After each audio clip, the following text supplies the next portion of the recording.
Hello, hello.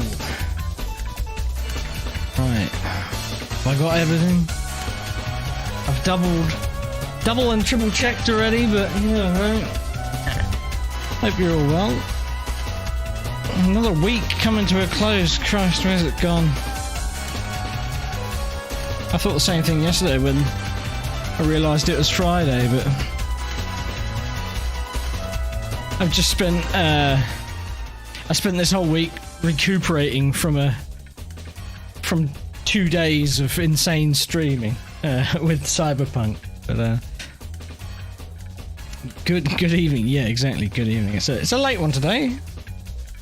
Starting fairly late anyway, but I think that's just because my sleep's still a bit screwed from between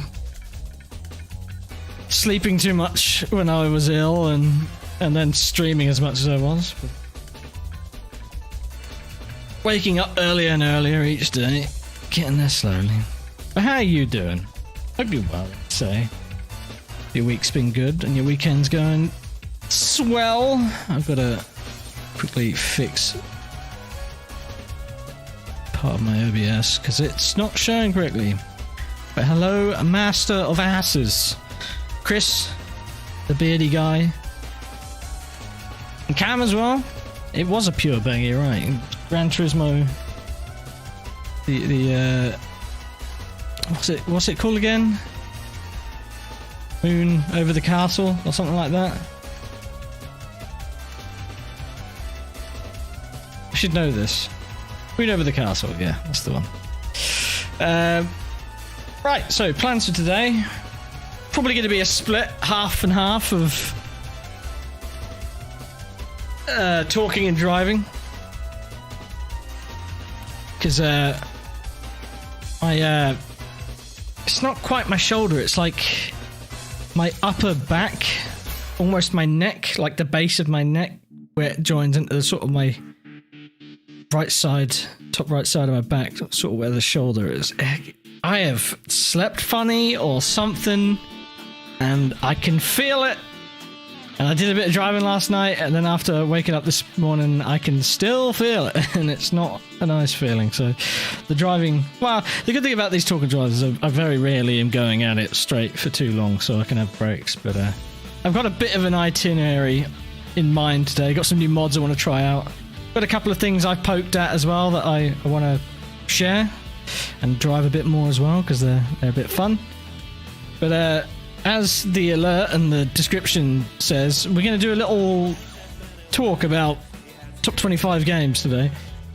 I think I'm going to get stumped a bit on this one, because I have a lot of games that I've played and I have a lot of games that I really like, but games that you can consider your best, I could probably think of 5 rather quickly, and I've got a few in my head already, but a full 25, that's a lot. Yeah, we're going to do that. There's a website that you can do that on. I'll share it with you as well if you all want to do your own. Would love to see your versions of them in the Discord or wherever. I'm on Twitter as well. Sorry, x.com. Got to get it right. But there is a video I want to share with you guys first. A video that some of you have probably already seen. But it's the inspiration behind one of the cars that I drove, or put together some physics for, in AC. Let me see if I can get it all set up. Six Toes here as well. Father, hello. Was not expecting to see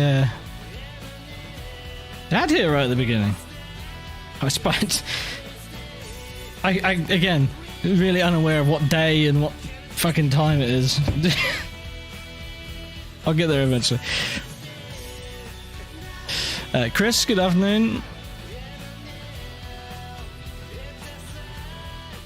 Chris and Christanos, I should clarify there. Gerhard Chen as well. Good to see that you joined Stroll.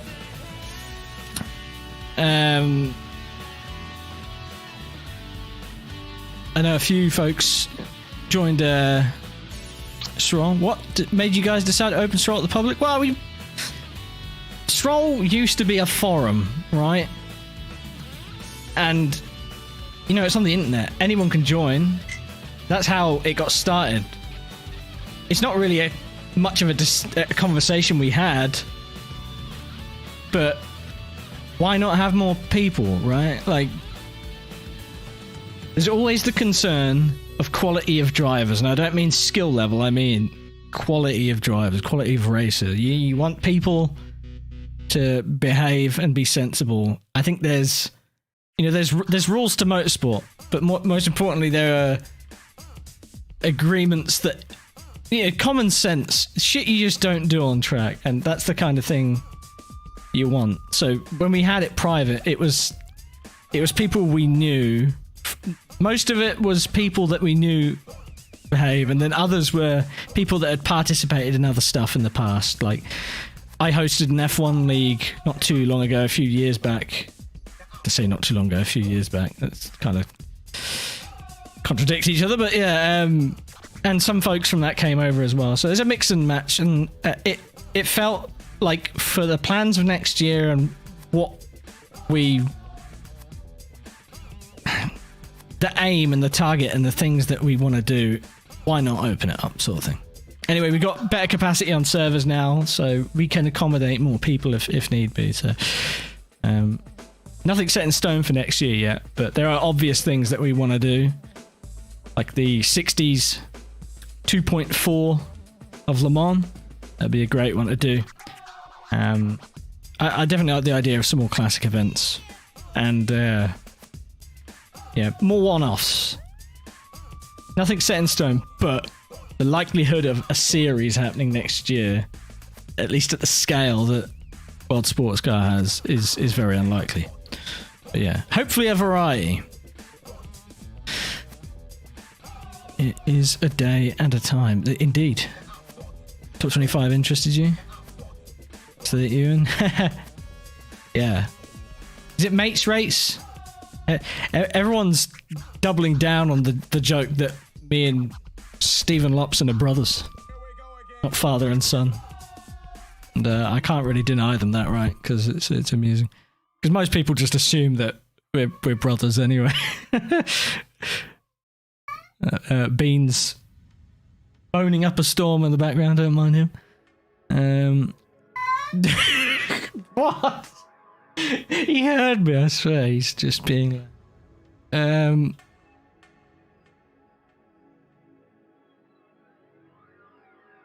looking forward to joining in with you guys. I had a few races, people from Stroll, thoroughly enjoyed it, so can't wait to do more. Awesome, Yami. Well, it's great to have you. Great to have you all. Yeah, I woke up this morning and saw George DM you. So yeah, I saw George say that he was gonna DM to invite you, because before I posted on my Discord, I posted out on the Stroll Discord saying, look, invite your mates. But then I was like, well, I'm going to post it on my Discord anyway, but I was a bit slow to get around to that, so he beat me to the punch on that one. But yeah, it's good to see a bunch of familiar faces join, but also a bunch of new faces. I know that GP Laps, Jake, invited some folks from his Discord, and some people that were already in Stroll invited some of their friends. Hopefully we can all have a good time doing some stuff. And, WRC, EA Sports WRC is just around the corner, and that game is looking rather tasty. So I think there's going to be some events in that game for sure. I'm sure Bailey will be chomping at the bit to host some stuff in that. He needs to, really, to justify all those spreadsheets he's made. But yeah, like I say, it's nice to have more folks.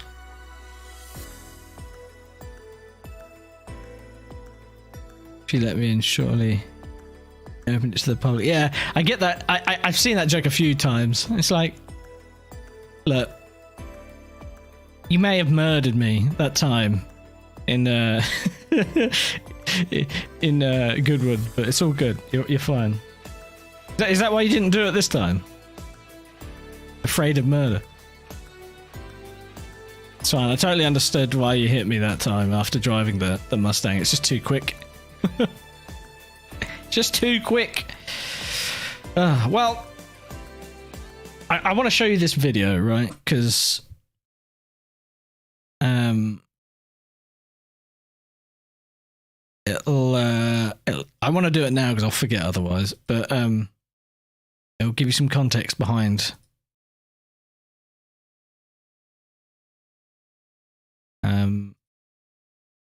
Right, here we go. This this video is like a month old now. I watched it when it was 3 weeks old, but this car makes me feel things that other cars don't make me feel. I mean, just listen to it.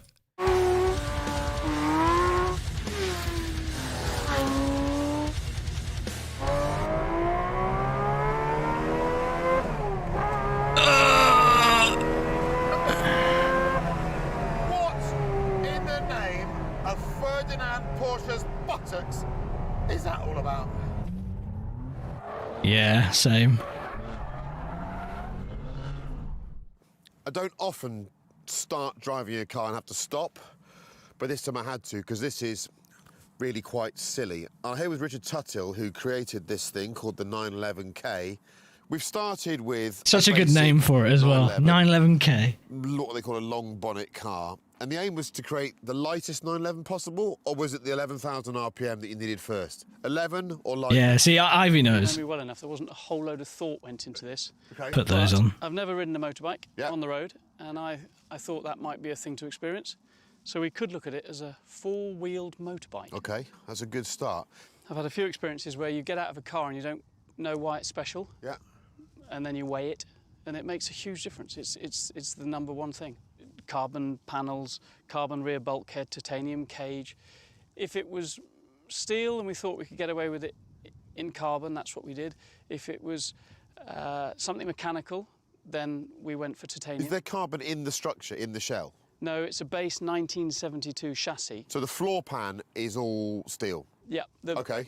Pretty complete, actually. I'm going to point at stuff now, and I'm going to say carbon, fancy material, or steel. Good game. Carbon. Carbon. Really? Carbon. You're joking me. Door. Carbon. Roof. Carbon. You're joking. No, still Right, not okay. joking. Rear wing. Carbon. Wheel. Carbon. Brake disc. Carbon. Boot lid. Carbon. So give me a weight.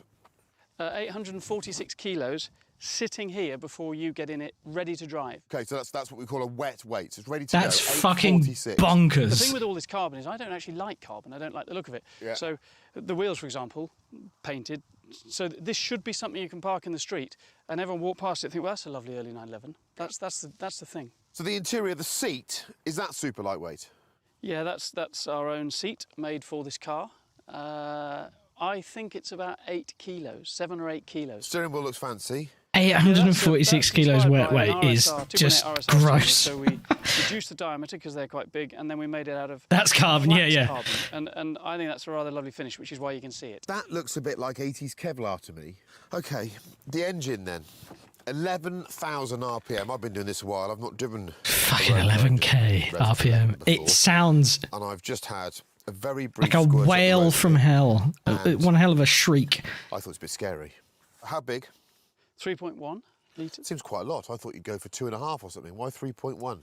Well, there was a worry that we wouldn't get enough torque. And as you've seen, actually... It's got loads of torque. We've got loads of torque. We've actually over-delivered on torque. Slightly under-delivered on our peak power, but one thing I don't think you need in this car is any more power. So we think about 350 Because forced inductions. So And 350, 846 kilograms. That's good maths, isn't it? So 4 valves per head. Yep. And it's Twin overhead camshaft. Twin overhead camshaft. Yep. And it's still air cooled. it just makes me think, mentioning forced induction there, like, the era we're in now is the question of internal combustion engine versus EV, right? Like, EV's the next thing. But before, in my head, it was always naturally aspirated going forced induction. You know, like, look at all main, like, Ferraris, like flagship Ferraris have been V8 turbos for quite a while now, since, I don't know, when they introduced the 488. Was it like 2014, 2015, something like that? So there's lots and lots of these kind of cars now, but now everything's going to EV, right? So it's cool to see cars like this still exist, and cars with 12 cylinders and no turbos as well. Like, it always made me sad that when Aston Martin started doing the turbocharged V12s only, it's like, what's the point then? Just downsize to a V8 if you're going to go that route, surely. Anyway. Completely air cooled. No Hello, water Badger. apart from the washer bottle in this car. And when I first drove it, it got Also, to 6.5 seconds. That mention there, just the casual, it's all air cooled. The red camshaft. Yeah. And it's still air cooled. Completely air cooled. No water apart from the washer bottle in this car. And when I first drove it, it got to 6.5, 7. And I thought, well, that's good. That's enough. Then you try a bit harder and it goes to 9. You think, well, it's just going to blow up. Then you get to 10 and it's still pulling and you think, well, OK, that's now stupid. It's just, you're taking everything to a place it hasn't been before, aren't you? Yeah, but I think I still come back to the fact that you can, in 6th gear, the gearbox we haven't mentioned, Yep. in 6th gear you can cruise at 2,000 RPM. Yeah, you can. And OK, it's talk not about the rusty. gearbox. Geared well. I reckon this is the lightest weight 6-speed Porsche gearbox ever. It is based on a 1972 magnesium case. And yeah, first of all, I took reverse out. Yeah. And I created a 6-speed box. Uh, Yeah. And then I thought, OK, this is going to be a problem. We need to go backwards. And we found a way to squeeze in a small reverse. So, you make sure you're in neutral, and you pull this lever up here that's got R for Richard on it, and then when you're finished, you put it down again, and then you go and get first gear. It works so well. It's a really, really cool solution. That's the nth degree of crazy for that lightweight nature of a car. I love how, to somebody who knows that a Singer exists, right?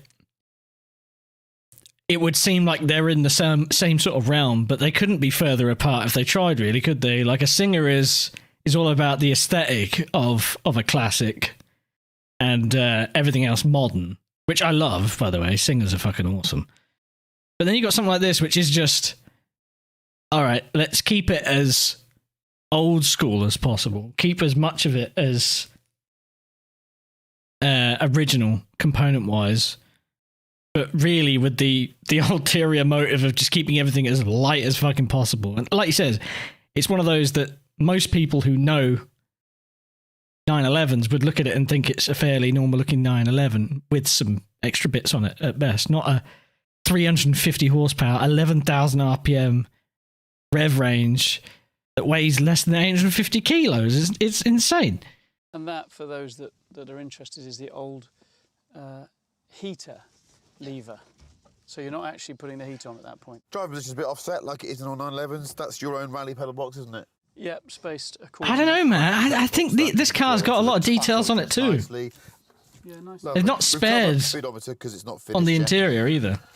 You'll understand why later in the film. Obviously. But It's yeah, ostensibly probably a bit road more of a car, isn't it? focus It's on to, the... It's to enjoy on the road, but the still road be feel. really good fun on the track.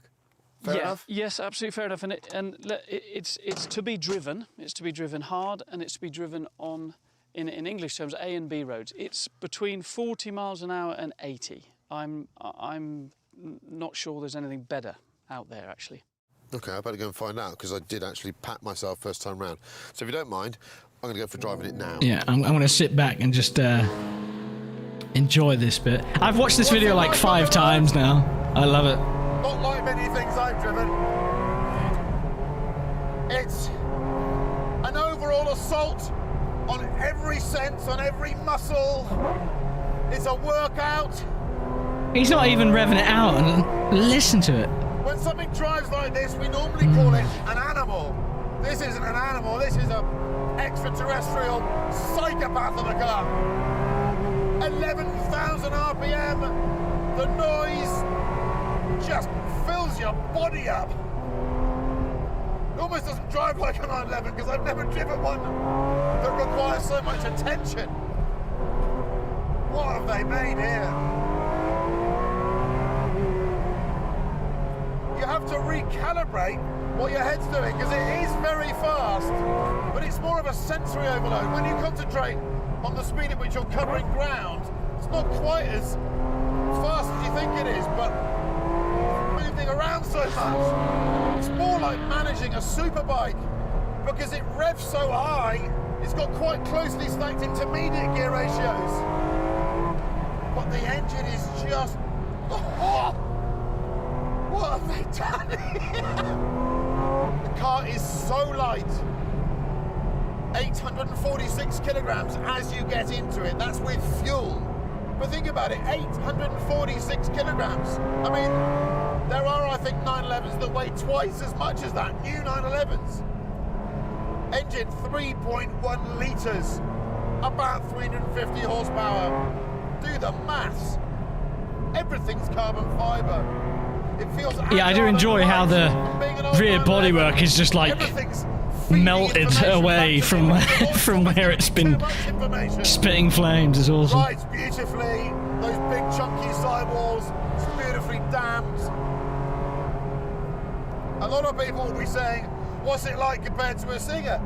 I know they look vaguely similar, being old 911 shapes, but they're totally different. This is just a car that wants to punch you in the face. Brakes are strong, take a push. No resistance to the steering, so you're using your arms a lot. Gore blimey. I often, when I get into a car, want to understand why someone made it. What emotions powered those decisions? And with this, I just honestly think someone just thought, why not? No one's done it before. But you are hanging on. This is pure driving. Just me. Yeah, rev it out. What would Ferry Porsche, the man that drew the first 911, probably in the late 50s, early 60s, first car was shown to us in 63. What did that rev to? 6.5? What would he say if he saw a car that was the same shape, really, ostensibly, as the one he first drew, that revved to 11,000 RPM? He'd say, mein Gott in Himmel. Fantastic. you like to think so, wouldn't you? This is a car to go out on the road to blow the cobwebs out. You won't just blow the cobwebs out, you'll blow out part of your DNA and maybe half your personality as well. But that's for you to decide. But we do need to go to a circuit and really get up it, don't we? Find out what it's like when it starts to move around. Because that's not to be done here. Deary me.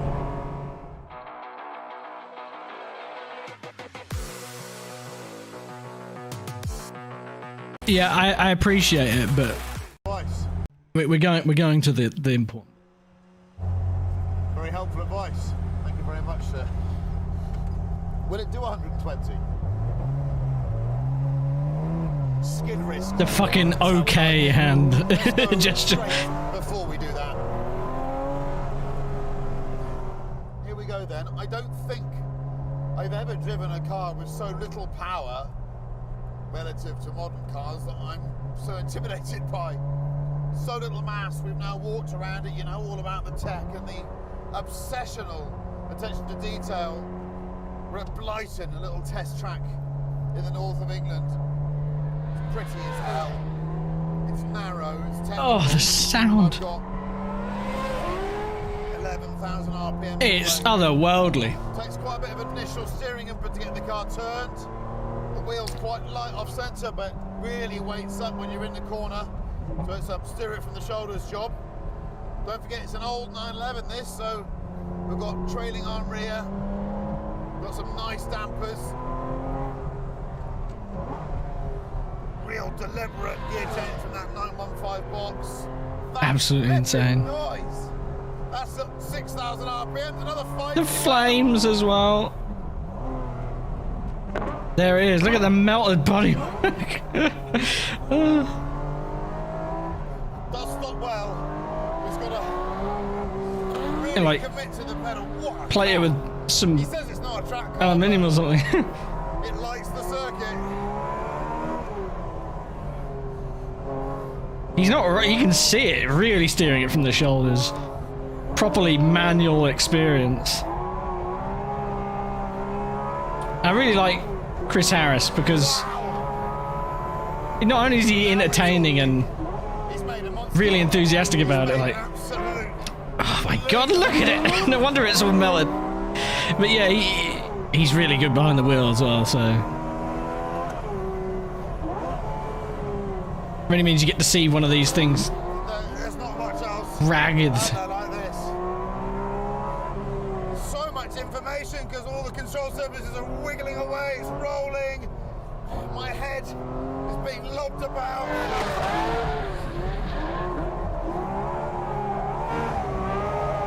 I think I've watched pretty much all of them, Sixto, yeah. 1,000 RPM, baby! Okay. Oh, I quite like it. To work out, arms are pumping, head's pumping, adrenaline. Once this again, is the you can't exact drive sort of yourself shit in that I any play other AC format. for. It's The fun of proves that driving just how a car feels on or over the limit. is just a Nowhere drug. near the same thrill as the real thing, I'm sure, but Absolute the closest I'll get, so quality British German lunacy. it's fun enough just watching it, look. To create some of the rest Christ. of it, then take the weight out and give you a driving experience that just acts as a Like you said, probably not the fastest thing if you're looking at numbers, out the park. I know he's my mate, but I bet would it say, feels rapid. "Hey, Richard, you've excelled yourself here."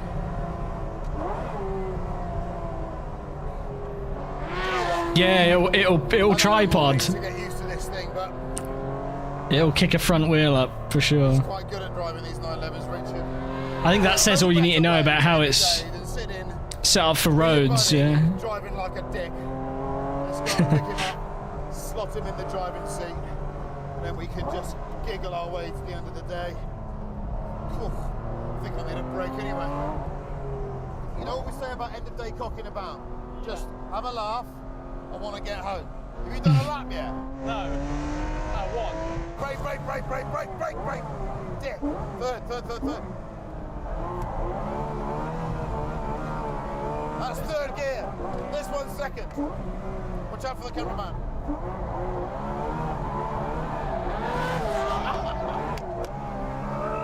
What a thing. Let's do it. Look at him go. Yeah, all right, you can drive a bit. You might be an absolute bell end, but you can drive a bit. It's fun, isn't it? What a thing you've made. He might be a right bellend. Hydraulic handbrake. Because, of course, you have a hydraulic handbrake. Oh! Second. Yes.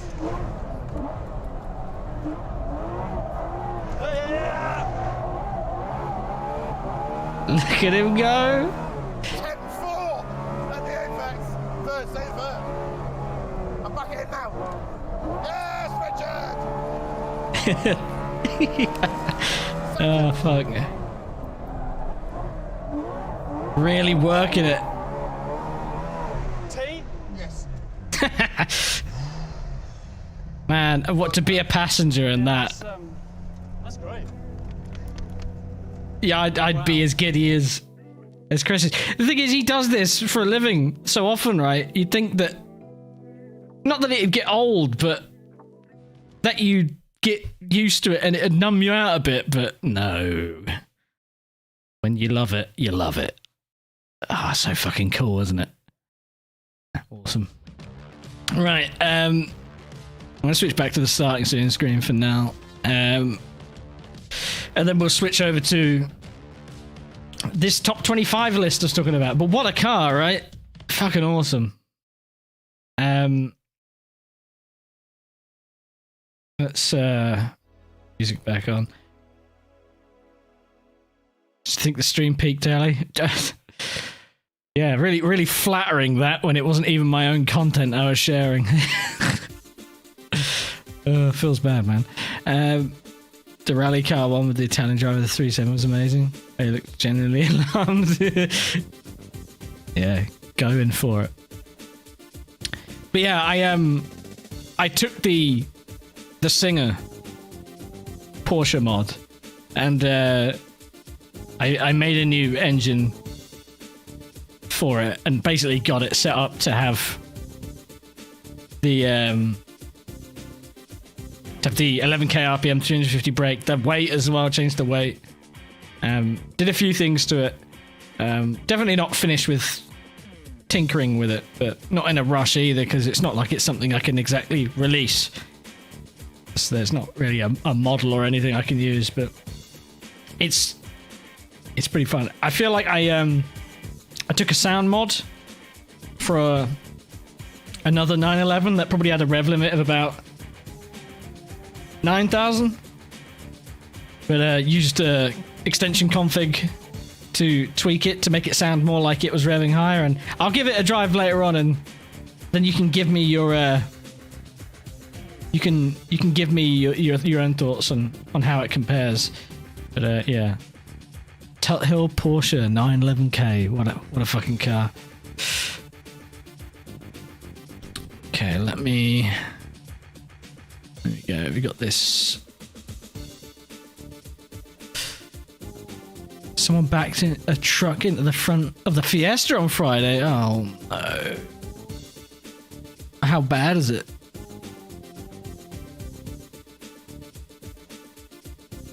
Why are the alerts not working again? I think I need to have... Hang on. I'm gonna go back to the start screen because I've got to log in. Oh no, I don't. Well, either way. No, I don't want to buy your premium shit. Go away.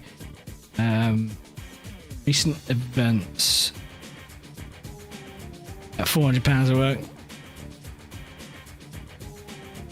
Okay, well. It's never nice having to go through the fucking hoops of that shit, though, I'm sure, but at least it wasn't. At least it wasn't too much, right? No clunge around here, mate. There we go. Well, there is, but they already said no, innit? Ivy, thank you very much for becoming a member. Enjoy the emotes. Added 2 new emotes today, or this morning, at least. So should have access to those now. I'm trying to remember what they were, but if you used any of them, I'm sure you'll know. Let me just...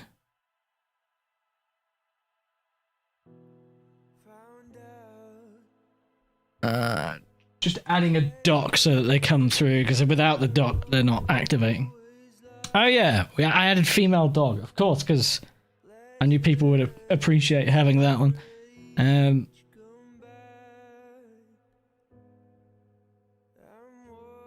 Also, I'm turning this up. I've listened to this song a bit too much lately, but it's fucking brilliant. I started another playthrough of Cyberpunk, by the way, and I'm basically up to the beginning of Phantom Liberty again. So I didn't play it yesterday, but yeah, I need more. I need more.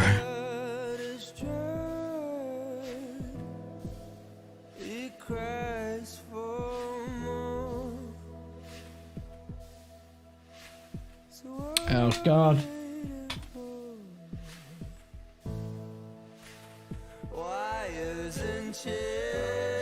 Gotta just log in.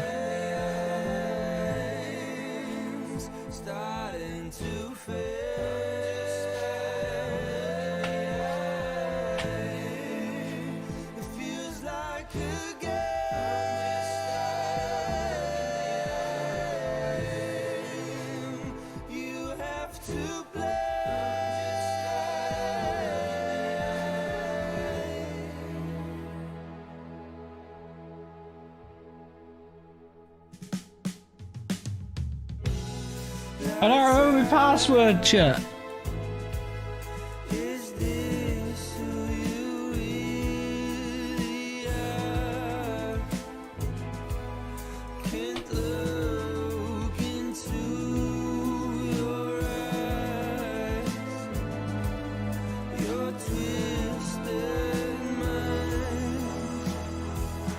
Then check my phone for two-step verification. Yes, it's me trying to log in.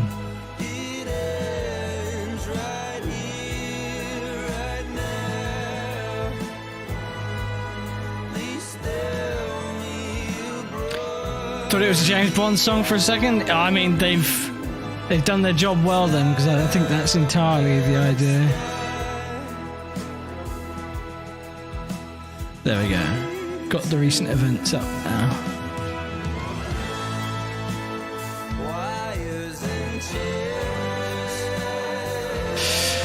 Right, I'm going to turn it back down a little bit because I'm competing with it a bit, as much as I would love to be deafened by it. So let's switch over here. Back to here we go. Right, so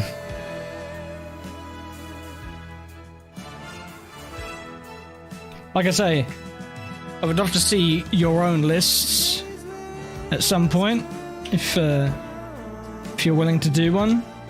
Posting it in Discord, in images or any relevant channel would be awesome. It's on topsters.org if you're curious. And I'm gonna have to start off with my favorite, right? My favorite is it's Gran Turismo 2.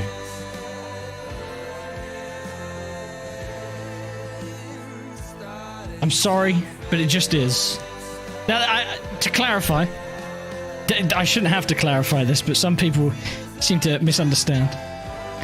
This is my list of favorite games, not the games I consider to be the best. I 100% agree that a game like Gran Turismo 4 would be considered better, but I don't care. To me, it's my favorite. So there's a lot more game in 4, but I love GT2. My absolute favorite Gran Turismo game. Very nostalgic. Like I think a lot of these choices could be argued as being nostalgic choices. But I don't know about you, but I think there was a bit more of a sense of wonder when playing games when I was younger. Like, I still enjoy games. I love them. But I think some of my favourites are going to be games that I played when I was younger.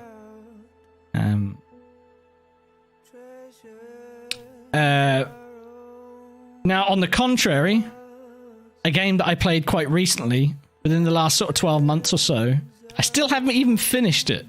And I hope to come back to it on stream if people will be willing to watch.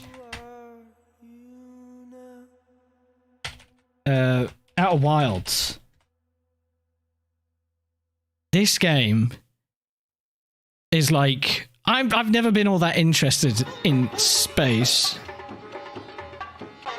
How do I turn this shit down? Fortunately, because this is on my PC, it's a bit louder. I'm sure Dad will recognise this bit of music. Maybe this will go in the top 25, actually. I really quite enjoyed the new Tetris. Another nostalgic one, maybe. But I've emulated this game back just for a bit of fun every now and again. But The Outer Wilds, I've recommended this by many people. And I slept on it a lot because, like, I knew it had this space thing about it, and I've never really been big into sci-fi or stuff in space. Not massively, anyway.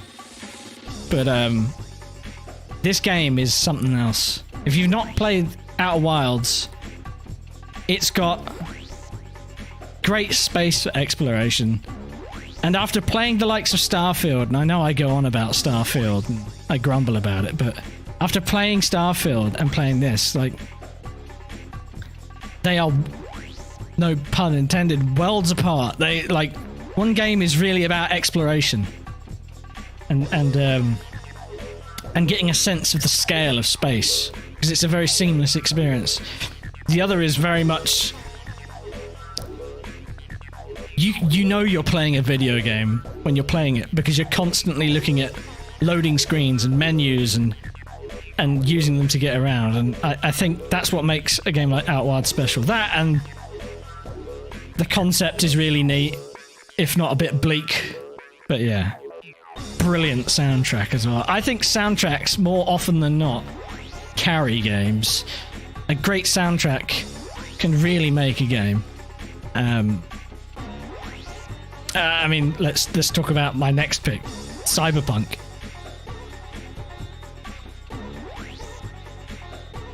Cyberpunk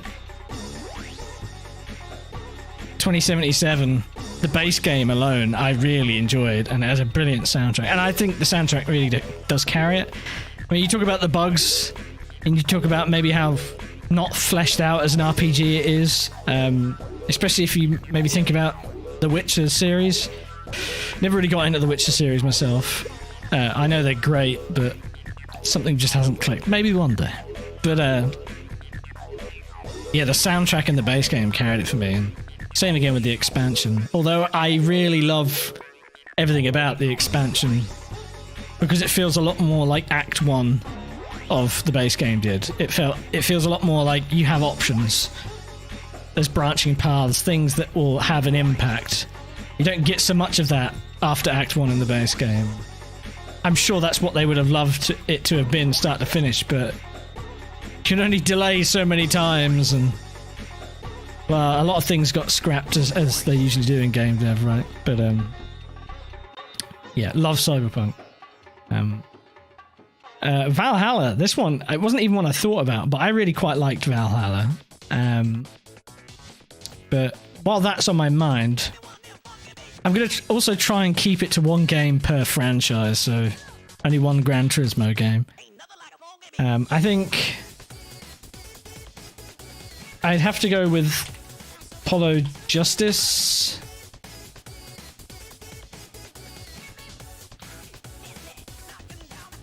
As my favourite Ace Attorney.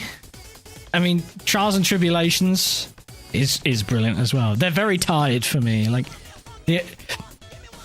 I think Trials and Tribulations is the better game, but I also think it relies a bit harder on you having played the two before it, which is no bad thing.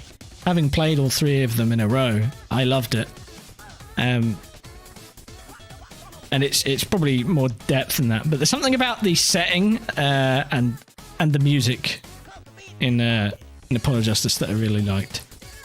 And the fact that I can come away saying that I really enjoyed any one of those games to this degree, and that I'm willing to play it again. I started a playthrough of it off stream not too long ago. The fact that I can even do that after having streamed all four of them, and these are big fucking games. Like, let me just quickly...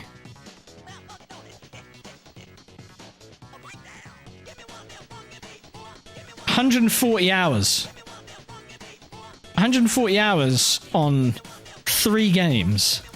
And that wasn't me doing multiple playthroughs. That's literally the one playthrough of each of the 3 games.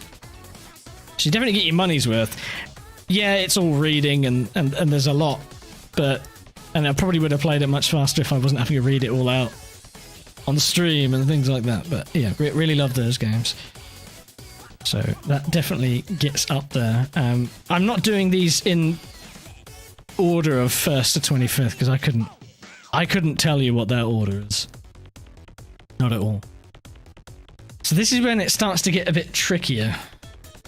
Thinking of games that I really enjoy. Well, I mean, it feels a bit unfair because it's not truly Assetto Corsa on its own that I enjoy. It's the mods and everything that come with it.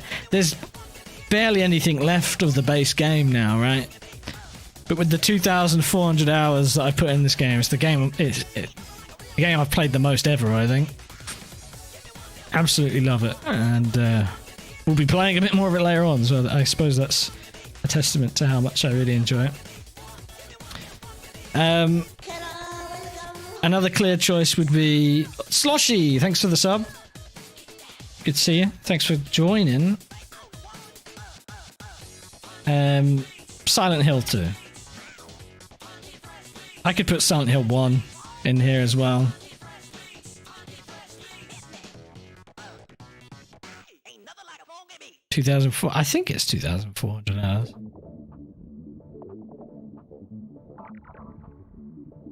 Just under 2,389. Yeah, I love that game. So much time spent tinkering, hundreds and hundreds of hours spent tinkering alone, and then you've got just the. You know what? I'm actually. I can't get. I'm putting that one on there because that's the one I recognize. Most of you who've been around a while know that I've played Silent Hill 2 a couple of times on stream, at least, if not a few times. And we even did a bit of speed running on it last year. I never went back to that, by the way. I love the idea of speed running, but I think I prefer speed running to watch than to play. Because if it's a game that I really love, if it's got any kind of story or narrative, right, then I will be detracting from that by playing it again and again and again. Like, I'm sure you get what I'm trying to say. It's like playing Silent Hill 2 as much as I have been in the past 4 years. It's the most I've played it in succession in a long time. And that's sort of, I feel like I'm losing a bit from it because of that as well. But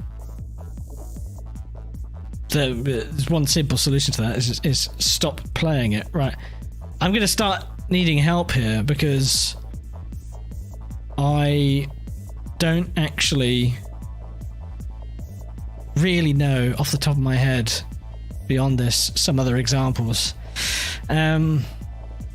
Resident Evil, seeing as we're just done Silent Hill, I'm so torn between Resident Evil 2 remake and Resident Evil 4 remake.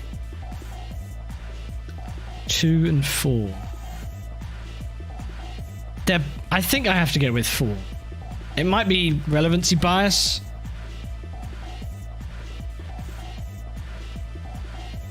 But like 2 is a great game in and of itself. But I think I prefer the scale of 4. Klonoa, it's definitely one that's going on there. Yeah. Glad you remembered that, because I thought about it before the stream and I must have forgotten about it. We'll get that one out of there now, actually, while it's on the mind. Dad knows quite well that I enjoyed Klonoa. Played the shit out of that. What? I'm trying to remember back. I'm not sure where you got it from, but wasn't it like a rental copy? I remember it was in a weird... It wasn't in like one of those jewel cases. It was in like a plastic case. And then I never remember what happened to that game. And then in hindsight, it's kind of like, shit, that game's worth a lot of money now. I'd love to have a physical copy of it. But, yeah. Which one is the original? I'll go with that one. So, they re-released Klonoa, the first one, twice now. They made a remake for the Nintendo Wii. And I played that one. And they changed the voices so they're all in English. Probably localized language. In the original, they had some weird fake language that sounded like it was based on Japanese, but maybe some reversed and chopped. But it was really sort of weird and fit the setting of it. Again, this one is 100% nostalgia, because I don't think you'd find me playing a platformer like this and really, really getting into it like I did back then, nowadays. But maybe on that subject, I would say... maybe we'll get to 25 and I'll have to start changing things out. But Sonic Mania I fucking loved that as well. I don't think I've completed a single Sonic game. I always get really close and never finish it, but we had Sonic Jam on the Sega Saturn. Oh, I remember playing that a bit, but when I was young, so those games are hard of any age, I find, and never finished any of those. But it was fun to play back then. But Mania feels like this really cool love letter to old school Sonic. I'd almost be tempted to put like Paper Mario on there because I really loved Paper Mario as well. But it's been so long since I played that, I'm not so sure. GoldenEye tunes in the background. I don't know if I put it in my top 25 though. It's a cool game though, and again, music.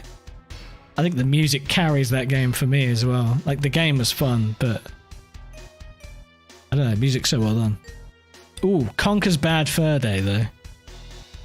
I mean, that's just fun, isn't it?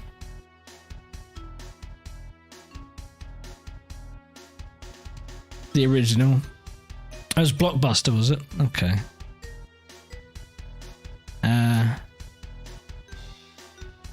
Last of Us.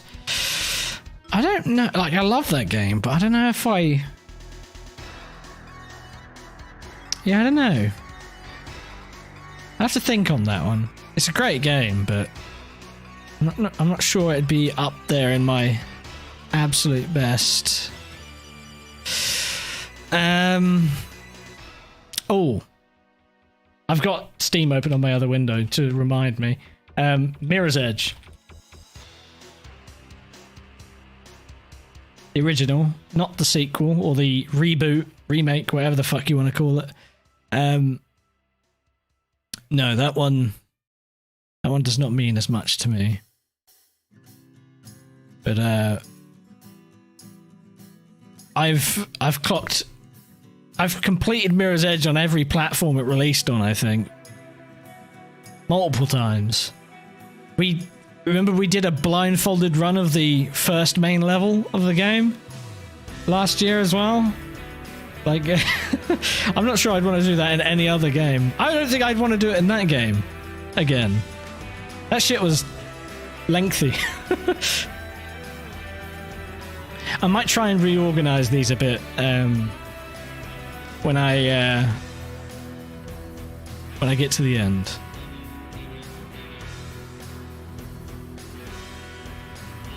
Yeah, Mirror's Edge, something about it, it's so unique. And I know a couple of other games came out after Mirror's Edge that tried to capitalize on that sort of free running thing. Like, I know free running was around before it. Parkour, free running, whatever you want to call it. I know it was around before the game and after, and there was other games that tried to capitalize on the, I don't know what the word I'm looking for is, but it was definitely like a time when it became public knowledge and it was really kind of appealing to a lot of people, and then drifted off into obscurity again, right? But the game is really fun. I'm pressing all the wrong buttons here. I'm really having to lean on. Ooh, okay. Deadly Premonition. I think I have to put that in there. At least for now. This is probably one of those examples of a game that's... I don't like to always use the so bad it's good description, because I think a lot of it is just really good. It's that the ambition of that game is so big. Swery 65 literally announced a new game today or yesterday. I think the idea was originally from Suda51, and Suda51 is quite notorious and well loved in the industry. I've never played any of his games, but I've seen some of it, and they're just out there. I think Suda51 was responsible for the likes of like Killer 7 and Killer is Dead, which is a sort of hack and slash. Really quite like that game. Completed it. Only hack and slash I think I've ever beaten. They're not my kind of game usually. And I've tried Bayonetta since. I've nearly tried Devil May Cry 5 as well. I've nearly tried a few of these other ones, but they're just, I don't know. That one I think just was weird and goofy enough that it got me. But yeah, weird and goofy is Deadly Premonition all over. And I think the thing that made it so cool to me was that it's very much a love letter to Twin Peaks, right? It's 100% what it's aiming at, and it just makes me want a Twin Peaks game of this sort of scale, but you know, with all the money in the world behind it. SOS Final Escape, also known as Disaster something. I can't remember what it's called. I've completed that game like a few times now. I streamed it once. Don't know if I'd call it my top 25. I did like it though. Two for the fish, not the fishies. I'm glad. Disaster Report, that's the one. Yeah. There's been sequels to that game that I've never looked into. I think there's at least 2 sequels to Disaster Report. Maybe I should look into those at some point. I find myself playing games I've played before more often than trying new ones. I really want to put Baldur's Gate 3 on here, but I'm not sure I can, purely because I don't think I've played enough of it yet. But from what I've played, the fact that I could say I like it so much that I could put it on a top 25 list is probably just because it's not a game I would ever play, and it grabbed me that much. I thought it was fucking brilliant. And clearly I'm not alone in thinking that, because everyone seems to love that game. It's one of those games where it's been received so well. I don't think I've seen a single person say anything outrightly bad about it. At worst, it's like, I don't like this kind of game. I think the one bad thing I saw about it, which was just a really shitty take, was, man, with how much money Baldur's Gate 3 is making, they should just make a mode, a live action, a live time mode, so it's got live combat in it. Make a DLC. I'd pay for that. Like, as if it's such a simple task, and that it would just be a quick job, and it wouldn't require completely remaking the game as far as the mechanics go. I don't understand how game dev really truly is, but I understand enough that shit is no simple task. That is a whole process. But that's the only thing I've seen, and let's be honest, that's just a bit of a stupid thing to say, isn't it? Cross that off. I guess next it's Yakuza, right? My favorite Yakuza was probably 5. Oh, that's the remastered one. I mean, it doesn't really matter. I think 5 had the biggest impact on me.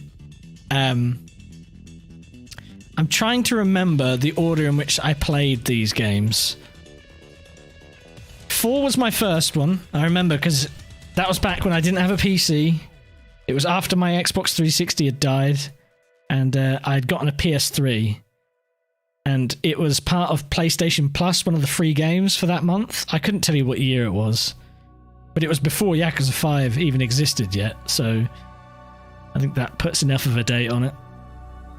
Or at least in the West. And I loved 4. 4's brilliant. And I'm pretty sure it either went 4 4, then 5, then 3, or 4, then 3, then 5.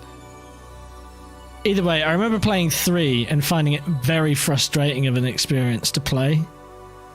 I tried the first game out on emulator, the PS2 version, a bit, and that felt very Shenmue. I mean, I think the lead behind Yakuza worked on Shenmue to some extent, so I think it was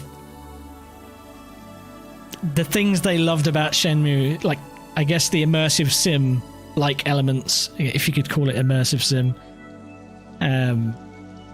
combined with taking that combat side of Shenmue, but instead of it being more like beat 'em up sort of, or not beat 'em up, but like, you know, 1v1 fighting game combat, it being more like hack and slash sort of, yeah, like more like a beat 'em up sort of combat, which I think I prefer because it's easier, it's more simple to get into, and I think it's a lot more satisfying as a result because you don't have to put the time in to learn moves so much as you just need to remember some simple combos, and then you level up your character, and by leveling up your character you unlock abilities, therefore it's easy to remember them, right, because you invested in them. But yeah, 5 had the biggest impact for me. Well, this list is mostly filled out already. I'm quite surprised we got this much without me scratching my head, to be honest. And now I'm trying to think of other games, maybe on the PS1. Well, actually, there's one right there. I thought of 2. Ridge Racer. Now, I said only one of each franchise, didn't I? So it's got to be Type 4. I love the original. The original's brilliant. Holds a dear place in my heart. I remember this one's for Dad. He'll remember this. Is he had these boxes that held PS1 games. They were like two-sided trays, plastic trays that slid into these boxes with little tabs on them. And I remember the first time I saw the Ridge Racer, the original Ridge Racer disc. Something about the disc art, because it was like a checkered flag across the whole disc. Something about it, man, I don't know, stood out to me, and it's clearly stuck in my head. And there's not much to that game, but it was probably one of the first truly hard games that I ever completed, which has just reminded me of another game. But yeah, love Ridge Racer. It's not going to be Ridge Racer Unbounded, sorry guys. But I thought of Daytona USA first.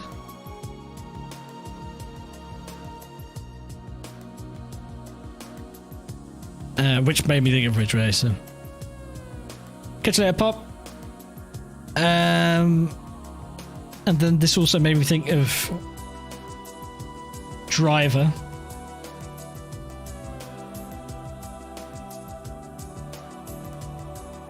They're the same. They look the same. I'm sure why they're both there. Driver 1's my favourite. Driver 2's great, but for me, it doesn't quite grab me as much. And I think Driver 1 looks better. You know, art direction, and Driver 2 ran like shit as well. There's also that. I'm really grateful for the PC port, if you can call it that, of Driver 2, because it makes playing it less of a ball ache. You know, there's much less. There's no frame rate issues, for example.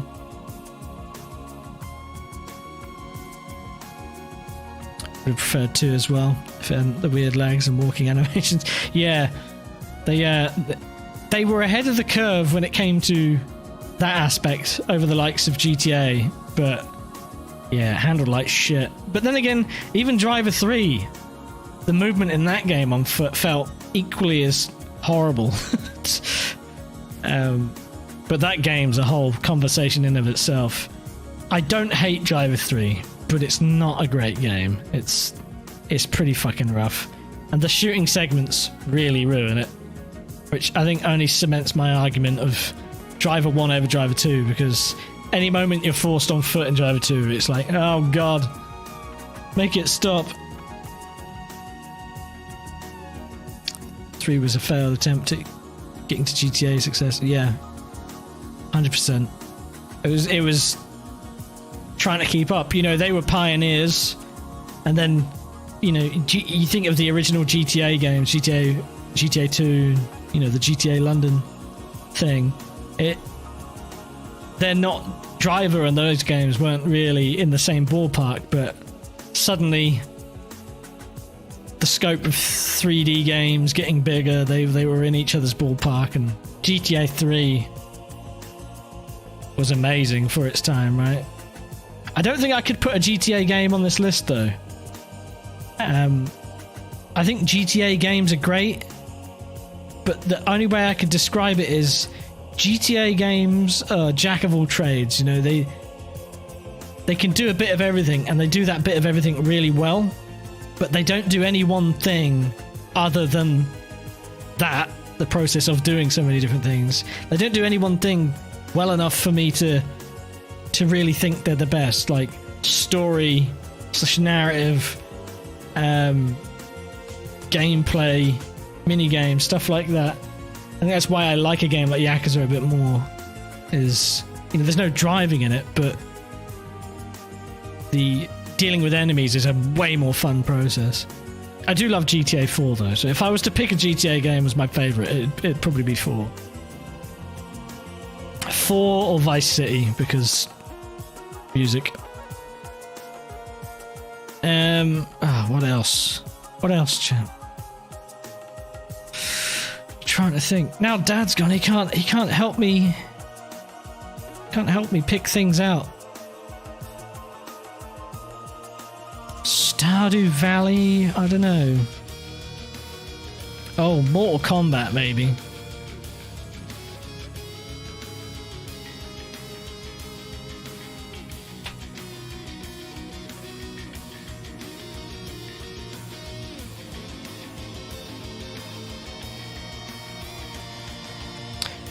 Oh, Mortal Kombat 3. I really quite like that. First taste of that was actually on a PS2, playing Midway Arcade Treasures 2, I think. Absolutely loved that game. And still my favourite. I loved the first 3, and then Mortal Kombat 9. And I haven't really played enough of the ones that came after 9. But from the ones I did play, you know, X and 11 or whatever they're called. I really want to try the new one out, put it that way. But I'm not even sure I'd be able to run it.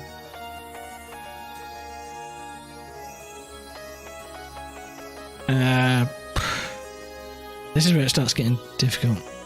Vice City was just silly fun as well. It was. I think if we're talking the game, San Andreas, like, and I probably played San Andreas a bit more than Vice City. There's just way more to do. The scale of it's much bigger, and I think I prefer the story, but like the progression of it all, I really enjoyed. But the setting of Vice City takes it for me. The setting, the time, the music. You know, I think I've always had a love of 80s stuff, because growing up living with my mum, she always listened to all sorts of 80s stuff, and you know, being able to hear more of that, I think it's basically what got me into a lot of 80s music. But yeah, but I feel like a GTA is a free choice. Speaking of GTA, you know, I think there's a lot of people that could easily put GTA on here. But Red Dead Redemption, for a lot of people, would also be a free choice. And if I could get into the fucking game, and if I could actually really enjoy it, I know it'd be on there, because Red Dead's like next level. It's, as somebody that's not even played it and really sunk time into it. I played it a little bit on stream, but just watching other people having played it and seeing it, it's an immense game. It's beautiful, and it feels a lot more focused than a game like GTA does. And maybe that's because, you know, the time frame it's set in, you can't be overwhelmed with all these different things that like technological advances come with, right? Yes, Wembley, my absolute favourites. We're getting there, and there might be some changes, but yeah. Oh, starting to struggle now. But Bailey loves Red Dead Redemption 2 so much. He hit the caps lock a bit too early for RDR2, and he's just like, I love RDR2. I can't blame him. I mean, it's a great game. I put Red Dead Redemption in the same sort of vein as like Mass Effect. I know they're fucking great games, but they're just not for me. I've played Ace Combat. I've played one of the original Ace Combat games. I've never had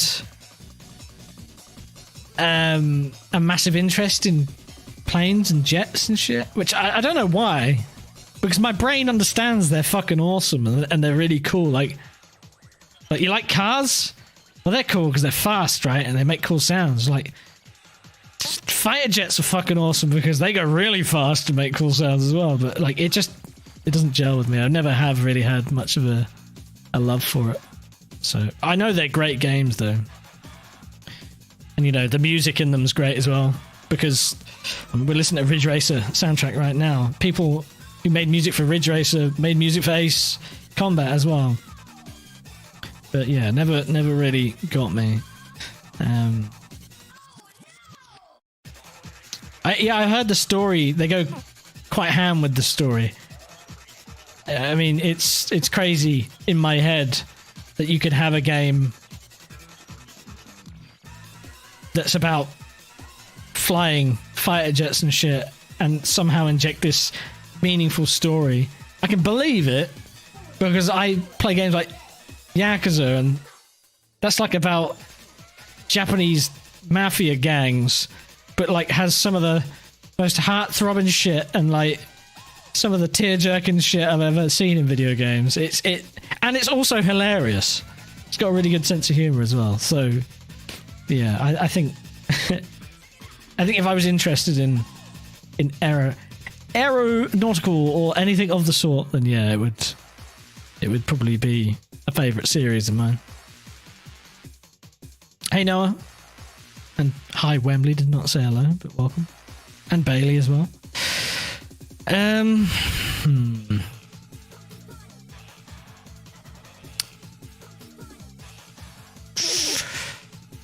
Sugar.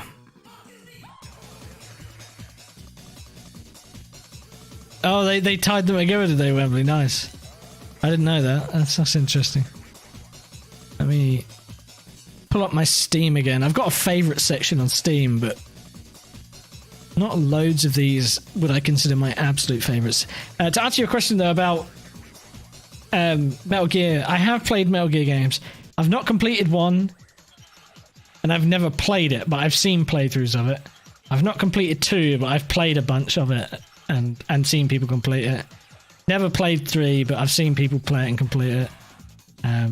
I've never watched a full playthrough of 4, because that one's never really grabbed me. I think that's definitely one that would grab you if you're really into the series and played it all yourself, right? Because you want to know what happens next in the story. The only one I've completed and played is 5. V, if you want to be pedantic. And I really love that game. I'm not sure I'd put it as my top 25 though. I don't know. I think it's a great game, and I think it got a lot of shit. But because that controversy, if you will, didn't really apply to me, I I managed to enjoy it a lot, and I think a lot of other people that loved the franchise really enjoyed it as well. It's just, I guess there's, like Cyberpunk, those people who knew what was coming prior or was invested in it before that game came along had high expectations, and understandably so, but you know, limitations. Those who know the story, obviously, with Kojima and Konami deciding the BBC route, like they did with Top Gear, of self-destruction, whether it's justified or not. Looking at it from a business perspective, in both cases, Top Gear and Kojima at Konami, you know, probably would have been just better to allow it and keep on the relationship, right? But anyway, maybe that would be like an honourable mention. Maybe MGS 5, right? It's a good one. Since the game for me as a whole did not like the direction it went in. For an open world game, I think they did it really well. You know, not a lot of the open world is really filled, but I think it gives a good scale of everything, and the fact that everyone has an actual daily rota, for example, like mechanics like that, you know, are in very certain types of games, and can kind of go under the radar, but I did like that game, but yeah, maybe not top 25, let's say. A little drink here, because I'm talking myself dry.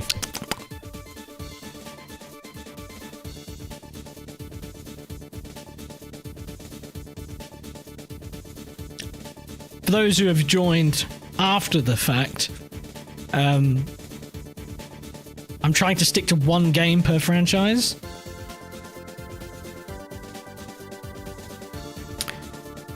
My BioShock is on the fence for me, but I do like the original BioShock.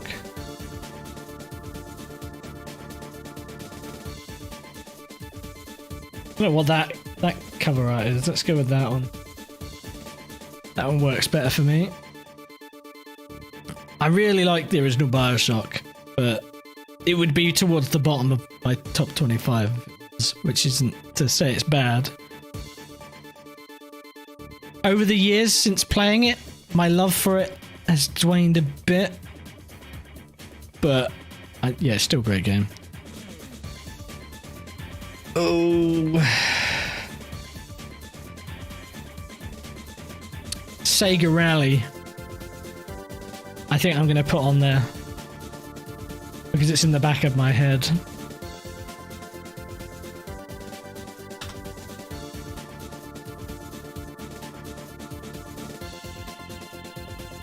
Infinite's alright, but the more I look into and dissect the plot of that game, the more stupid it becomes.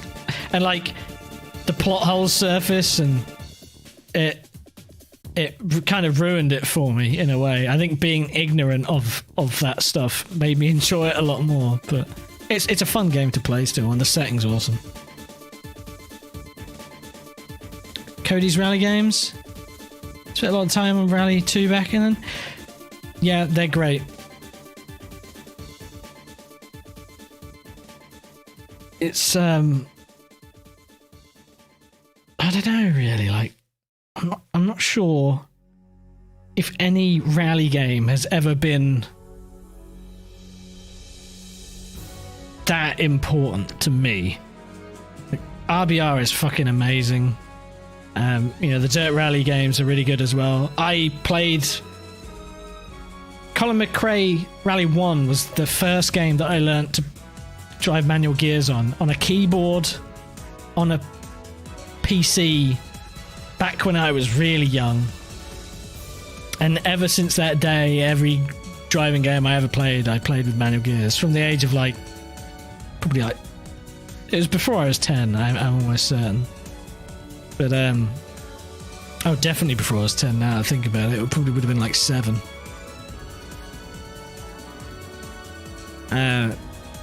But Colin McRae 2.0, it amuses me a little bit that a lot of folks don't understand why Dirt Rally 2 was called 2.0.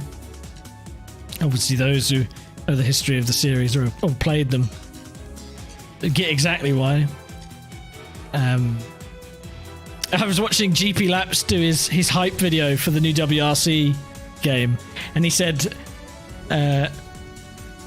it's like a Dirt Rally 3.0. And when he said that, I was like, does he know? Does he know why they called it 2.0? It doesn't matter, but like, it just the thought popped into my head. Who cares?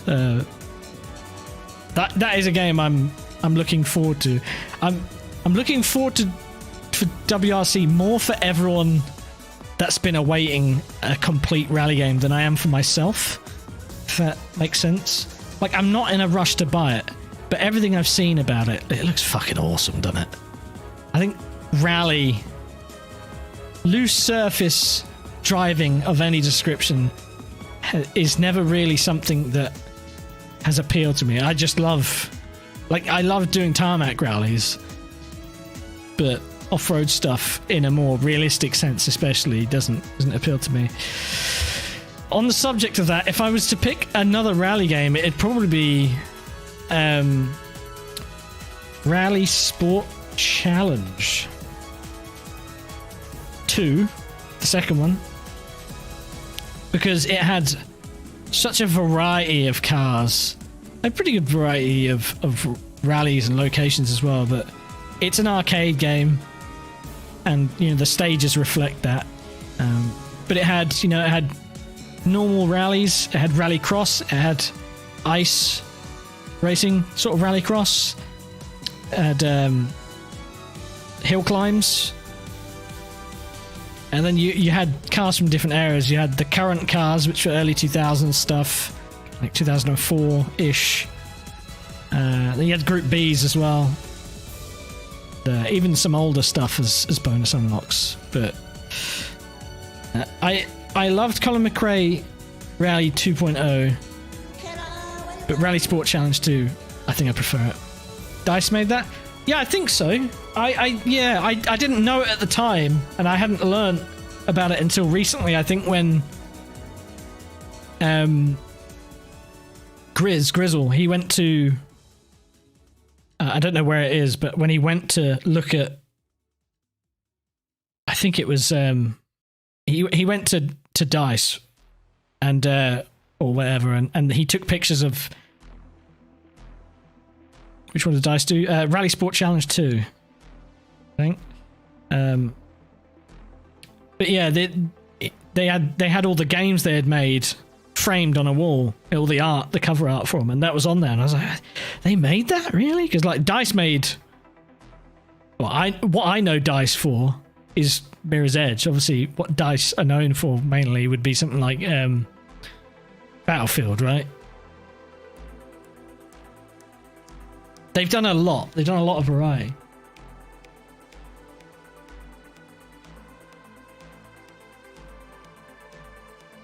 Oh, I had to take a quick sneeze break there. Yeah, crazy, right? Like I say, I only learnt about it in the last year or so. Yeah, Swedish Touring Car Championship 1 and 2. I didn't know that they did both of them, but I was aware they did at least one of them. Talk about scope, right? Awesome. Oh, shit. We're getting into the troublesome part now. Like, if there was... Like, I might try organising this a bit now.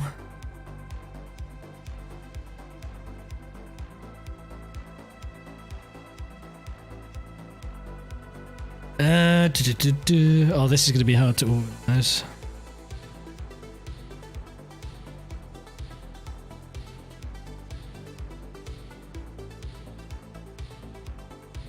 We'll do a bit more as we go.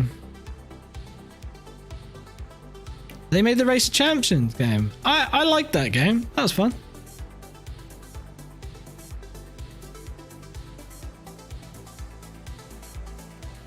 If it's the one I'm thinking of, it came out on PS1.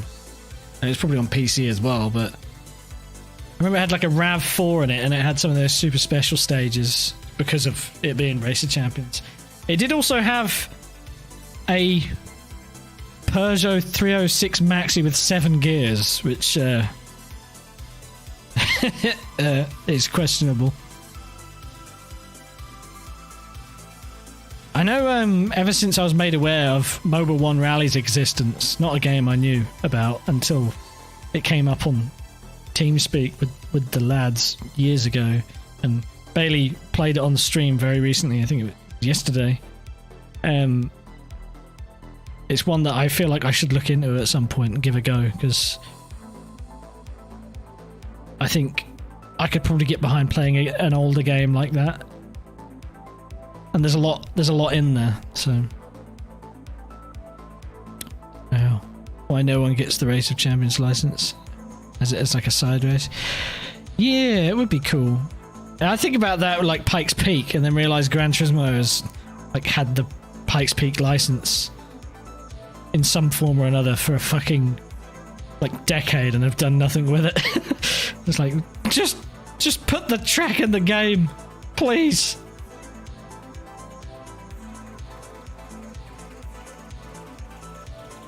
Oh, I'm running out of things. Like, okay, just to fill it out.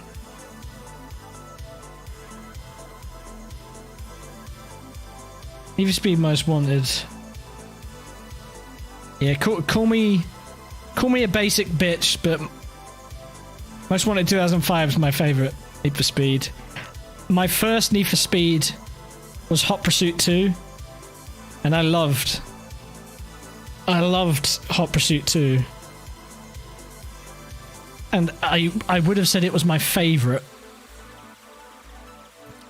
but you know, I hadn't played it again since I initially played it when I was younger, but I've played Most Wanted quite a bit, and I went back to it not too long ago, and it's still a great game, but it's the size of it, and it doesn't have anywhere near as many cars as I thought it did for some reason. It still has a cool selection, but yeah, not as wonderful as I remember it being. Roller Coaster Tycoon, never played it. I don't play those sorts of games. Never really appealed too much, to be honest. I bought City Skylines recently. I know it's not quite the same game, but it's in that same sort of territory of things I wouldn't normally play. I picked it up recently because it was quite cheap, and I know the second one's right around the corner, is already here, right? But I watched some videos of people playing that, and it seems like it could be a fun game to get into, but it's getting into it. Right? Sad that you did not enjoy Persona 4. I did. It just dragged. It's too long for me, and it's not that I don't like long games, because I put hundreds of hours into. I probably put like 400 hours into Cyberpunk now, but I think that's because that game, you have the scope to make each playthrough quite unique. I know you can sort of do that with Persona a bit as well, but I didn't find the characters very interesting in Persona, and for the amount of interest I did have in them, I was sick of a bunch of them by the end. You know, I finished the main game, but then I was obviously playing the golden version or whatever it's called. I started doing the extra content, and I was just like, I don't want to play this anymore. I already have well over 100 hours into it, and like it was becoming tedious to me. But I know why people love it so much. I get it. Just not quite on that level for me. I have thought about trying another Persona game though. I'm not like writing off ever playing one again, because I know what I'm getting myself into now, so I could accept the fact that I might not get to the end, and sometimes that might be better, right? Play it for as long as you enjoy it. And seeing that they're bringing 3,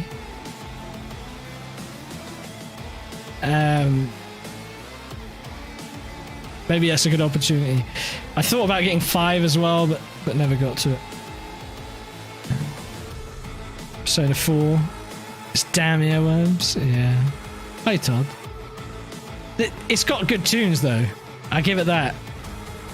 All those Atlas games that have great... Like, I would rate Catherine much higher as a game than Persona. Just because it's fun.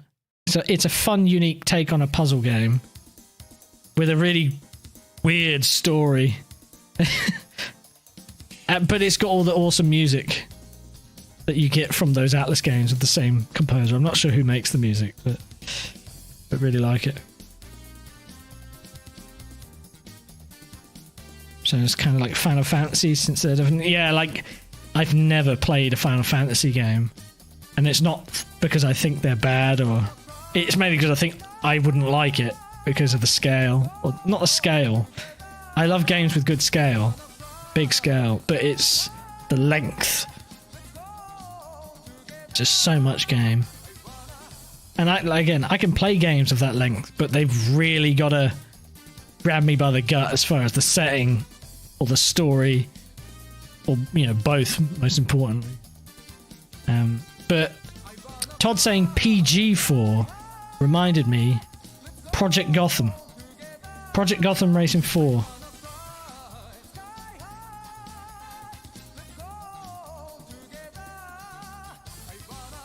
Absolutely brilliant racing game. It wouldn't be right if at least half of the games on this list weren't racing games. Project Gotham Racing 4. I mean, Project Gotham as a whole, the first one feels its age. The second one is fucking amazing. PGR3, with it being so close to being a launch title, looks amazing, but doesn't quite have the scale of 2. But I think I sleep on 3 a bit. I think I need to play it again sometime. But for me, 4 was probably one of those first games that I had of my own, on my own 360, back in 2008, when I was, 14? And one of those games that I played online for the first time. I met friends through that game. Friends that I still talk to now, or at least I met friends on Xbox back then that I still speak to now, and we played games like that together, which makes me think I should probably acknowledge Forza, and I think it needs to be Motorsport 4. Forza Motorsport. But that one, honestly, like, 4 is the best one, but if 4 had endurance races in it still, I think it would really take the cake for me, but they removed them after 3, I'm pretty sure, so that unfortunately takes away a bit for me. That, and I don't find myself going back to Forza Motorsport 4. I've tried a couple of times, but it never lasts. But Gran Turismo, I go back to Gran Turismo 1, 2, 4. Maybe even 3, man. And those of you who know me know that, like, I rag on 3 a lot because I think it gets way too much credit in hindsight. But I also understand why, because, that was everyone, like, a lot of people's first Gran Turismo game. And it was a beautiful game.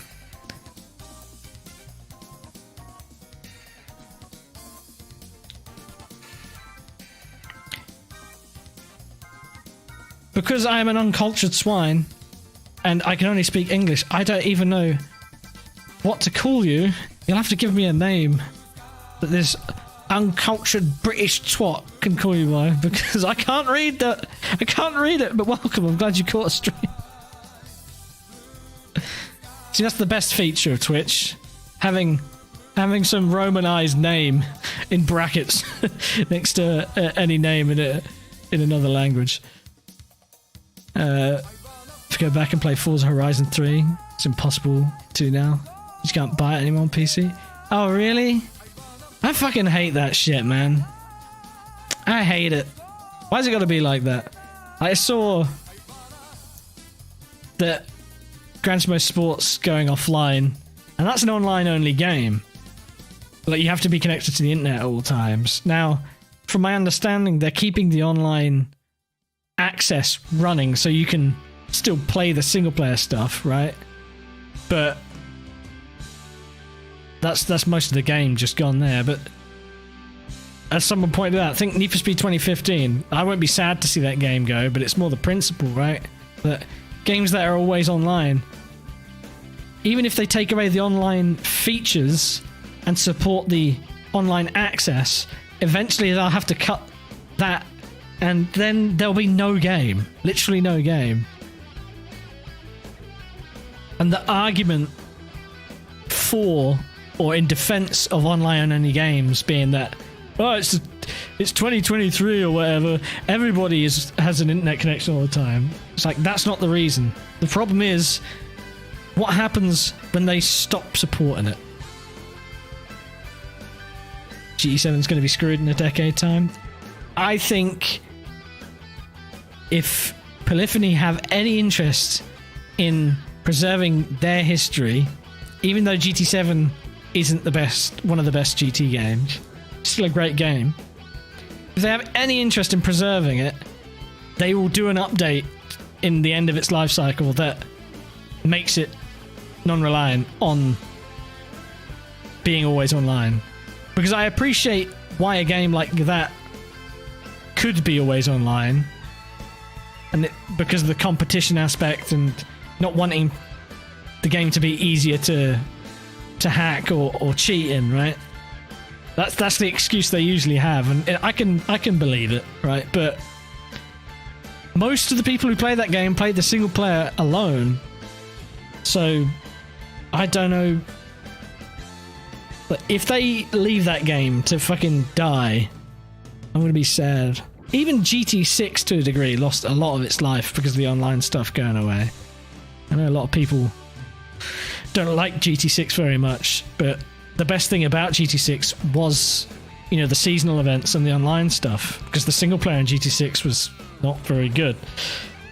But, even that game's being modded now. At least there's a way for people to enjoy that game still, right? But yeah, the fucking online-only game shit needs to change. Remember when Microsoft were trying to do that with the Xbox One back in the day, and then got a lot of kickback? Where's that spirit gone, everyone? We need that same energy. We need to stop buying shit if they're going to go always online. Look at fucking Payday 3. Payday 3 had a dreadful launch. And on the lead up to its launch was pretty bad as well, because they, for a few reasons, DRM and always online. They removed the DRM last minute, but always online stayed. So even if you want to play solo, you have to queue into a private lobby. It's had a dreadful launch, and people haven't been able to connect to any games, let alone a private game where they're just on their own. So you couldn't even play it single player if you fucking wanted to, because the servers are shat the bed. And it's gotten to this point now where they're essentially having their arms twisted into, well, if we want our player base to trust us and have any faith that we aren't just scamming them essentially by taking their money and not having a game to play, then we need to do something about that and provide a way to play without an internet connection. Yeah. The outrun mode was pretty neat in GT6, yeah. I wish there was more to it, but my favourite aspect of GT6 was playing online, setting up custom lobbies. There was somebody that I met on GT6 that always hosted these lobbies where they do a 10 performance point window, and you had to drive a stock car within that window, and it was always on the really shitty road tires. But Gran Turismo's always had this issue where sports tires feel more like slicks than sports tires. A sports tire in my head is like a semi-slick radial, something that could be considered road legal maybe, or at best like a grooved slick that is used for tracks, but they always have way too much grip. So we used to always drive the economy tires and that, which maybe were too far as certain grip aspects, like longitudinal grip, but lateral grip, they felt quite right. We'd just do a lap or two of the Nordschleifer, and that was where I had a lot of my fun in that game. They made that terrible Walking Dead game that I don't even know how long it lasted, but it wasn't very long. A game so bad that the IP holder pulled it. And I don't mean to slander The Walking Dead, but their standards can't be all that high because they ran that TV show into the fucking ground. So yeah, that's a testament to how bad and not ready it was. They also did a bit of an asset flip with that other game. I don't remember what it was, but it was basically Payday but World War II era, and they just reused all the maps and everything from Payday 2, but like redesigned them to look like they were. It's very much a Far Cry Primal situation, but like even worse. And that game was dead on arrival, I think. What the fuck was it even called? I don't even remember what it's called. It was that bad. Raid or something. So, yeah, I hear that. I hear the word raid now, and all I hear is Raid Shadow Legends. But raid, yeah, that sounds about right. I don't know what it was, but I never bought it, and I just remember some of the people I watched who covered Payday 2 stuff at the time bought it and tried it out and did some videos, and I was like, the reason why Payday 2 was so successful is because the game came out and it was pretty good. And then they continued to support it by adding loads more content, patching it, and balancing out the game. When you release a game like that, you're paying the same full price on release, but with no sign of longevity to it at all. Dead on arrival. I don't like using the term dead game and things like that. I think that's thrown around way too much by people who, I don't know, just don't like certain games. I see people using it on Twitter or social media in general all the time. You know, the kind of kids that would call a game shit because they're bad at it. Like, those kind of folks, you know what I mean? But that game truly was dead on arrival because there was nothing special about it. Speaking of Far Cry's pretty good. But is it that good? Is it top 25 good? I don't think so.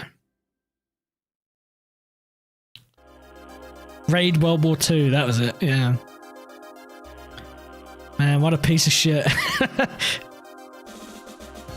I don't know how much they sold that for on release. But I guarantee it was too much. No Toka. I've thought about it. But I can't give Toka Touring Cars 1. I can't consider Toka Touring Cars 1 at all. Because I'll be honest, I've gone back to that game and it's not good. It handles awful. It is a frustrating game to play. The difficulty alone comes from the fact that the AI are good and the controls are fucking incomprehensibly bad. Toka World Touring Cars was better. I had more cars and stuff. But still had some of that weird handling. And then Toka Race Driver 1 through 3, like I loved them. I'd probably say Toka Race Driver 1 was my favourite. But I don't know if it quite hits that. I need to try it again. Something about the handling, and even in Toka Race Driver games, the floaty nature of it made it feel like very little difference between cars. They all had this same feel. So I can't really say I'm truly into it. They cheat so much. Yeah, like Grid 1. I don't like Grid 1 at the best of times, but the things that make me really dislike it is just how fucking cheaty the AI is. What's the point in having all these difficulty settings when the AI are just bending you over and fucking you? Anyway, it's It's like Forza Motorsport 7. You know, I'm not keen the direction they went with the single player of that game, but more importantly, the AI in that game are fucking dreadful. They swing from being impossibly difficult because cheating to pathetically slow because they just aren't suited to certain tracks. It's one thing I'll give Gran Turismo. At least the AI has been consistently bad from beginning to end. I really hope this Gran Turismo Sophie thing takes off and can be implemented to the fullest extent, because the idea of a truly configurable AI that is competitive to exactly what you want it to be sounds awesome. Gran Turismo 1 and 2 get a bit of a pass when it comes to AI because there's a lot of rubber banding in those games, but it's never a rubber banding that rubber bands cars past you. It rubber bands them up to you to keep them in the race, sort of thing. And I think it gets away with it. They can rubber band up to you at the wrong time and catch you out of the last corner and have a better run than you sometimes. But other than that, I think it's a lot better approach. And those games are from the 90s.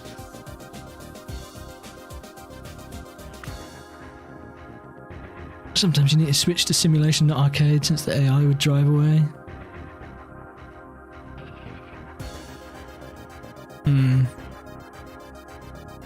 Forza 7 maybe hate Sebring since the AI are insane. Yep.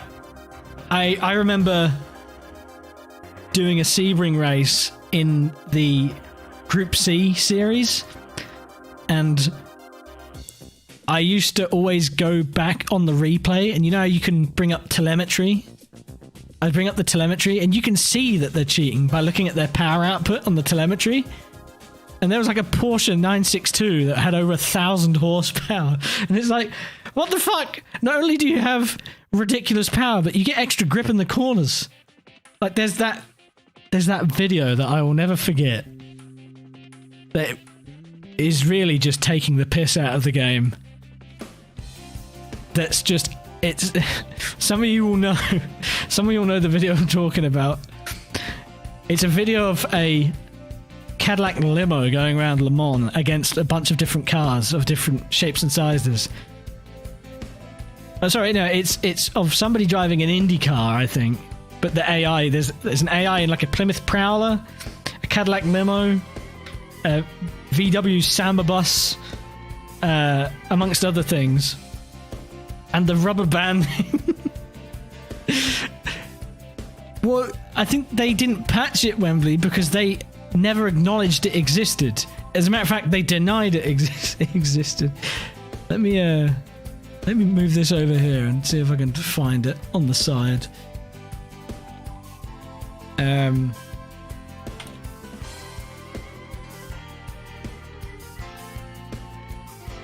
Yeah, this is the this is the fucking video. Let me just pause the music. This video, Forza Motorsport 7's AI does not rubber band. Let's just watch this together. Watch this. This is what happens.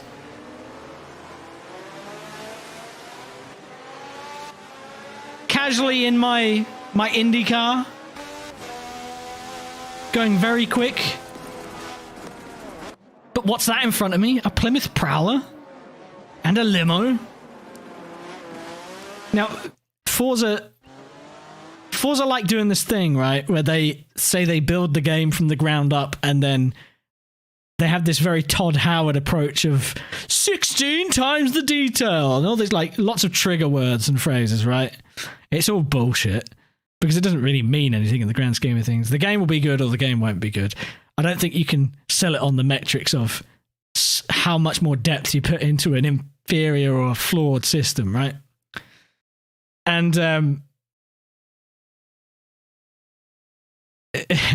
not drunk today, Sun Yan. We're good, so I'm not going to go on a tangent. But my point I'm trying to get at is the fact that they have the gall to deny that something like this is a problem when shit like so they changed suspension models in Forza 7 for the first time, which meant that they couldn't. The suspension model can't handle it. Look, the rubber band can adjust power outputs, probably brake performance, and tyre grip. But then it just runs out of suspension stroke. And as you can see...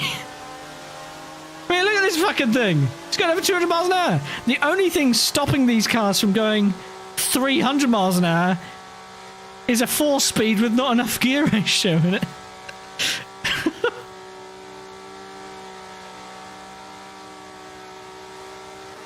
Oh, it's brilliant. I'm going to take a real quick break, get a fresh drink. I'm going to let you just enjoy this video.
That shit never gets old.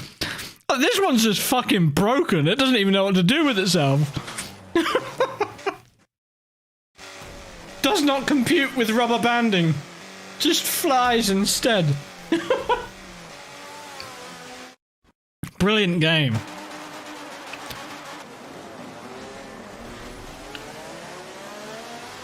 It wasn't this video, but there was another video that takes the piss out of the whole rubber banding thing. And it actually takes part of an interview with Dan Greenwald. It's like, I think he's like the lead behind Forza Motorsport. And they take this clip of him saying in an interview, Forza Motorsport 7 doesn't have rubber banding, and like repeats the clip of him saying it again and again, punch zooming each time, slowing it down each time.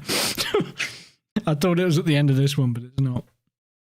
But yeah, you get the point. It's fucking stupid.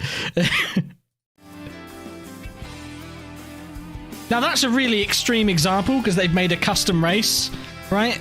And they've put loads of different cars in there. And the game is trying its best to make those cars competitive with the car that person picked.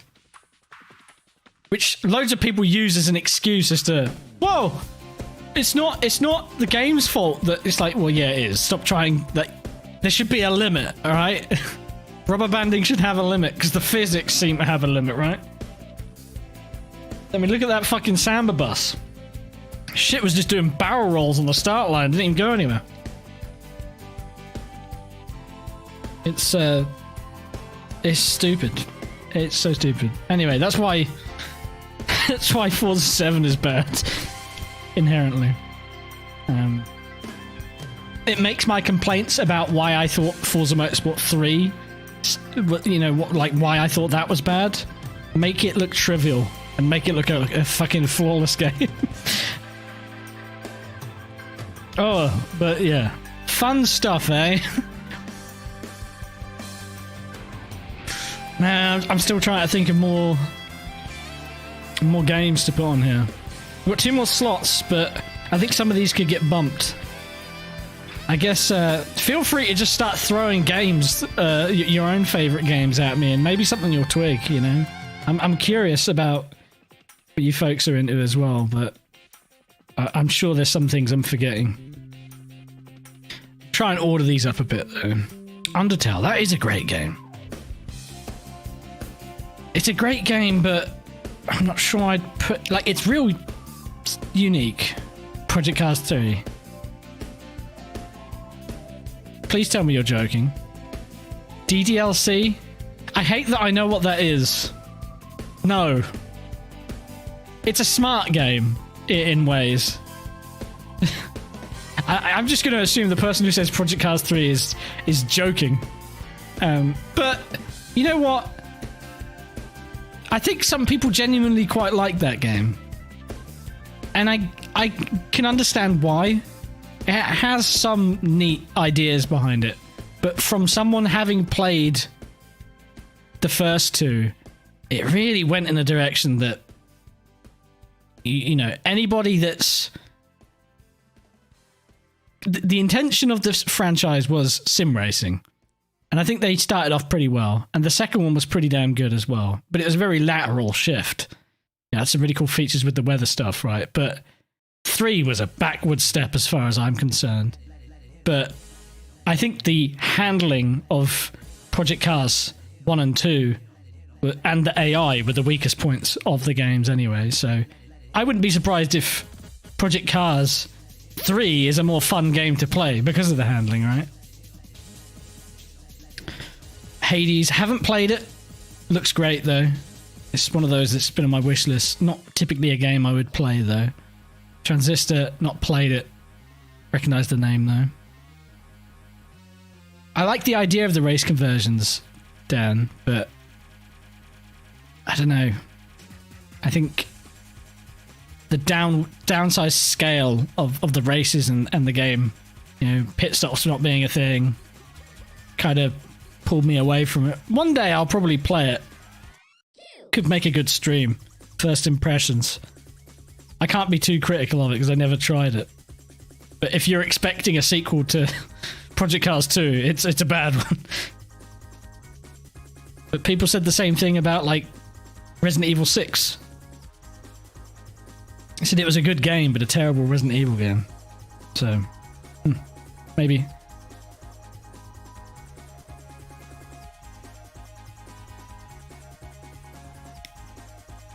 Also can play it with a controller. Yeah, playing Project Cars 1 or 2 on a controller was not a very fun experience. So from that perspective, I imagine it's a much better game. I spent most of my time playing Project Cars 2 on a controller. Project Cars 1 was my first PC sim, proper sim that I got into anyway. And then obviously I moved to R Factor 2 after that and never looked back. Sequel to Project Cars 2 is the new one called GT Revival or something. That's more of a sequel to like GTR 2 / Race 07 / Race. What was it called? What was it? GTI Evolution was the expansion, wasn't it? It's meant to be a sequel to that. I think if you're talking about a proper sequel to Project Cars 2, it would be something like Automobilista 2. I think that's a good natural progression from what Project Cars 2 was, given that they share the engine and they feel very similar. Each to their own. I think that AMS2 is in a place now, which is pretty solid, but like it just doesn't appeal to me enough over the game that I already have that fills the void that game is also trying to fill, right? Doom. I like the early Doom games, but I never played them when they were relevant. So to me, Doom Eternal was a better game because it's more enjoyable to me. I love the fucking insanity of that game. The super high pace combat. It's adrenaline fueling. But I think the early Doom games are awesome. I think all the Doom games are awesome, really. Even Doom 3 is great. Its own special Doom. Fallout New Vegas, didn't really like it. Setting killed it for me. Not really into the desert. I prefer the more urban setting of 3. But good luck trying to play 3 these days. The best way to play Fallout 3 is in Fallout New Vegas. I need to try New Vegas again sometime. It's hard for me though, right? Because Fallout 4 has such better gunplay. And that's my favourite thing about the Fallout games is the looting, exploring, and the shooting. I've never thought the story to be all that interesting even in 3. I like the elements of having that many choices of dialogue, and that's kind of gone in 4, right? And that's what makes New Vegas stand out against the rest, is I think that the story and everything is the better part of it. But after playing Fallout 4 and enjoying the combat in that game, I can't go back. I can't go back, man. It feels antiquated. In the same way that I've tried going back to Morrowind and Oblivion after playing so much Skyrim, it's just like, I think I'd rather just mod the shit out of Skyrim. Speaking of Skyrim, I've seen a lot of these lists already, and a lot of people put Skyrim on there. And I think Skyrim's a great game, but like I said about GTA, I think GTA is a great game, but it's a bit of a jack of all trades still. No one element stands out above the rest that makes me think this game is special. Other than the fact that it can do all these things at once, right? Never played Max Payne. I never played Battlefield 1942. I think I played 43, the one that was like a online only like console release.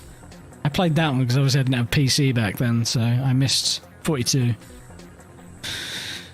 And yeah, I never played the early Fallout games.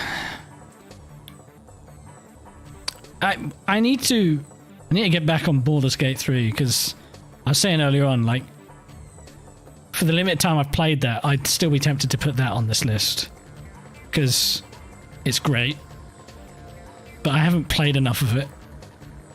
Oh, Tokyo Extreme Racer. I think if I was to pick any, it'd have to be Tokyo Extreme Racer Drift 2, Kato Racer 2.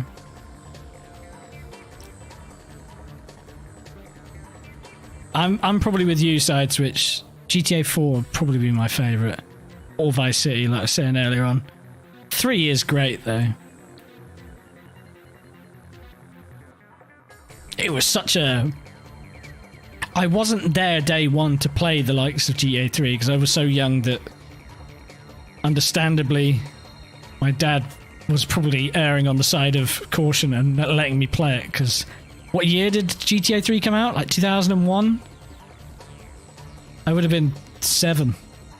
No? Yeah, 7. Probably shouldn't be playing GTA. Hooking up with prostitutes and murdering people in the street, you know. A lot of adult tones and themes. Minecraft is good, but... You know, maybe if I made this list back when Minecraft was fairly new, I might consider that. Because it was quite special. But I think I've played so much of it now, I've burnt myself out on it. I'd be more likely to put Stardew Valley on this list, I think, than Minecraft, personally. But I love them both, they're both great games. Duke Nukem? Anybody? I think if I was to put a game like Duke Nukem 3D or Doom, it'd have to be Doom. But I do love some of the music from Duke Nukem 3D. It's good. Have I ever played Danganronpa before? I tried. I tried. I ended up watching Game Grumps play the whole game instead and found it infinitely more enjoyable because They're a couple of funny guys, and they made it quite entertaining. I don't think I would have stuck with it otherwise, because I found a lot of the characters in that game really fucking annoying. It's a similar thing to what I had with Persona 4. They're just really annoying. Probably goes on a bit too long. Watching it, overplaying it, very legit, yeah. Because you can take it or leave it, and you know that you'll still get to see the rest of it whenever you want. I ended up sort of watching a bunch of videos to explain the story. I think I even watched some of the anime. But yeah, no, definitely not into play it. Contradiction. I was looking at it. It's a... You know, me and Bacho briefly talked about this not too long ago. It's like, I love that game. It's so cool. But every time I play it, it becomes less and less special. I was supposed to play it last year, and then there were several occasions this year I said I would play it again, because I like the idea of it being like a yearly tradition. Same with like Silent Hill 2. But as with Silent Hill 2, I'm finding I'm losing the magic of those games by playing them that often. And I think it's better to leave those games for special occasions.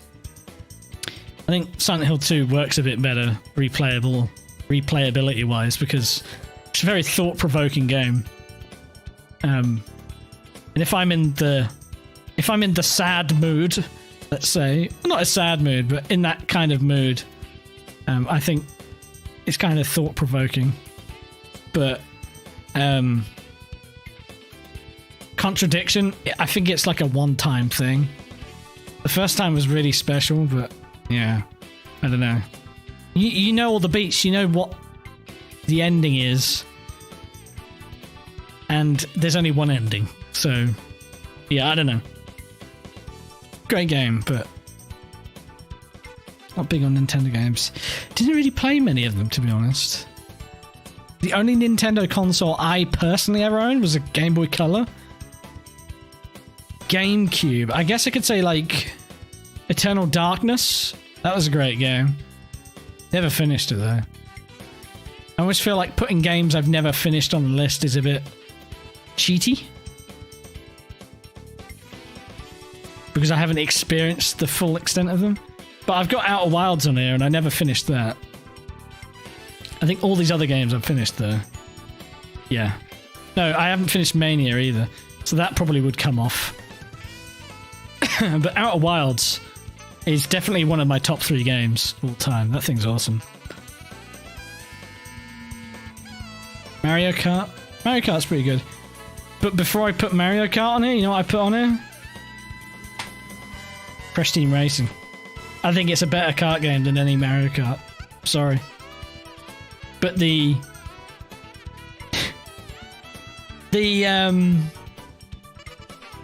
it feels a bit more skill-based. Which isn't to say you don't need skill to play Mario Kart of any kind. You definitely need knowledge of how the game works, and there is definitely a skill to nailing some tracks. But I mean more just the mechanics of driving the karts quick. Crash Team Racing had it down, man. Like there was a finesse to getting the boosts just right. And that's the other thing I love about it, is boost mechanic through power sliding. That came much later with Mario Kart. I did play a lot of Mario Kart 64 though, back in the day. My dad often reminds me, he often tells me, I say often, every now and again he'll tell me about when I was really young, how I'd be a bit of a blag, and you know, he'd say it was time for bed or something, and I'd say something along the lines of just one more. But I'd just keep saying just one more.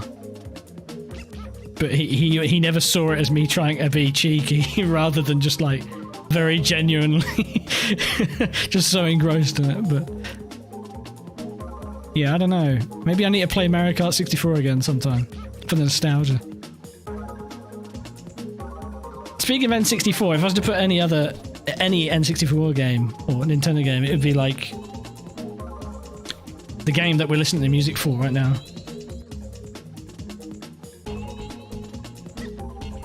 The new Tetris. My favourite Tetris game. Okay, we've got a list, but I'm not final. I think what we need to do is order them now, and then start considering things to drop out and replace. Because I'm not sold on this list. We might play some Assetto Corsa today, by the way, if you're still waiting in the wings for that. I think I will, but it won't end up being as much as I've been talking. Okay, so Silent Hill 2 is my favourite. Gran Turismo 2, Outer Wilds. Assetto Corsa, Cyberpunk.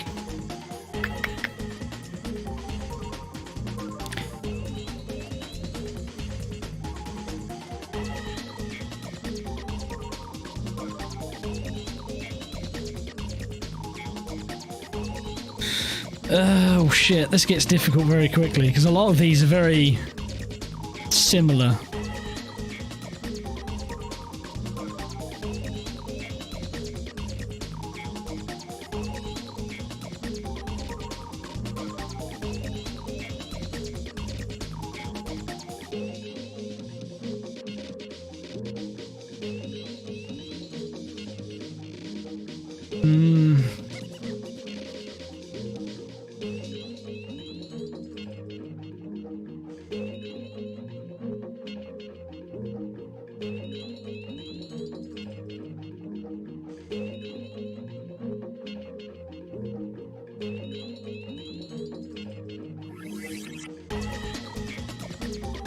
Half-Life. I do really like Half-Life.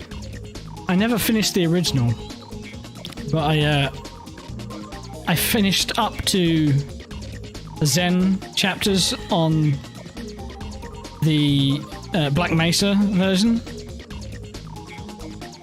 a couple of times. It's a really good game. I said this before, but it's got a really good sense of scale for a game that's quite linear.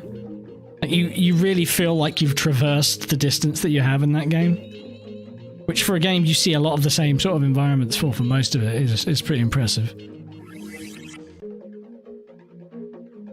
Portal is good. I really like Portal.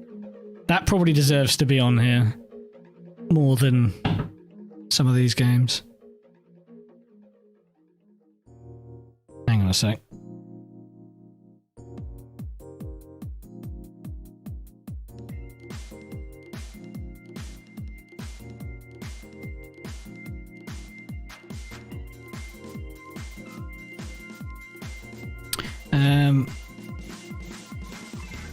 Little aha moments, yeah. Yes, it's a smart game. Kind of makes you wish there was another one or more of it to play.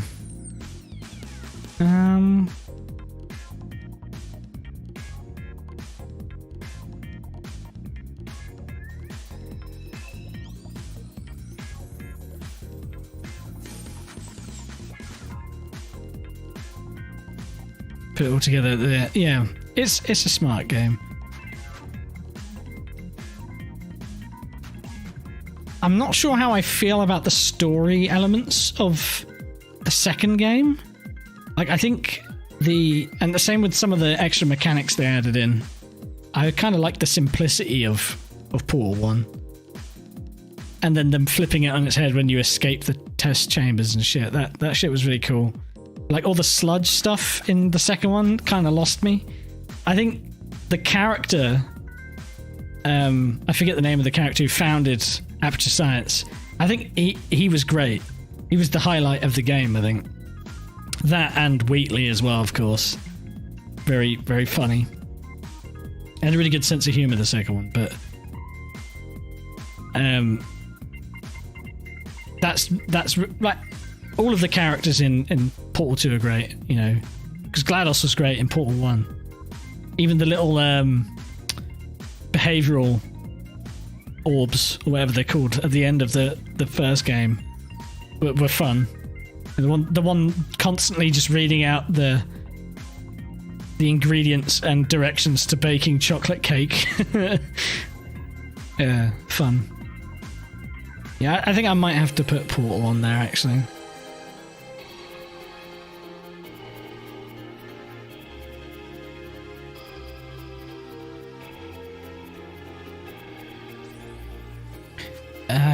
What do I get rid of, though?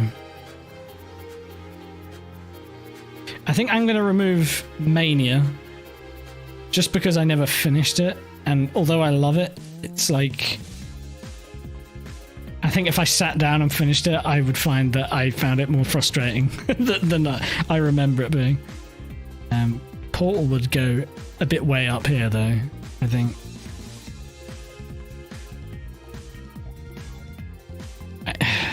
It's funny when I'm thinking, like, Portal is a short game. And a game like Most Wanted is quite long, but it's a better game. I think I'd probably put PGR4 ahead of it there. Her story, it was neat. It was neat, yeah.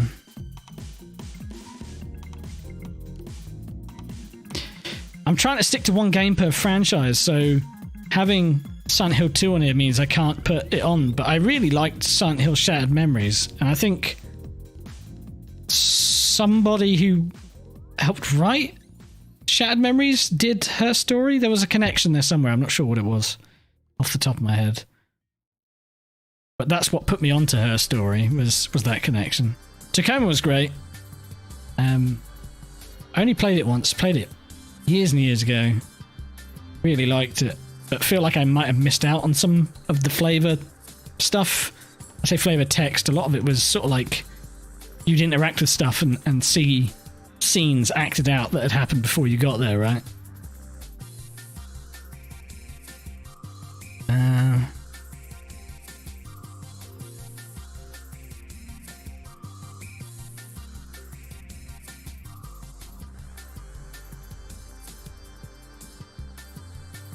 Never played Return of the Obra Dinn, no.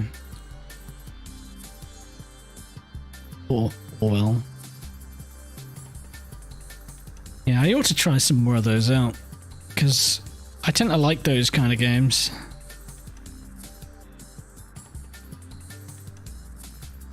Half-Life 2 was great as well, but I don't know.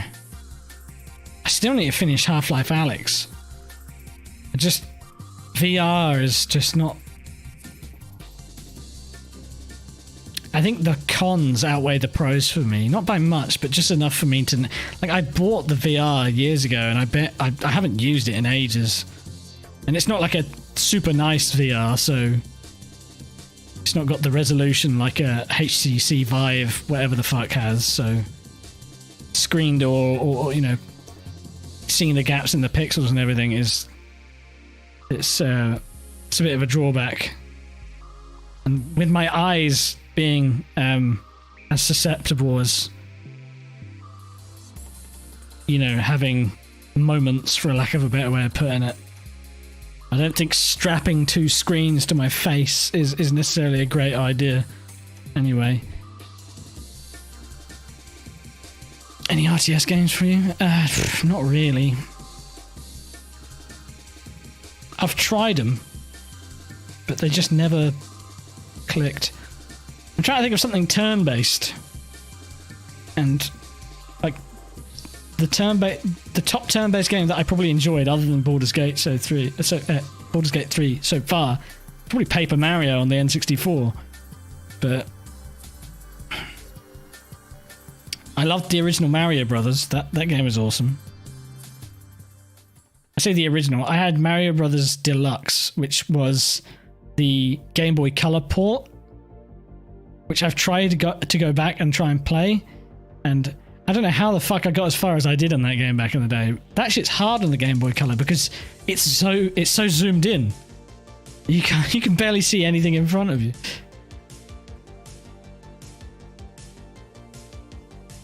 Stuntman is the best driver game. It's a fucking great game, don't get me wrong. But no. I won't shout at you because it is a good game, but it's not a good driver game because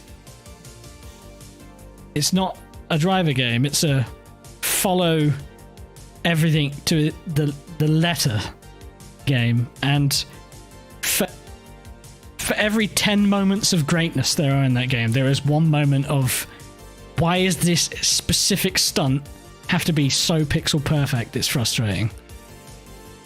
That's the thing that really knocks that game down for me. Is there's at least 3 occasions or more that in that playthrough that are like frustratingly tight. They don't even feel rewarding when you pull them off. You're just relieved you don't have to fucking do it ever again. But the idea was awesome. And then they made a sequel, and the sequel sucked. Never beat it. I beat it twice, I think. But tried beating it again recently. A few months back, I went over to see a mate, stayed with him for a few days, and we got like halfway through it. And then he came over about a month ago, and we continued playing that exact same save, and we got to the last set of missions, but some of them were brutal. Some of them were genuinely just brutal full stop, which at the end of the game, fair enough, but along the way we had at least 2 or 3 missions that are just have one bit in them that are really, really stupid. Also, there's that one mission, which is where we got stuck on the first play session, where you have to drive a tuk-tuk and you have to ramp it across some roofs. But they spaced the ramps and the roofs awkwardly so that the automatic gears, because that game only has automatic gears, would shift up and bog the tuk-tuk down just before you hit a ramp, which would slow you down, and then you'd miss the jump. So you had to sometimes specifically slow down out of an exit so you didn't get the upshift. Going too fast would slow you down sometimes. It's just that shit made me pull my hair out. But other than that, yeah, great idea for a game. Loved it. Loved the little insight into the job of a stunt driver as well, even if some of it was maybe a bit dramatized or whatever. You know, explaining how certain mechanics work, like the the hydraulic pole that would shunt out the bottom of the car to generate a rollover. Like, that shit's cool. The little stunt driver jobs you do between movies as well. Yeah, real neat idea. The driving was good, but I still prefer the driving in like Driver 1 over the driving in Stuntman. But I don't know if I prefer... It's very similar to Driver 3's driving. There's just a bit less weight to it. It's a much better game than Driver 3, that's for sure. That game's not great. Not finished is what that game was.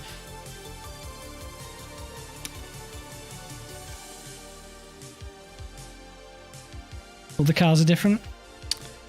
They don't really feel that different to me. The only difference I found was like the stability of the car, because sometimes they'd be like a fucking snowmobile or a tuk-tuk on 3 wheels. But all of the 4-wheel vehicles felt the same. The environments felt different. Like, you had the snow, you had dirt, and then you had tarmac as well. Like, that's kind of neat, but oh, whatever. It's a fucking cool game. I'm not going to argue against anyone who says it's one of their favourites for sure.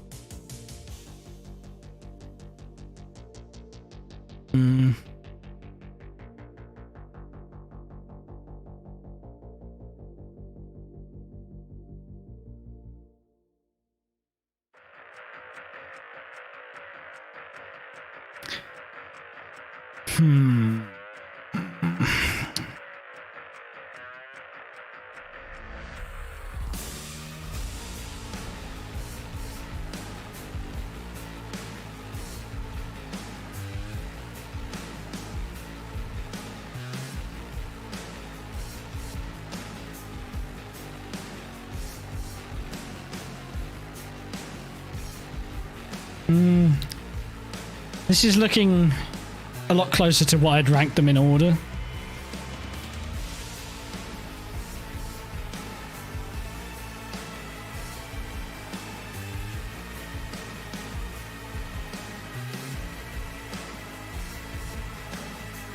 Resident Evil 4, I love it, but I don't know where I'd place it. Like, it's probably got to be a bit lower than this. I know some of these games on this list could go, and there's things that are more suitable coming on here. I just can't think of what they are right now. PS2 games. What's a PS2 exclusive that I should really think of as being great? That isn't part of any of these franchises that are already on this list. Destruction Derby was kind of neat. Destruction Derby Raw was good. Maybe I'd put that on there somewhere. Just type in Derby.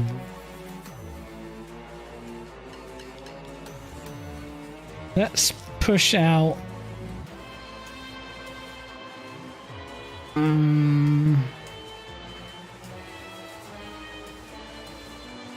I'm gonna have to push Forza out.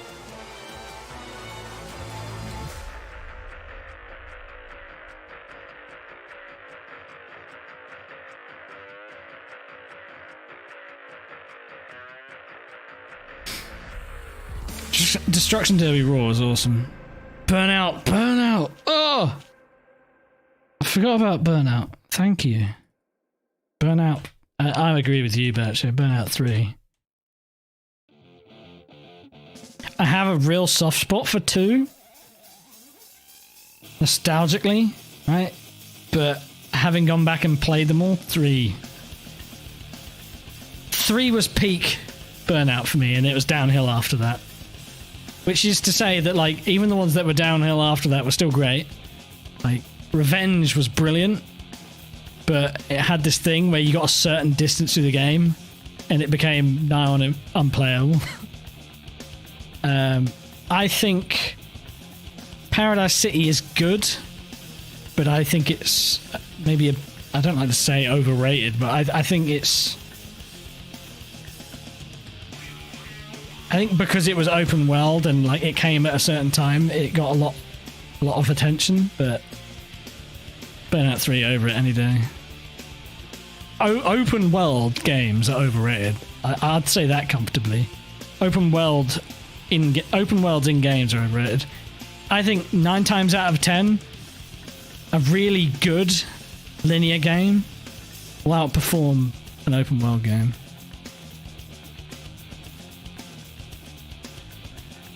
You couldn't even get into it. No, I never finished it. I never even got close to finishing it. I think the most time I've ever played it is either playing it a bit with my nephew or like playing it one night online whilst very drunk with some friends. The best thing about Paradise was the fact that you could press those shoulders button in and then just start rolling down the road and collecting as many people as you could, because there was no crashing for cash in that game. It was a pretty poor trade-off, but it was still a kind of neat thing.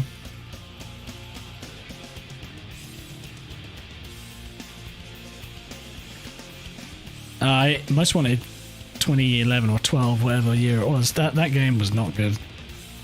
Maybe it was good. It wasn't great. It just reused the name and then did absolutely nothing with it.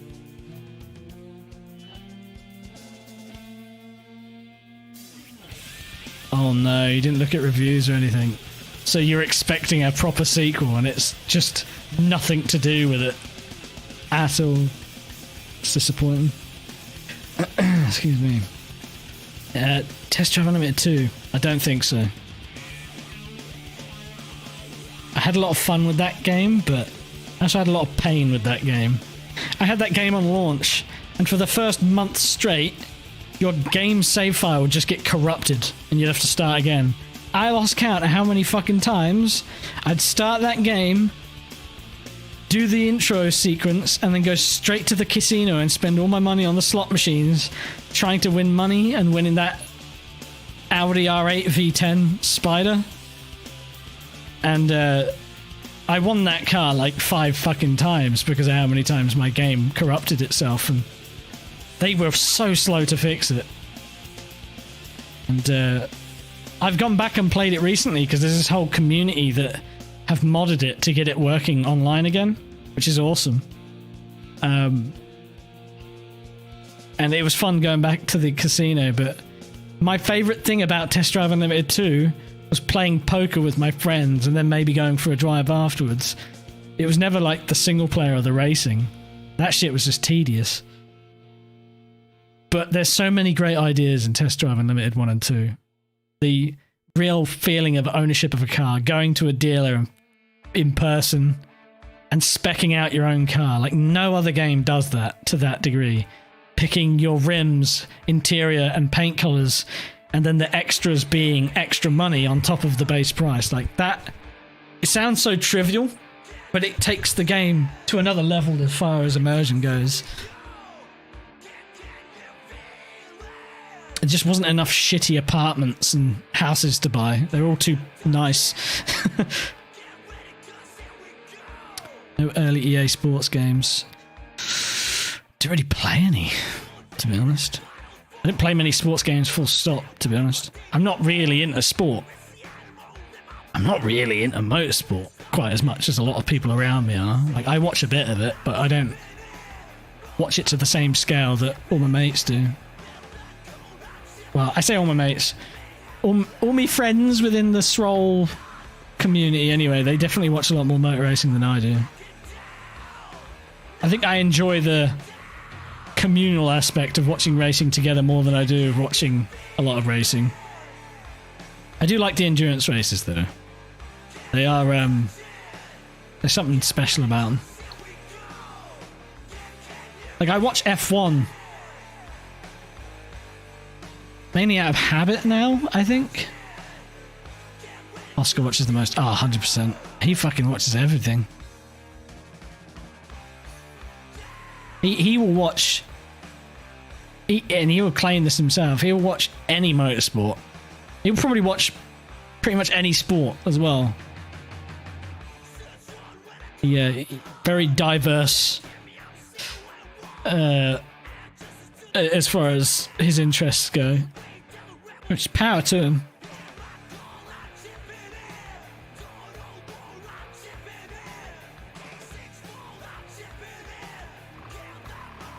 Any of the F1 games?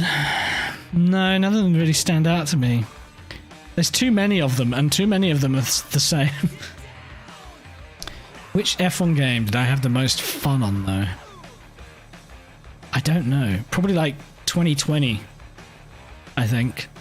Because I think that was the one we did our League series in 2020. That was fun. The League we did. I wish I was into it enough now to do it again, but like, I bought F1 2023, but I barely played it, and I just have no. Like I say, I think I'm watching it mostly out of habit now, and I don't have quite an interest in the seasons as they are, and the cars, although I think they look neat in real life, to drive in a video game, they're not fun. They're frustrating.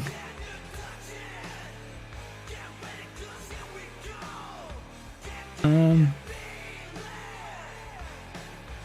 trying to think, maybe arcade games or something that I'd have liked playing. But we got Daytona USA and Sega Rally on there, which almost feels like a bit of a cheat having both of them on there, but they're not quite the same. Ooh. This is from that detective game by the same people who made Yakuza, isn't it? What's it called? I remember what it's called. Judgment, that's it. That was neat. Don't think I enjoyed it over Yakuza though. It's close. It's better than some of the Yakuza games for sure. Oh, shit! I don't know. There's so many games I have that I still haven't played. Fable 1 I really liked, and Fallout 4, but I think Fallout 4 is almost in the same category of Assetto Corsa, where like the base game definitely shouldn't be on here. Like AC would not be on here if I'm not considering mods. What do you guys think? Should Assetto Corsa count? Because the only thing that makes it special and the only reason I keep playing it is because of the mods. I almost feel like it shouldn't count, right? Like it's cheating.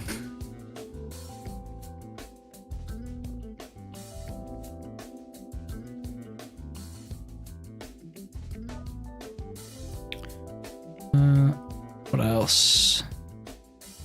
Serious Sam, that is fun, but I don't think so. Oh, you know what? It's another one of those games that's a bit unique. The Unfinished Swan. I love that game. What am I getting rid of? Mortal Kombat. Sorry, mate. You gotta go.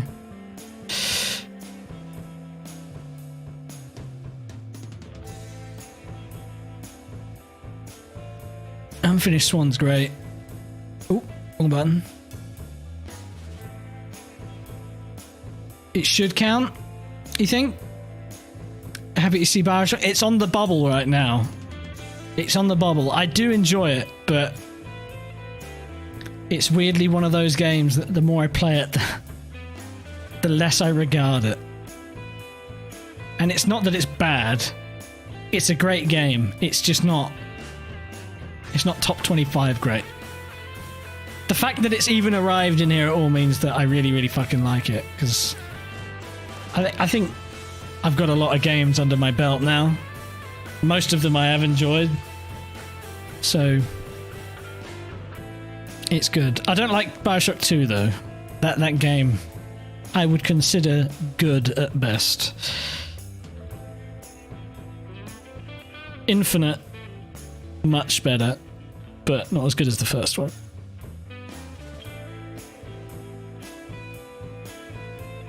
Oh shit. What else? How you doing though, Gav? Good to see you. Let's see. Anything else on Steam? I keep thinking about Valhalla. I really enjoyed Valhalla. That was great. Void Bastards was really good as well, but I don't know if it's quite top 25 good to me.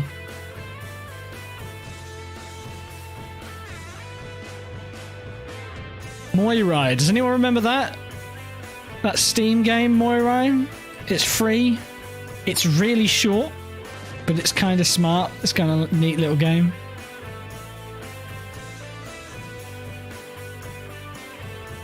I don't know if anyone would have played that one, but it must have done. I don't even know if that game is still up. I don't think it is.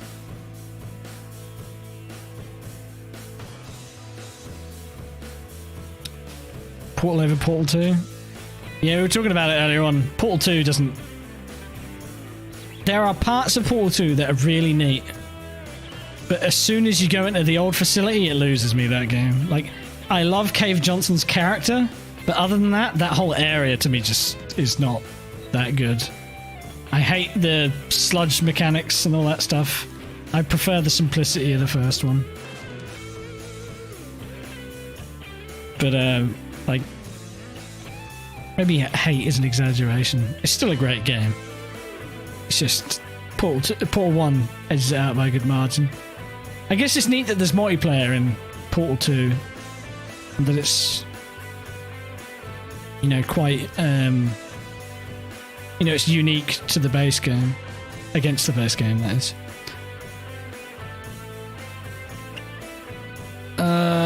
Piss.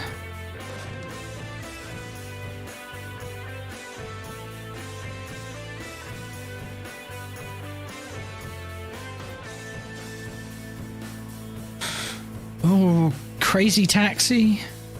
Not 25, good. Cave Wheatley. All of the characters in those games are usually great. Cave Wheatley, GLaDOS, they're all great characters.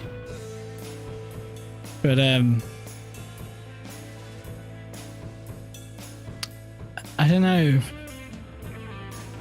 Would it be wrong to say that maybe they revealed too much of the mystery behind the company in that? I don't know. Something about the first one felt very mysterious, especially with the way it ended.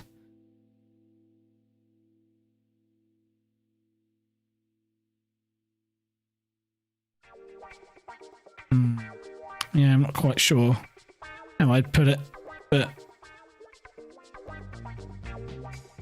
great games either way.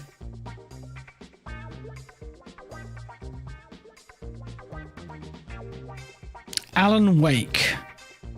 I really quite like Alan Wake, so I'd be tempted to put that in the list as well. Oh shit, you know there's a game I didn't put on here that I've just thought of. How did I forget? Oh fuck, I just punched my microphone. I was so excited. I even spelt that right. Is it one S? No, it's one L. Is it? I don't know how to spell Colossus. It is one L. Fucking Shadow of the Colossus, how could I forget? What a cool game that was. Loved it. What's getting bumped? What is getting bumped?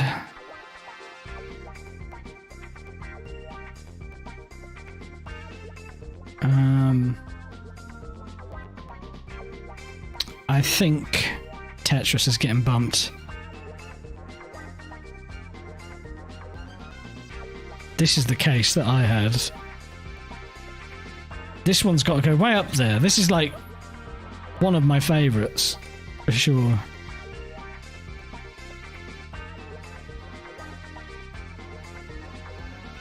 I think it'd go right there. 6th. How did I forget? God damn. I guess because it's not something I've played in quite a while.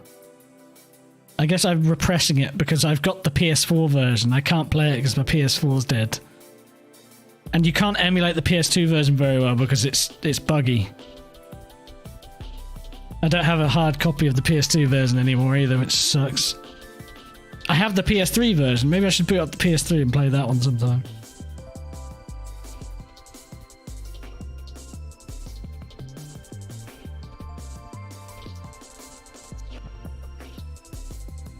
Thinking MGS5 as well. Like, would that beat any of these games out there? Probably.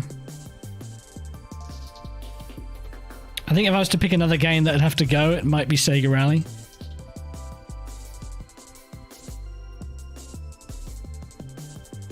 Sega Rally, Bioshock, Destruction Derby, Raw.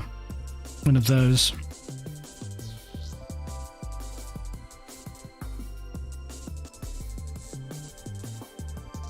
So I think these can maybe switch that. Oh, maybe that there. No. No. Klonoa's too nostalgic. It's got to go back there. Shit, man. I'm so invested in this and wanting to get it just right.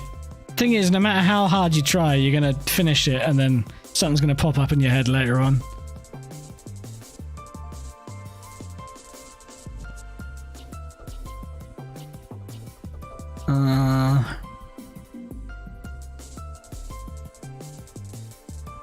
Trials series, like Trials Evolution was a great game. But I don't know if it's that great. Really like Lethal League. Not quite top 25. Same with like Jet Set Radio. Really like those games, but they're not quite top 25. Had a lot of fun with Tony Hawk's Pro Skater 2. Underground 1 and 2 as well, but not quite that good. Yeah, Skate 1 and 2 were great.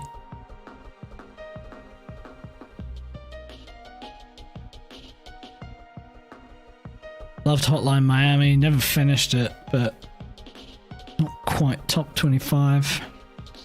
Cluster Truck, great game as well. I think maybe Alan Wake's got to go in here somewhere.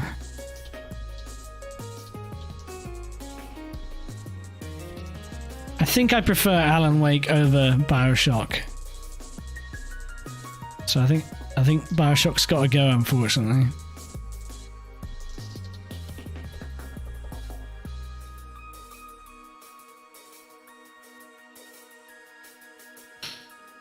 Sorry, Gavin.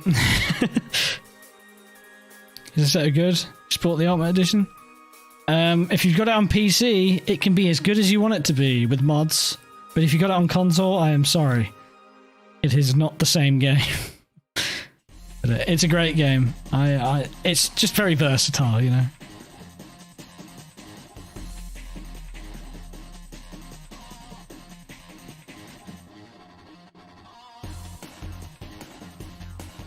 Using keyboard and mouse.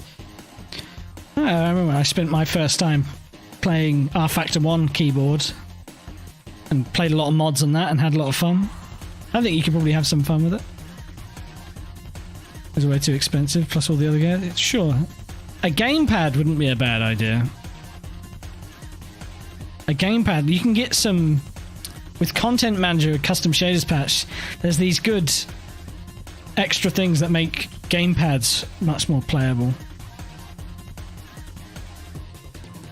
But yeah. Hope you enjoy the game. It's great.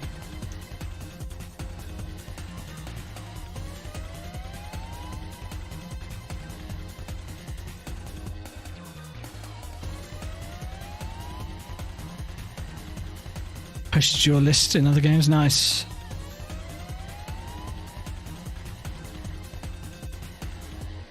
Changing instantly in a week's time. I've already seen, like, I've seen a bunch of these on Twitter, and then I've seen people like posting them again, being like, well, I spent another 5 seconds and thought of this other game, right?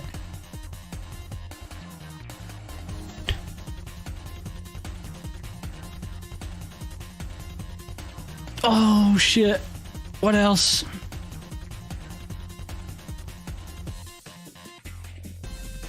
Hitman. No, not for me. Never really played them. Great games though.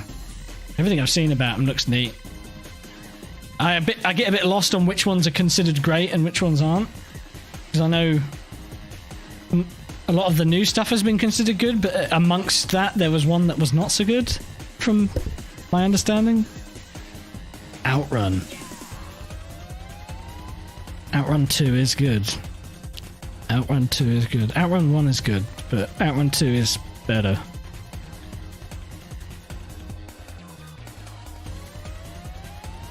Oh.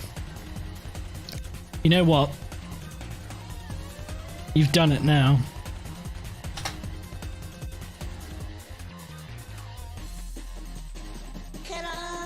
Outrun 2 over Sega Rally. There you go, I've done it. Retro, thanks for subscribing. And I will catch you maybe a bit later on.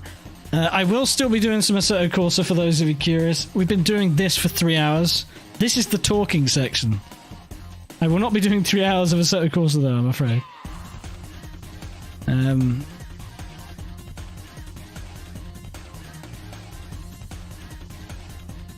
Outrun Coast to Coast. I never had Coast to Coast. I only had the base game.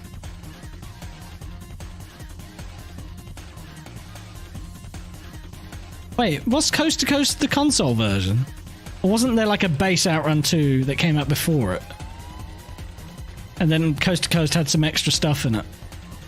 Because I remember the arcade machines, there was like an updated arcade machine that had some extra stuff in it as well. But I mean, I had it on the original Xbox. I thought Outrun 2 was the arcade one. Yeah, maybe. I kind of want to look at that now. I'm gonna put this over here.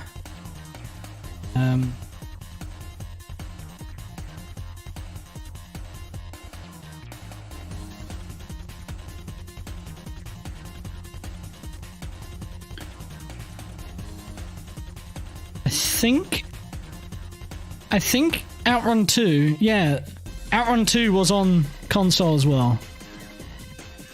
Yeah, we didn't have... So Outrun 2 was only on the Xbox. And then they did Coast to Coast, and I think that one released on the PS2 as well. And it had a couple new cars in it as well, I think.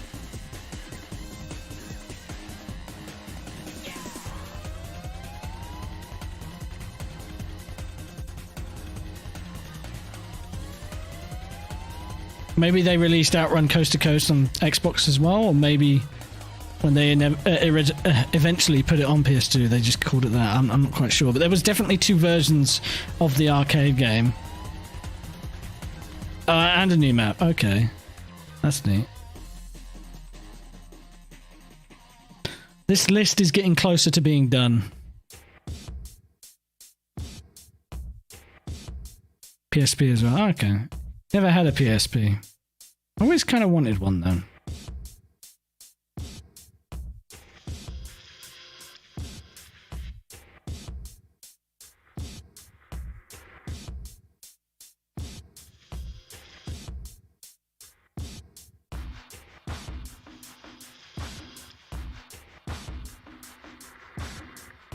Ah, that sucks, Wembley.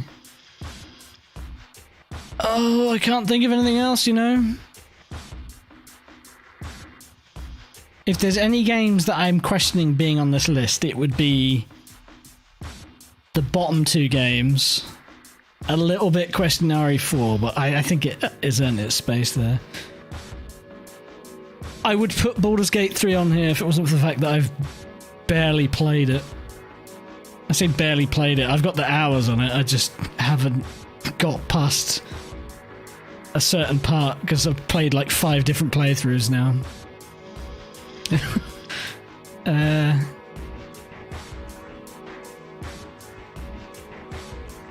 RE4 remake for sure. Resident Evil 4 is great, but like it's super cheesy. And if you really want to get into it, like I have barely played the DLC. They released Separate Ways the same day they released. I think it was the same day they released Phantom Liberty for Cyberpunk. So I only played a little bit of it, but Separate Ways in the original Resident Evil 4 was not good. But the one for the remake is really good. And I just think the gameplay is a lot better. I'd argue that I prefer Resident Evil 5 over 4 original. Only if you have a friend to play it with. Playing single player with AI on Resident Evil 5 is an awful game.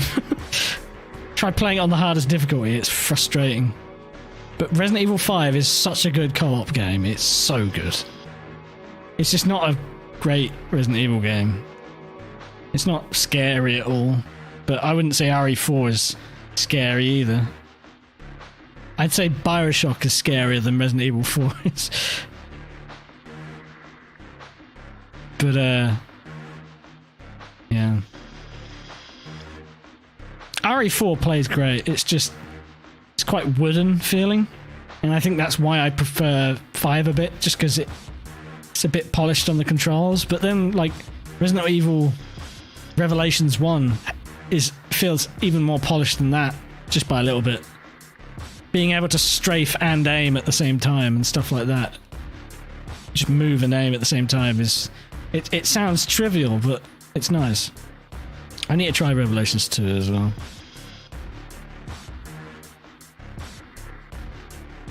Yeah, RE4 is very divisive. People miss the old fixed camera perspective. But times are changing, and it really was a trailblazer, really. You know, it set a lot of things in that direction. I'm trying to think of any other third-person shooters. Gears of War was quite neat, wasn't it? It never grabbed me all that much. I'd sooner put GTA 4 or Vice City on the list than I would put Gears of War, that's for sure. Tank controls are neat, but I don't know, man. They're frustrating as well at the same time. But if I was to play Silent Hill 2 ever again, which I will. I'll always play it with the tank controls rather than the 3D controls. Or the 2D controls. The naming convention's confusing.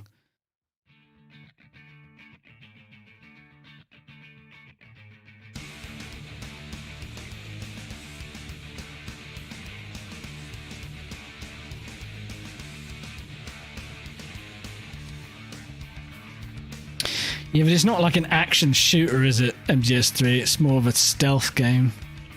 The only time you're ever really shooting anyone, it switches to first person anyway, doesn't it?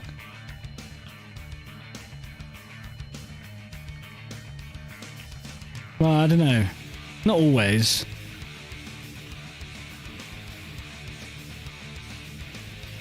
But it was... Metal Gear Solid 3 is one of those games that I feel like I need to play at some point. But like, I understand the lore and everything behind the games now, so I don't feel too much of a reason to, because I know what the story is.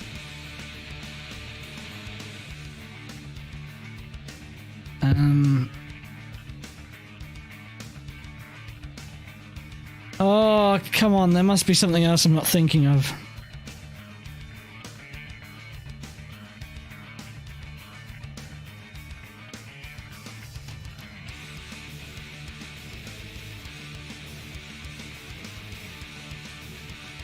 I almost feel like R Factor 1 should be on it.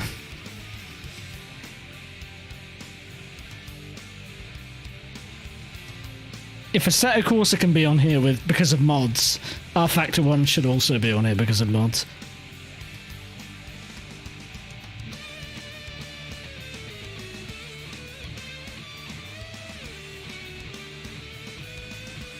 But I don't know.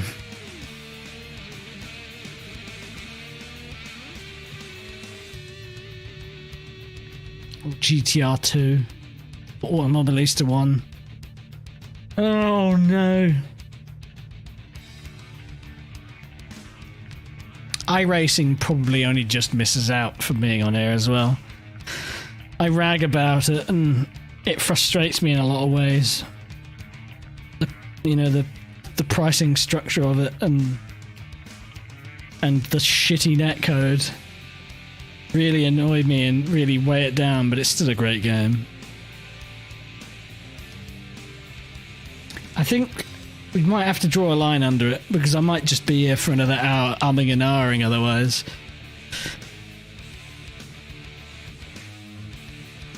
Firewatch. That was good.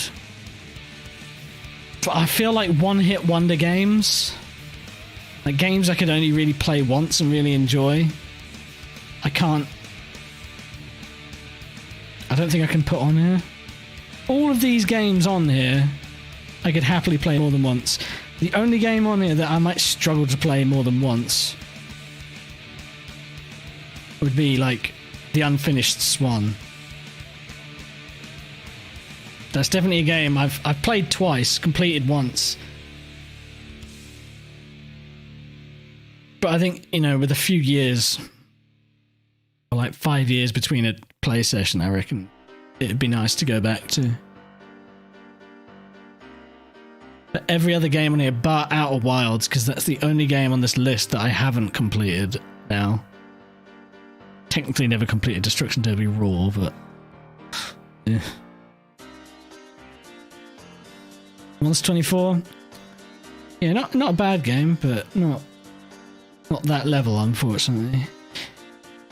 I always dreamt that we'd get a proper Le Mans 24-hour game, so here's hoping Le Mans Ultimate's great, right?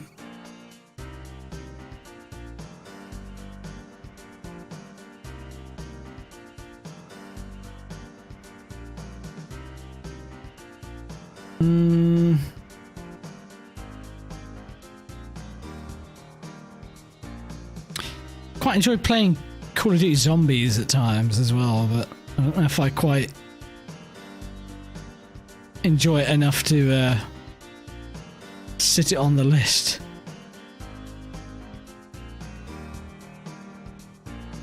Dishonored is great.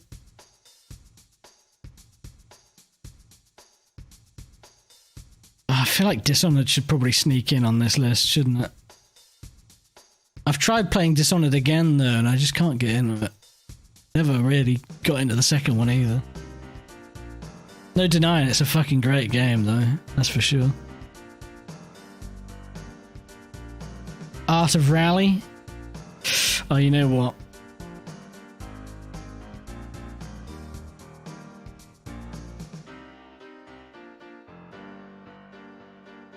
Rally Sport Challenge gets bumped because of Art of Rally.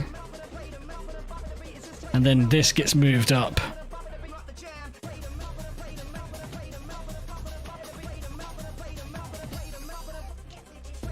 Art of Rally is great. Assassin's Creed, I really liked 2.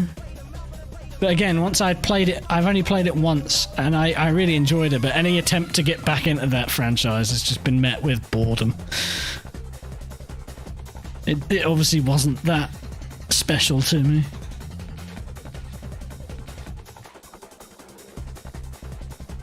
Art of Rally soundtrack is a straight banger. Glad you found it, Scott. It's great music.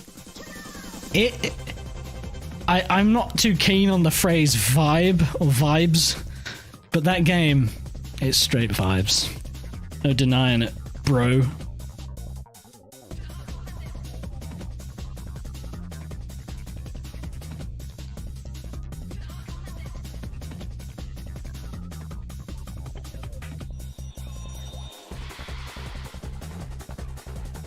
Did I say it's up there almost with Ridge Racer type form? Not for me. Not in a game or music sense. It's great music, but something about the soundtrack of Ridge Racer Type 4. Probably because it's a lot more nostalgic to me. But I've listened to the Art of Rally soundtrack a lot. But not quite for me.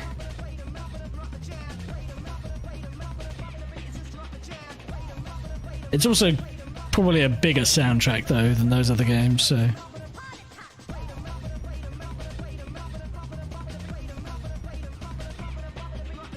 yeah, okay. It's a lot of these games have fun or great soundtracks though.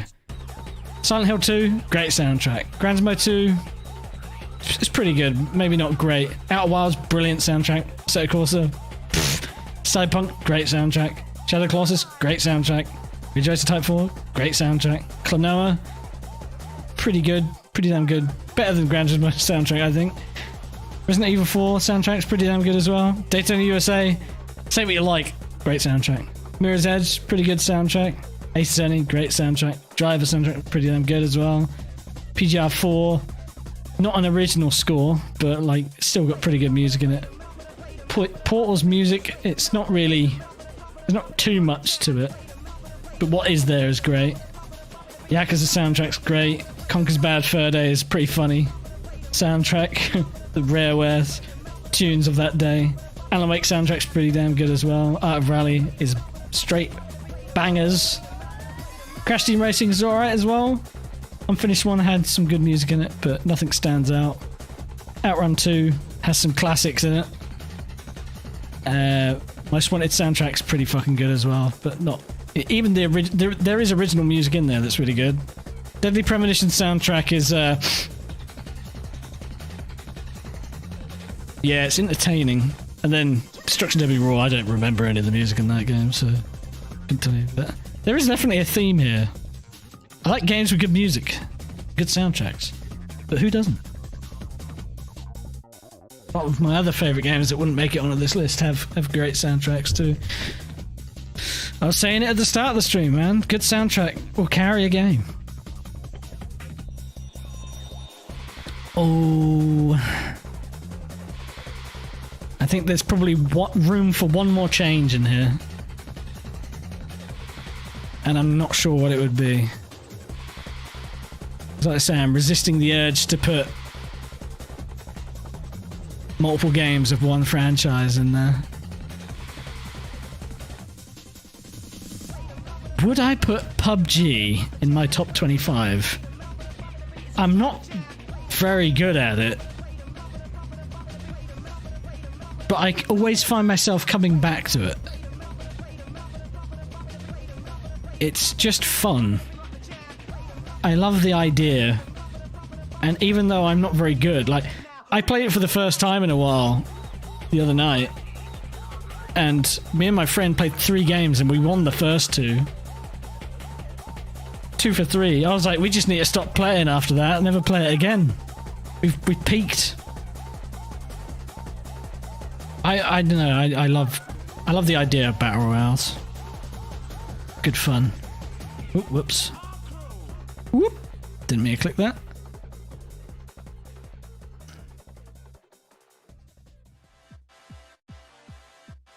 What? What do you mean what? It's because I mentioned PUBG. I like PUBG. It's fun.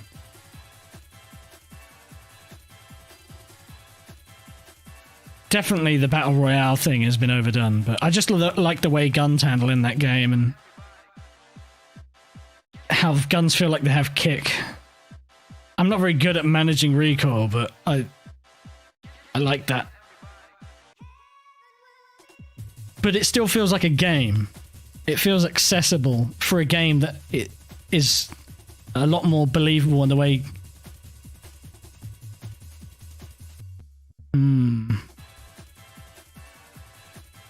I don't have any shooters on here though, do I? So maybe I need a shooter.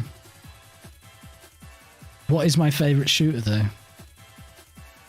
Should I put Counter-Strike Source on there?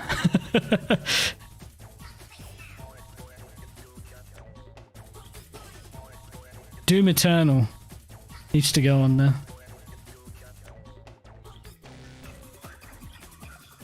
I think.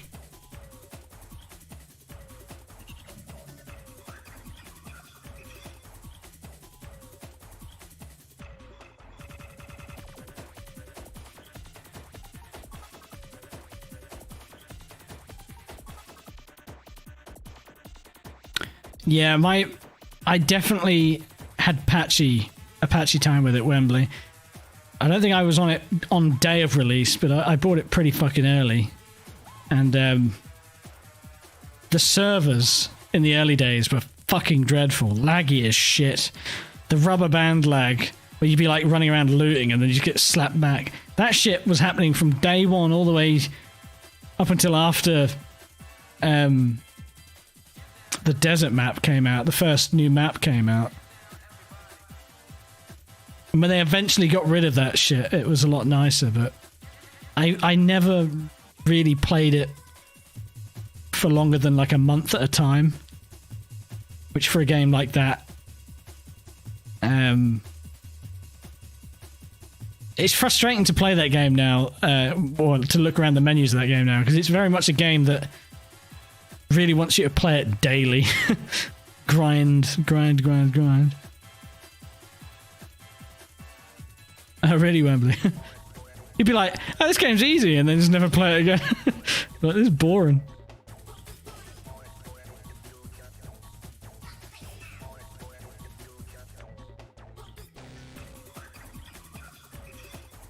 I think I might have my list, guys. I think this is a list. Time Splitters is good.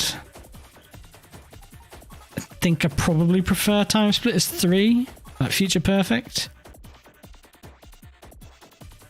It's a slightly better sense of humour, I think. Oh, you had to say that, didn't you?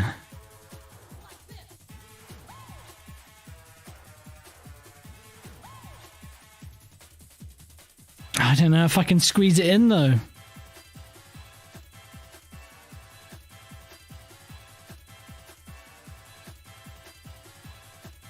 There's more of a story into it, yeah, for sure.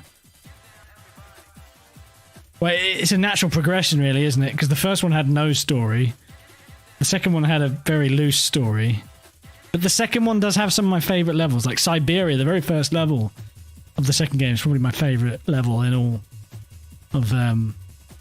And the music in those games is great. The music for Siberia is a great bit of music.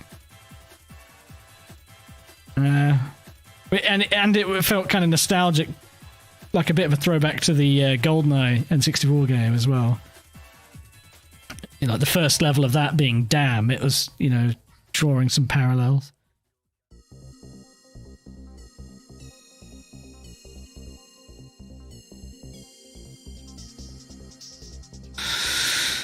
Oh, dearie me. You know, I think I need to put AC down here.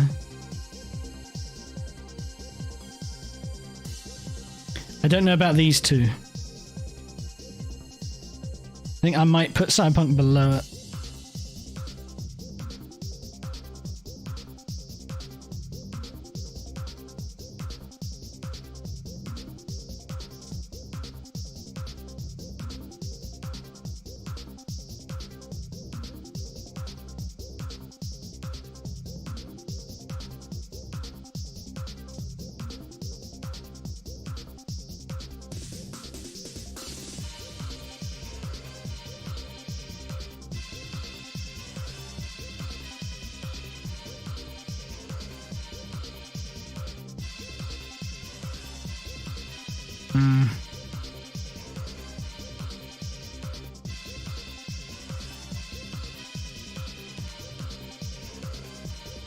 What I say is, if you've got a close connection to a racing game,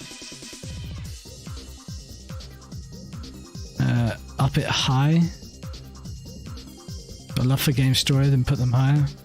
Yeah, I think that's basically why I've got these where I've got them, right? Like, GT2 is by far my favourite racing game, but it can't beat Silent Hill 2 because it's my favourite story game. And then these story games sit above these racing games. I quite like the story of Klonoa as well. I admit that game's there mainly for nostalgia, but I really quite like it. But I tend to agree with what you're saying. A racing game can only have so much scope, and it can be the greatest racing game ever, but like a game with a really well executed story that can grab you by the gut. I don't know if a racing game could ever beat something like that. But racing games inherently have way better replayability usually, so replayability is important for me in games, which is why a Resident Evil game makes it on there, because it's just that good. But if a game that you can only really get the most out of it in one playthrough is that good, then yeah, I think that's why Silent Hill 2 is where it is. I think I'm done. I could move these around and probably keep questioning where they are. Like, maybe I'd put driver a bit further down.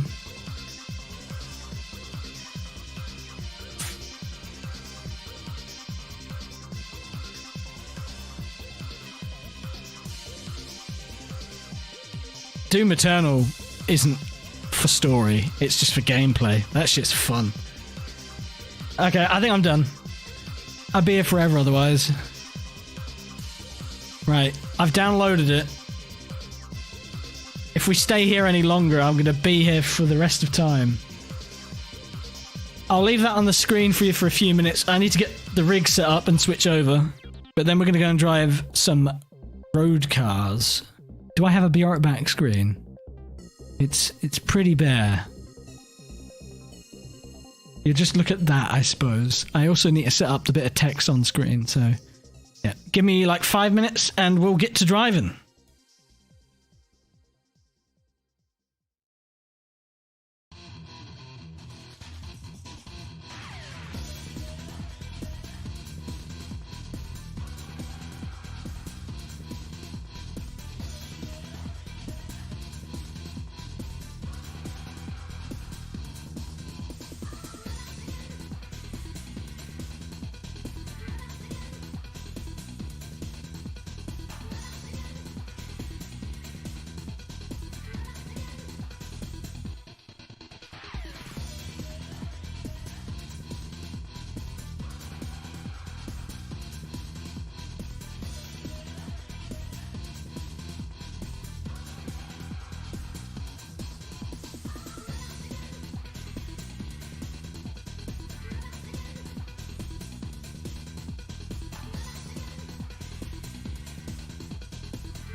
Right.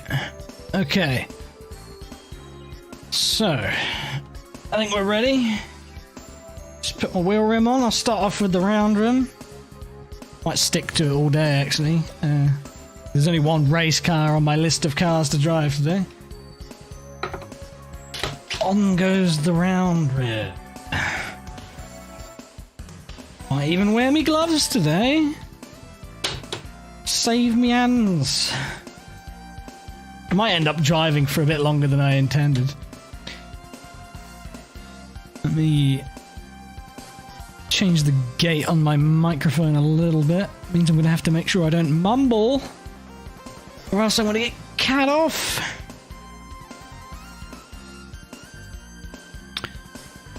Just looking at...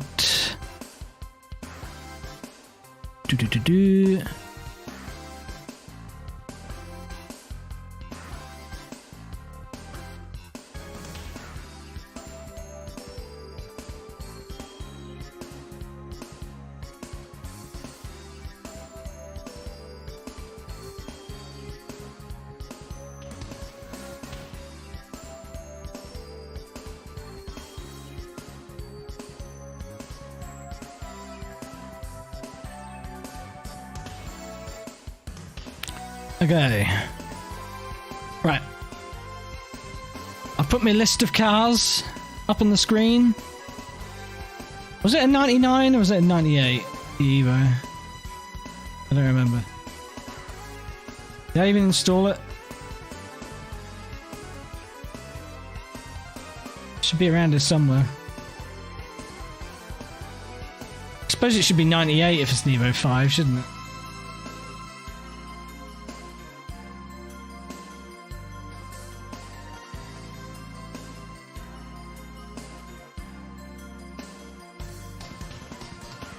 Also might have to quickly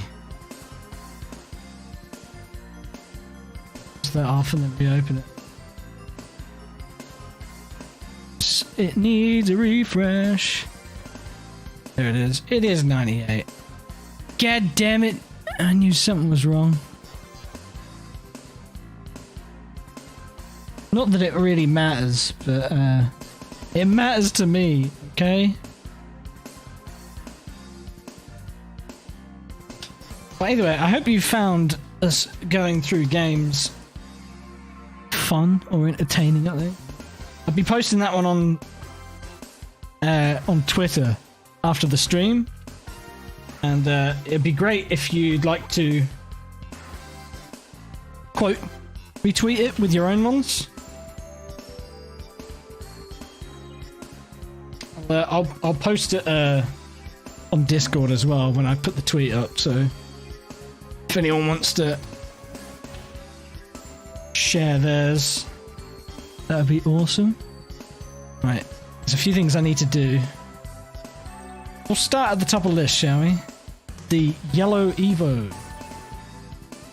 To switch this to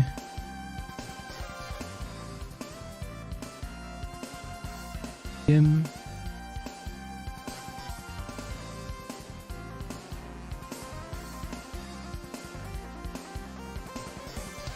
And then switch this. No! To that. And then one last thing. Change the controls to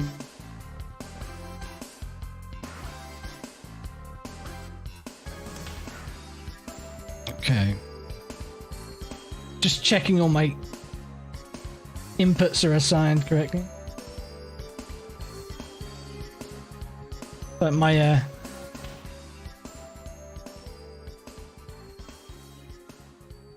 looks like my H pattern needs reconnecting though. Or tightening up, sorry. Sorry for the sounds, I'm trying to find the whole giggity. Found it.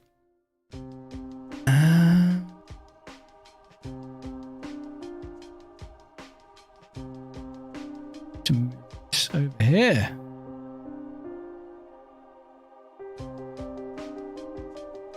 Right.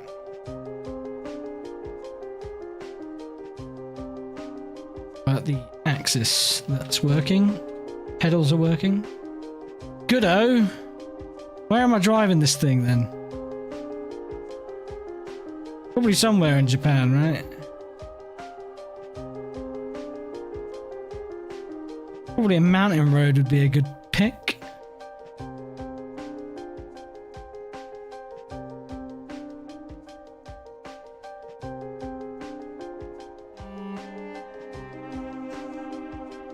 Man, I wish we had a great version of the pre-2000, like the 2003 and before version of Fuji. That would be fucking awesome.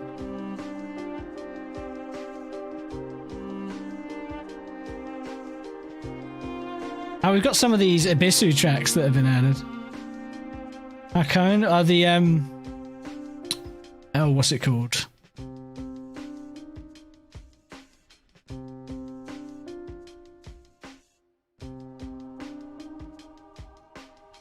Turnpike, that's what it's called. Let me just quickly check what I've got in the new category, because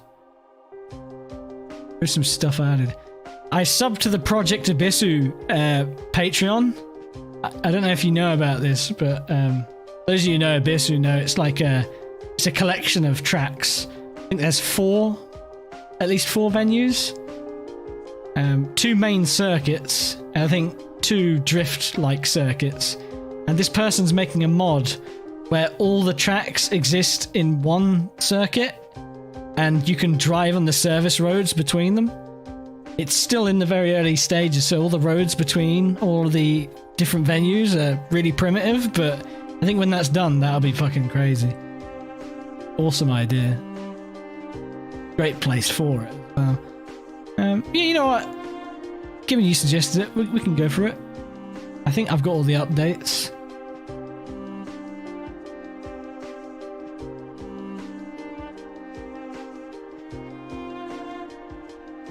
Just get the mixer up here because it might be a bit quiet.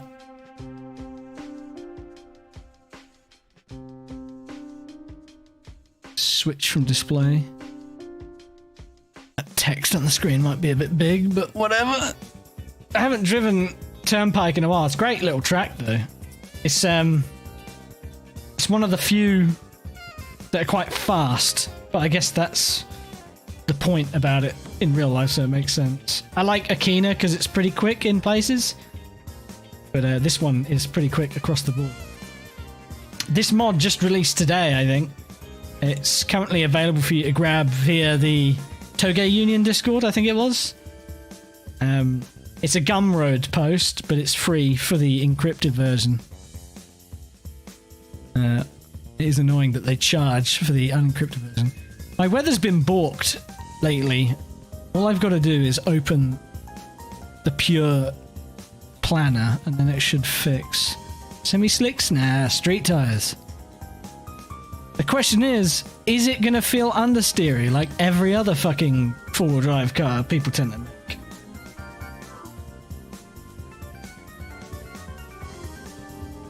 Data. Why is it 0 degrees? Put this at like 20. Track at like 26 or something. Then I'm gonna restart the session because the tires are like ice cold. It's how quiet it is. Gotta turn it up. Turn it up. Does the screen look centered, by the way?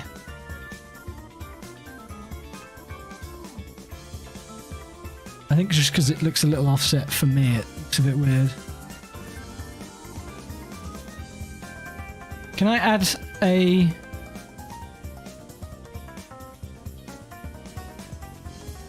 There you go.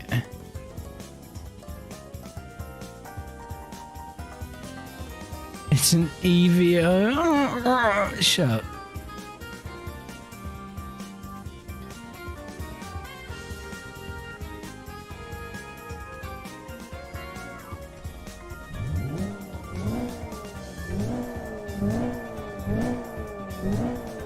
It's not a loud car at the best times, though, no.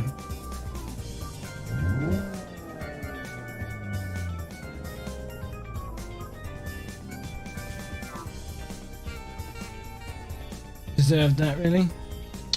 I'm glad you know this. I'm glad you've realised this. Step one is acknowledgement that you have a problem. These out of the way. Don't need those. Never hurt to have that. Where do I have it though? Anywhere I put it, it's like in the way. Guess I could have it at the bottom. Don't need that.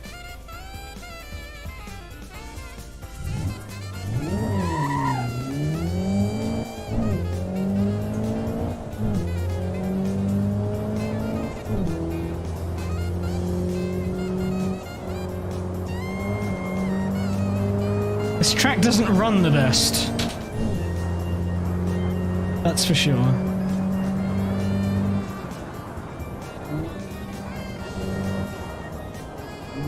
Okay, well, it immediately feels kind of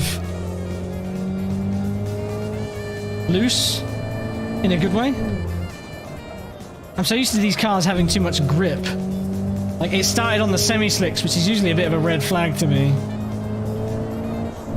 Unfortunately, the ones that usually end up being quite realistic only have street tires on them. Yeah, look at that. Lag.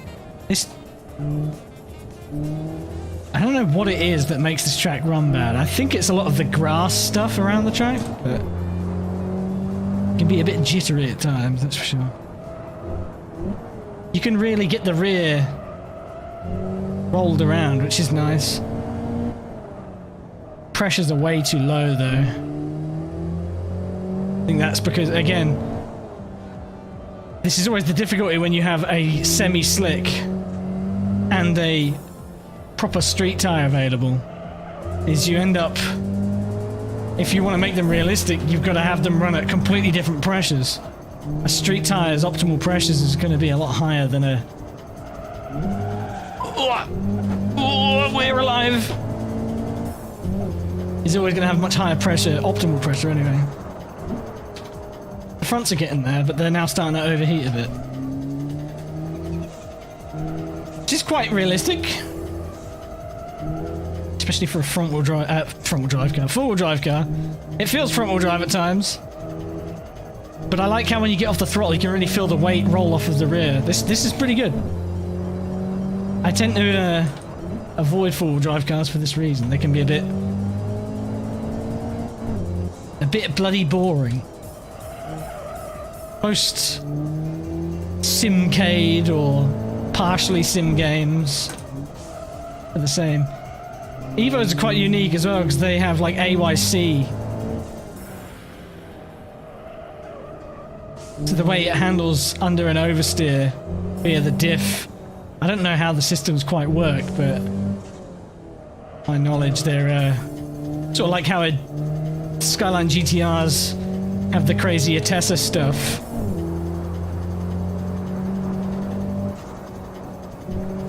These have their own unique electronics.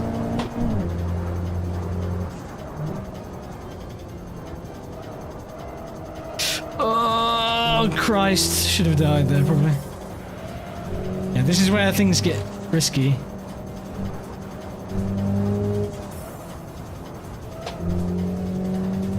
Get ahead of yourself so easily here.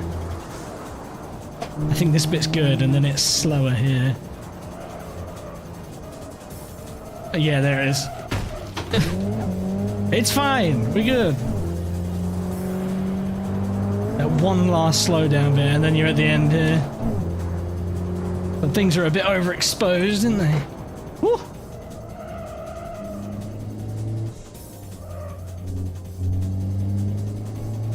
That's the downhill. I'm assuming it'll let us run back up. Sounds kind of neat.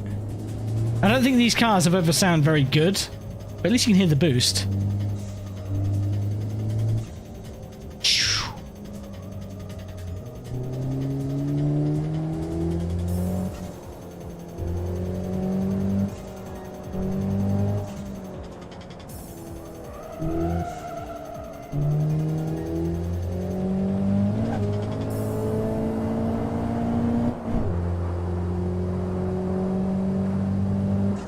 Yeah, good mod this.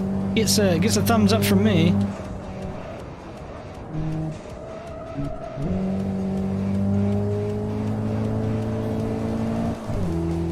We've had some other decent Evo mods, but this is my very favourite Lancer Evo, so nice to have a good version of it. Looks good. I think this sound is probably used from elsewhere, so I've probably heard it before, but sounds suitable. Oh dear, I'm dead. Whee! This is what it was built for! Oh mate, I might make it back! Yeah! Oh, no, we're good! Wait, am I facing the right way? No, I'm not. Going back the other way. No. I don't know. Am I? No, this I'm going back down again.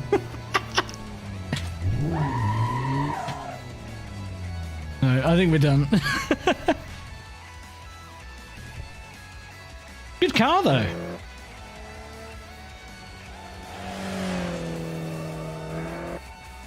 I'm not feeling the overexposure right now, that's for sure. Changed the time of day a bit to... Oh, nothing happened. You saw nothing. We were going uphill, but there's dips where it goes up and down around that part, so I got confused.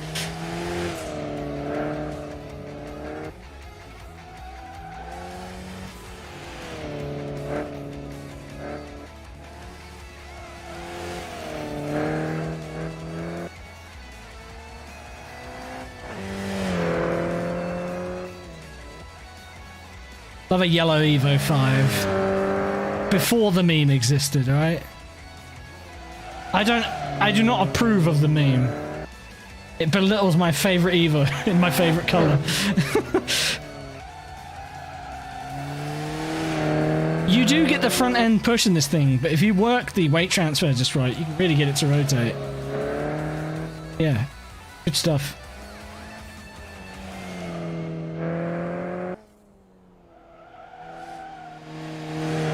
I've been compiling cars for a potential best motoring thing, and this will go perfectly within those, so... Something weird I'm noticing is the reflection of the headlights off the track is a bit offset. I don't know if that's the mod or the track or what. I don't see how it could be the car, because... like... Unless it's the fog lights at the bottom that are doing it. But I don't even think those are on. Either way, cool car. Let's switch to...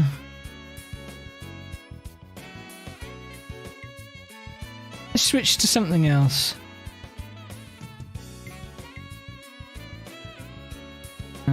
Display capture back up. And then forget to turn it off, as I often do. There's even a yellow Evo in the picture. Just a yellow Evo 9 or 8. Yeah, it's a 9. I do have an Evo 9 mod, but I won't drive that today. I think one Evo is enough for one sitting. But yeah, I like that. That gets... need to add it to my favourites so I remember to look at it. I was driving this recently as well. Got the... Evo 6 rally car, which is it's not bad, you know, it's not bad. I think the car itself is pretty good. It's just the physics for loose surface stages are not great. Maybe it'd be best to drive it in tarmac trim at a tarmac circuit.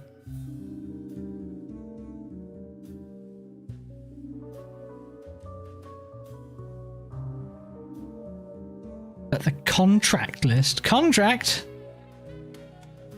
What do you mean, contract? It's just the menu, yeah. We're just... those are the cars that I'm going to be testing today. I will try out the the 911K thing I did.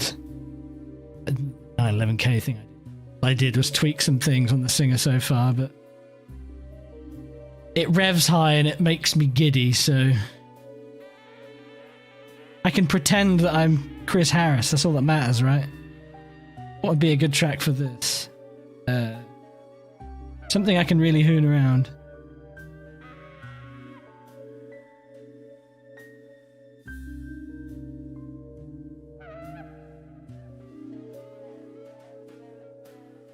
Yeah, we watched the video earlier on in the stream, Angus. I've watched that video like 5 or 6 times now. It's such a great car, isn't it?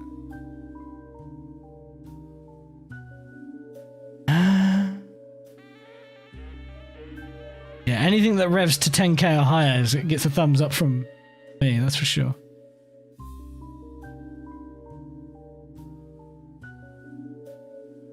Isu Higashi is a good track.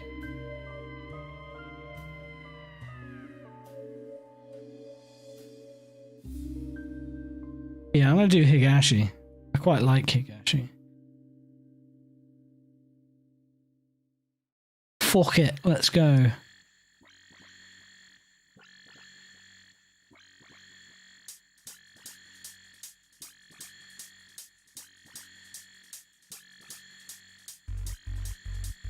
So I basically took a 9,000 RPM. Oh yeah, it makes the shit your pants sound at the start.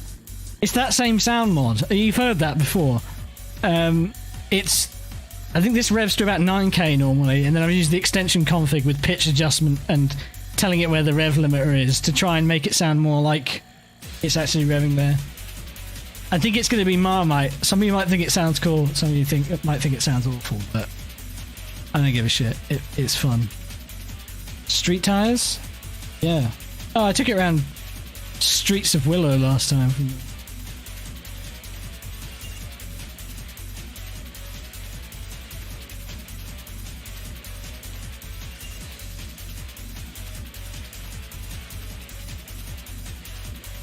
Alright.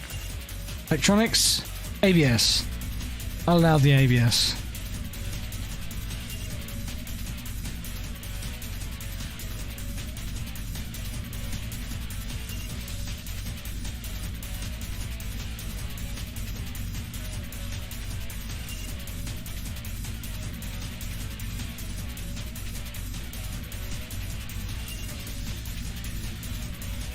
Shorten them gears. Well, the thing revs to 1 billion anyway.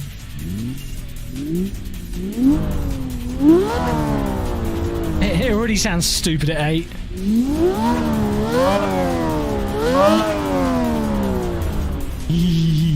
Anyway,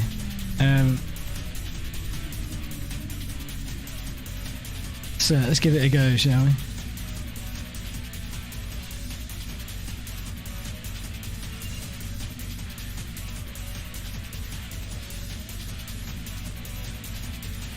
Right, you need to central view.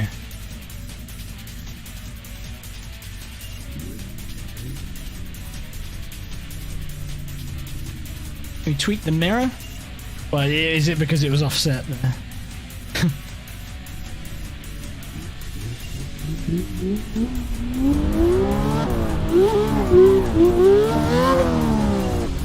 Maybe turn it down a little bit. It's a bit loud.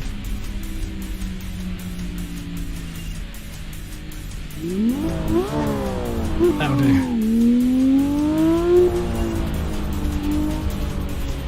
Yeah, I think this is the best I could really do with what I had, unfortunately. But such is life.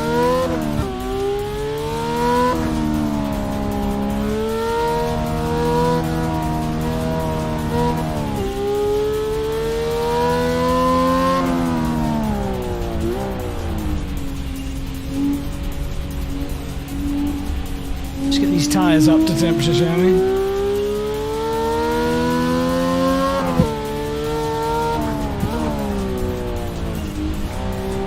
Brakes are a bit good on this thing, holy shit.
right, it feels okay as it is. There's definitely some things around the steering I'd want to change and the suspension.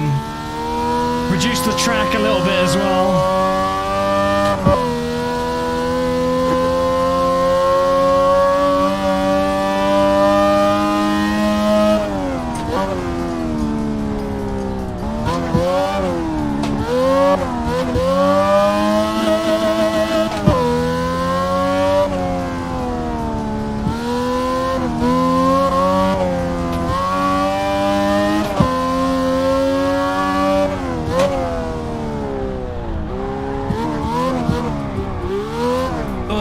Too much.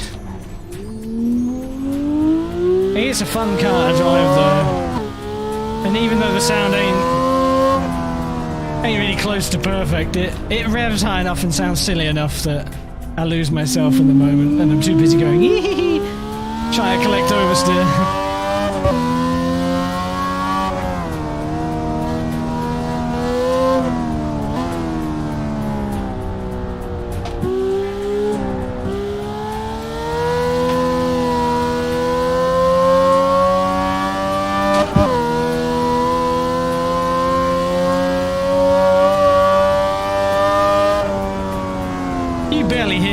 Car unless I'm off the throttle, I imagine. It's probably a bit too loud still, so apologies.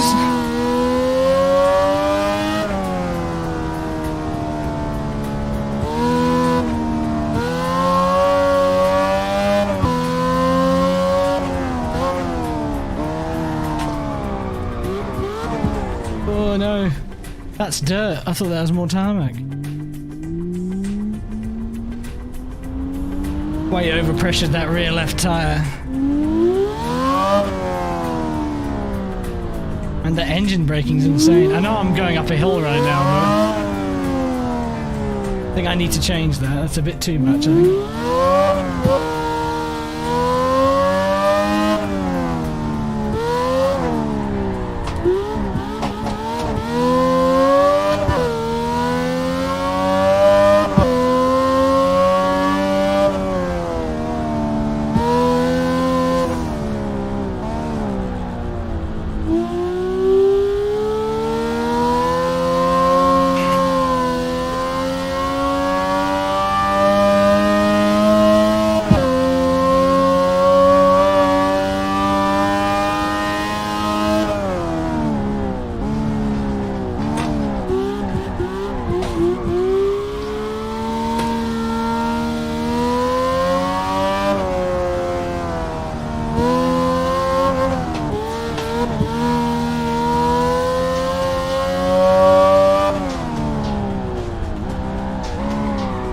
Done it again.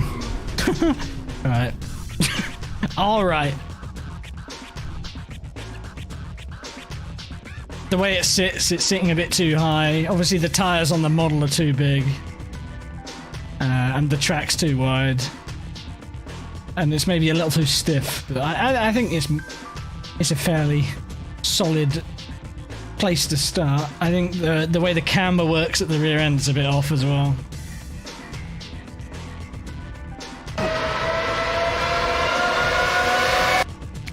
That's going to be loud, isn't it? Hell, it was already loud.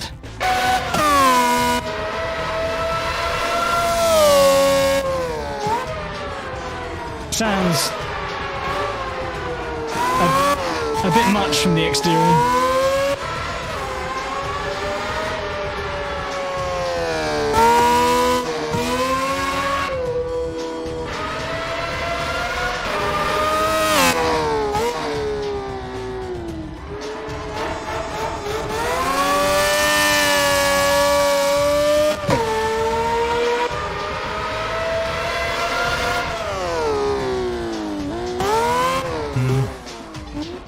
Gets away with it more on board, I think.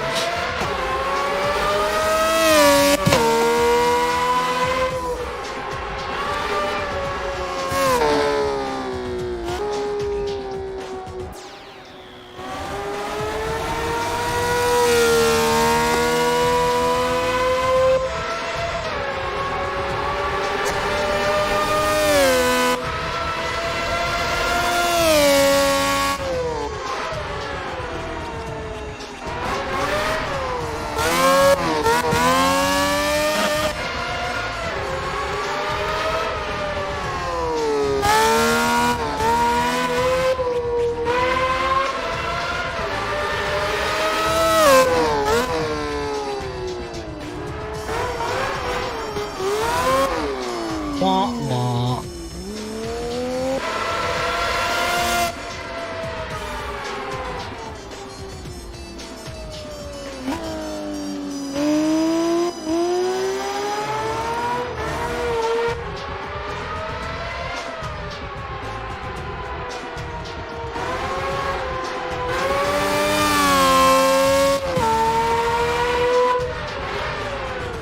Yeah, it is, Sun Yang. Yeah. It don't sound right. But either way, I think it's always going to sound a bit rough, so I didn't really spend much time trying to dial it right in. But most importantly, when you're driving it, it's pretty fun. It's pretty fun.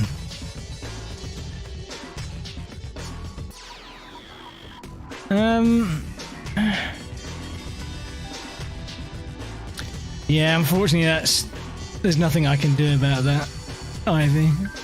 So I say it's why I haven't bothered faffing with it, because it's like most sound mods in the game, full stop, that tends to be the case. It sounds good in one way or the other. It's never really ideal in both scenarios, so adjust it as much as you like and it just ends up sounding a bit off somewhere else, you know what I mean?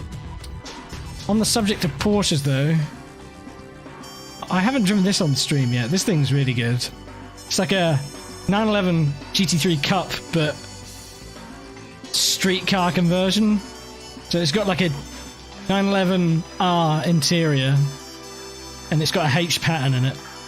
But it's got the suspension and an aero body of that of a GT3 Cup. Tyres from a 911R as well, I imagine. Can put slicks on it if you want, but this just came out as well. And I love a 911, a 996 911 as well. Some of these colours look nice.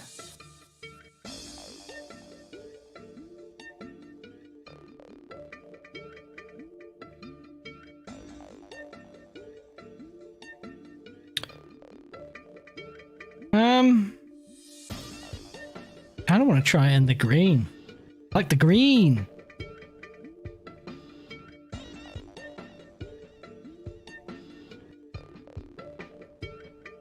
I will never say no to more 996s.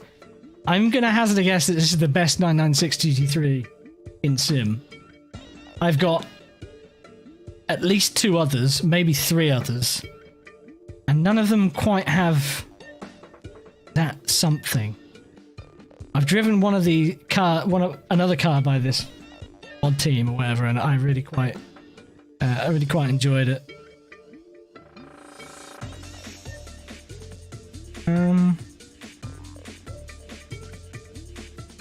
Get around Nords in it, why not?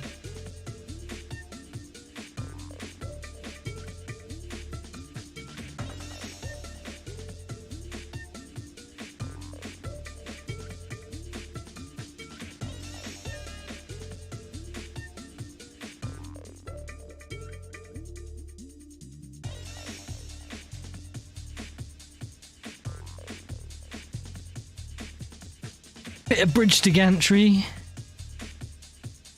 I realised I spent like 3 hours plus doing doing my top 25 games, and I'm going to comparatively spend about half the time driving. But unfortunately, my shoulders. Oh, it's not even my shoulder. My back is not feeling so great. So do not want to overdo it. Okay, I wonder what this thing sounds like.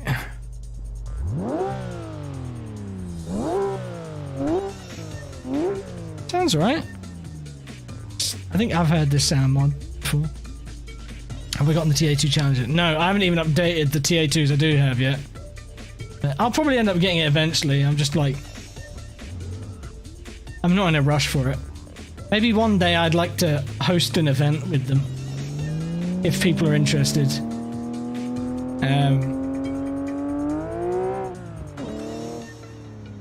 But just yet.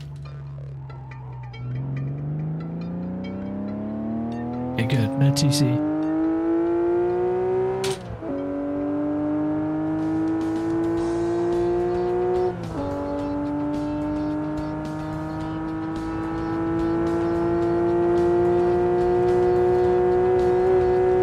I'm enjoying this so far. It feels good over the bumps.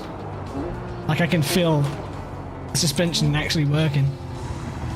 When it bites as well. It's going to take some adjusting to over that last car. Man, the suspension's really working.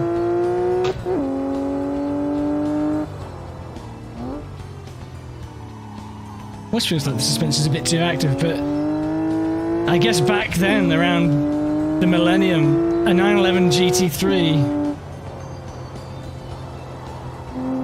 wouldn't have been super stiff like they are now.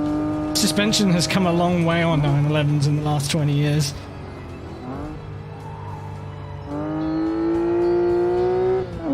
Oh yeah, I forgot, I'm still running the 3D trees here. Surprised it's running as well as it is. That feel when Nordschleifer with 3D trees runs better than that going, the fucking, what's it called? Turnpike, that's the one.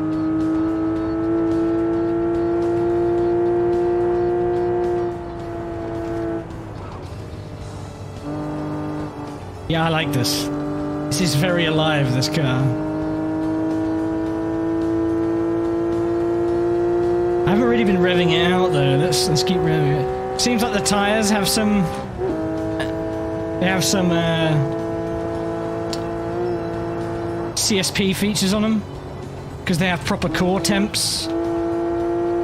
I've got a tire app off to the side, off the screen for you guys, but it's lighting the core up. Well, it's cold at the moment. It's got 3 sets of temperatures.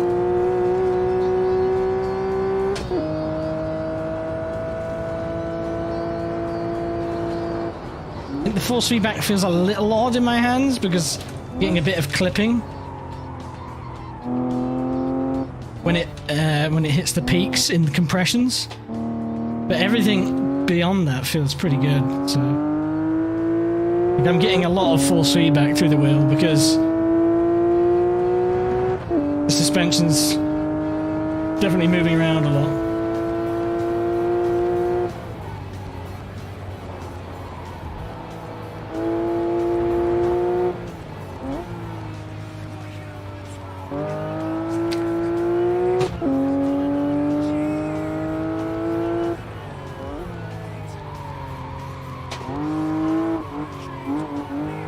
Ooh, it's a slippy corner, that one.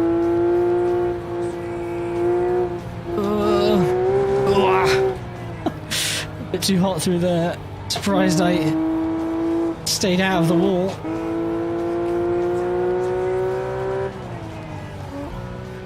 Yeah, I can't wait for the VOD to get muted because of this bit. Oh god, the low speed corner it picked up there, didn't it?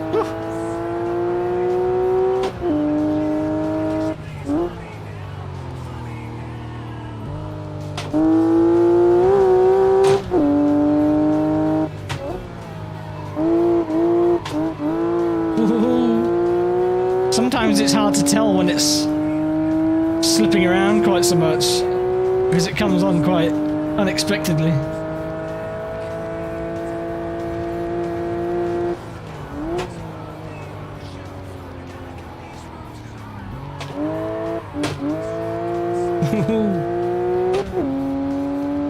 Yeah, this thing might take some getting used to, but it certainly has character. I wouldn't know what to expect with one of these things, really.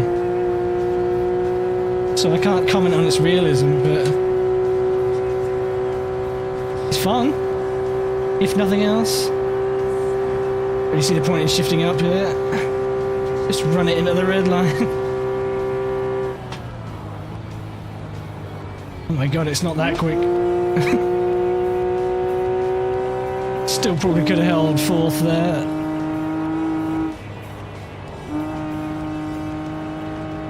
Game's looking quite pretty at this time of day with the lighting. A little overexposed at times, but I think we can forgive it for that. Ooh.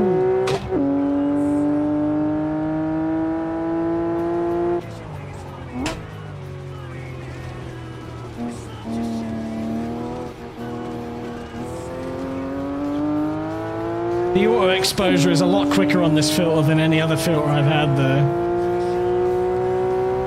It's the good thing with Pure constantly evolving, and so does the feature set, and people are figuring out new things they can implement with post-processing filters, which is awesome. But too early.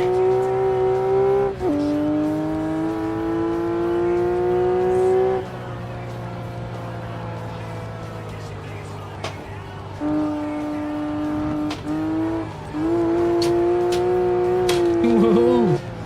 Bit too aggressive.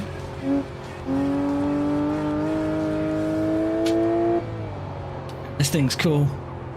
Very cool indeed.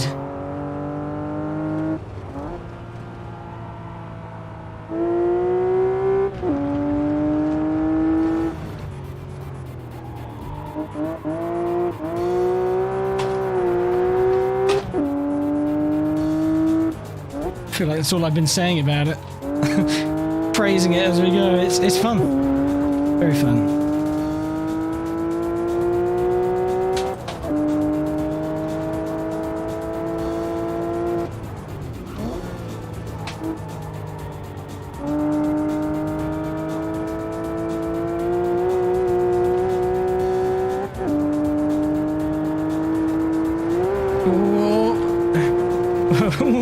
Oh no, we're going off.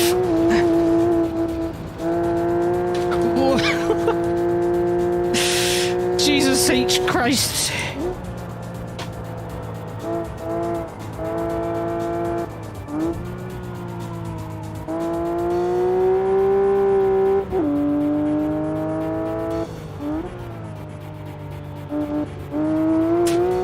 Oh God.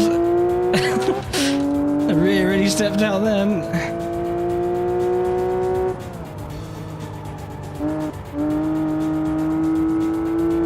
Really fighting and contending with the wheel at times here. It's awesome.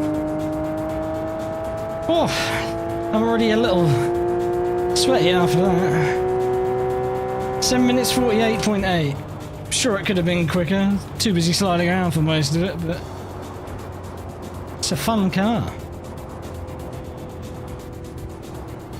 I'm glad it's good. With the amount of 911 GT3 mods that I had tried that just didn't feel great to drive, I just almost resigned myself to assuming that the car does not drive very well in real life. I think it's the one thing a lot of mods get wrong is suspension, movement, and travel. Tires are also really important, of course, but you never really feel like the suspension's doing much. The best way to tell if the suspension is doing anything is the force feedback. The force feedback should firm up a lot under high compression. And if you're not reaching compression on the suspension, it ends up staying really like limp in the wheel. It does mean dialing in force feedback can be a bit tricky. I mean, that's why having something like a... Ooh, you can go out here as well, look. If only you could explore more. It's all dead ends out here, though. But yeah. And you could go out again if you so pleased.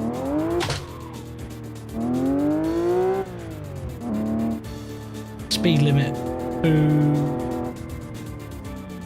I'd probably do another lap if it wasn't for the fact that I'm already feeling quite gross and sweaty after that.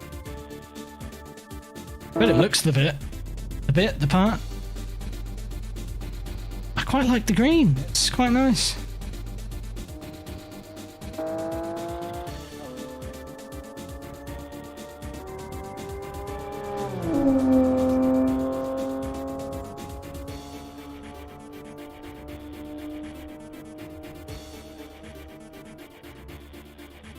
Yo, what? Oh, that's like the AFK camera.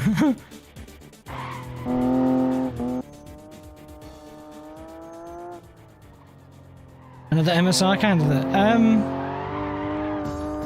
Yeah, I'll need to have a look at the, see if it's got LODs. I assume it will. I need to go through the list on MSR again. I'll be honest, I've been a bit, like, negligent of MSR lately because I think we're not going to have enough people to race for the next one. That also reminds me, I need to push the race back a week because it's falling on the exact same weekend as the Petit Le Mans in iRacing, and I know of a few people that would want to race but will be doing the Petit, so probably won't be able to take part. So it just makes sense to push it back a week.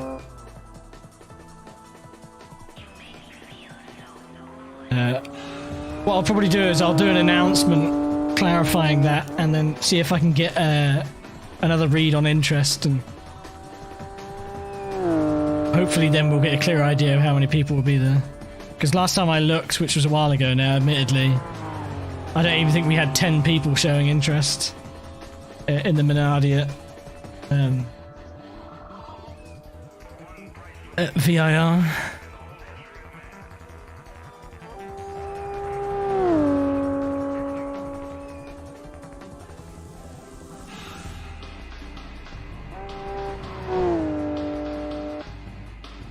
Nice tree.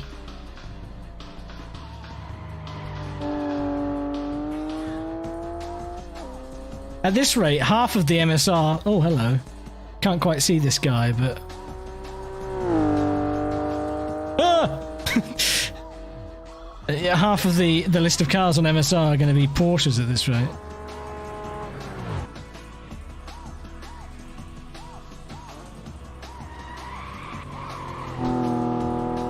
Tyre sounds pretty good there, weren't they? Sound like I was coming in to die.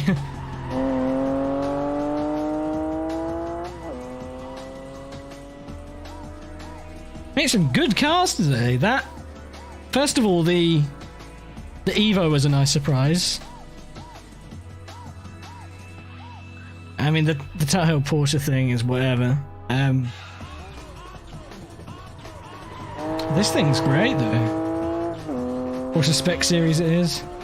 Oh, there is a lot of Spec Series and Series full stops that I'd happily host if I knew that people would turn up and race in it. But as is the way with these things, it's very unlikely people stick around. So I'm not all that enthusiastic about running Series, which is kind of what MSR has become anyway. It's a consistent race. I was just hoping that having something different each time would make it interesting enough for people to stick around, but maybe not. I just don't think we have enough people anyway. Worst case scenario is if there's not enough people to race this week, or this event, then I'll try again the next time, and if there's not enough people for that one, I scrap it and maybe repurpose it on Stroll somehow, because now that we've opened Stroll up, it makes more sense to host it there anyway. We'll see how it works here on my Discord for now.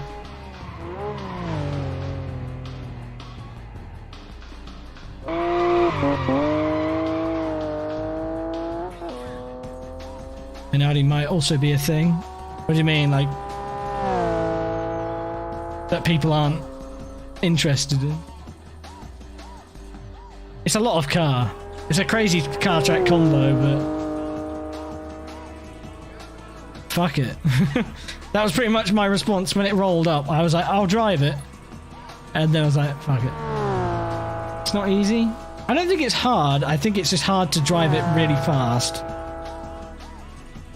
I have been thinking maybe I should limit the upper limit of what kind of cars should be on there. Yeah,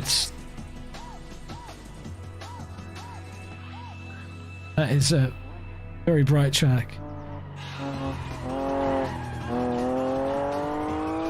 Looks fucking great from some angles though, doesn't it? Oof. Wish I didn't have to run FSR to make the picture look fuzzy.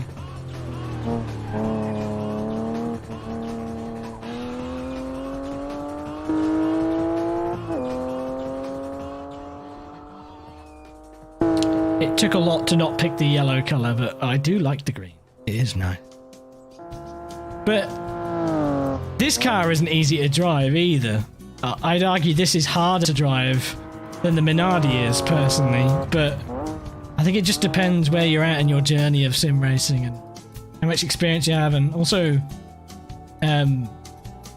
you know, just how competent you are behind the wheel of various vehicles, right? Because I know what to expect from the Minardi. I know what it can and can't do, really, so I guess I know what I shouldn't tell it to do. But a car like this is far more dynamic. It's very easy to get a dodgy weight transfer and get a big old slap of oversteer, and I think oversteer is way more common in a car like this than it is in the Minardi, but the Minardi is also much faster, so yeah, I don't know.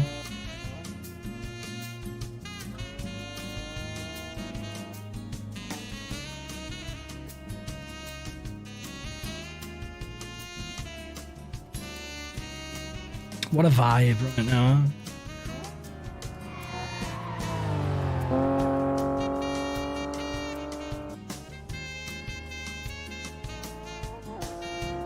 This is where it all goes wrong. Suspension's too busy trying to gather itself up. Oh, you didn't see it. Nothing happened. It's fine.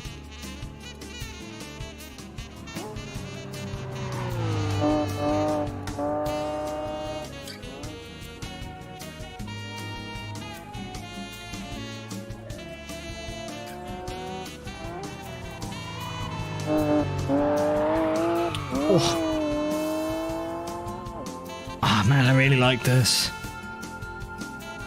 It's a good car. It looks good. It sounds pretty damn good. And it moves around. Everyone loves a car that moves around, whether they like to admit it or not. Maybe you don't want your race cars moving around too much, but cars you drive for fun. Yo, what's up, Marshall? Oh, hello. I don't know what I'm looking at right now. Staring at someone's backside. Yeah, that was pretty good. So we've done 3 of the 5. I think we'll do the 458 next, and then I'll switch rims. I guess I don't need to switch rims, actually. Where is the Ferrari? We'll end on the Honda that I was poking at last night. That's got to be Tricolore, really. They got a Tricolore, but it's not the stripes down the center. That's interesting. I watched a video recently of one of these. Someone's manual swapped it. Manual swapping a 458 of any degree sounds nutty, let alone one of these Speciales. Because none of these cars had a manual. And it sounds like they took a manual from... What? I don't know what car they took the manual from. It's probably like a 360 or a 35, probably a 360, I'd assume. And then the clutch pedal came from the 458 Challenge race car, I think they said. Because obviously they have to have a clutch pedal to some degree. Which is just crazy.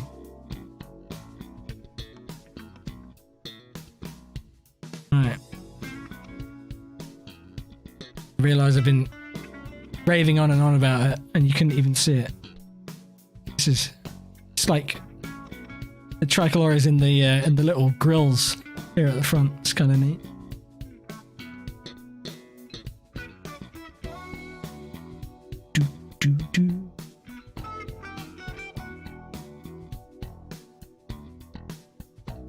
apparently it's a bit...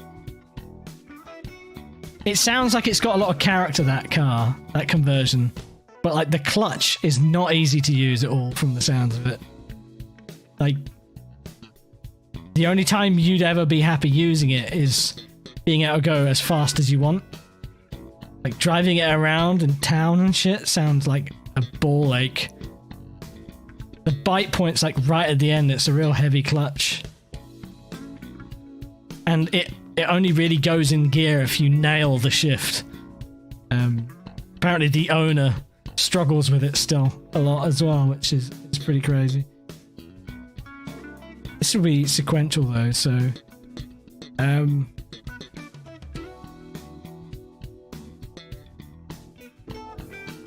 can do the first section of Targa in it.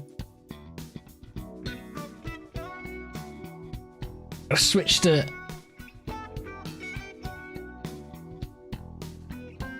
sequential though, because I don't have flap ears.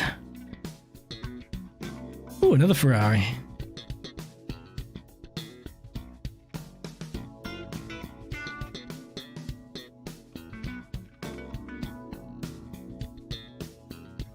It sounds, from what I watched from the video, that it's just a really fragile setup, which matches the car really.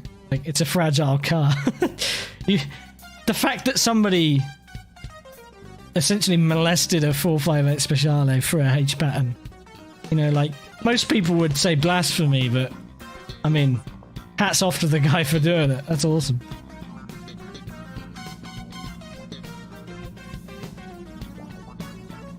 What are the street tires like on this thing? Traction control? Mate, this tune is... It's up in my ears.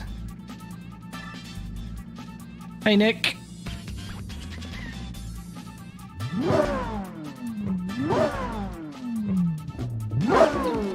Sounds good. See the flames there? They looked a bit blue.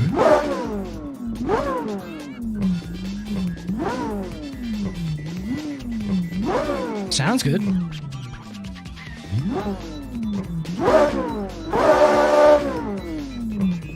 It won't do it anymore. I'd be tempted to make a tweak to the mod to have a H pattern in it, because any excuse to have another H pattern to me seems like a good excuse.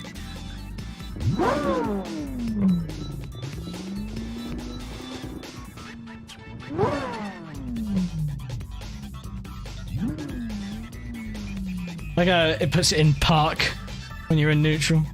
Funny.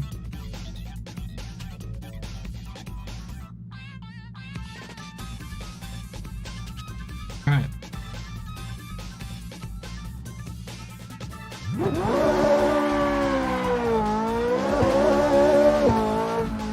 You know what? We don't need that shit. Get out of there. Right. Immediately this feels pretty nice in the hands. On these street tires though, it's a bit manic. They're cold as well, so they should come up quick though. Oh, I love it. This is awesome.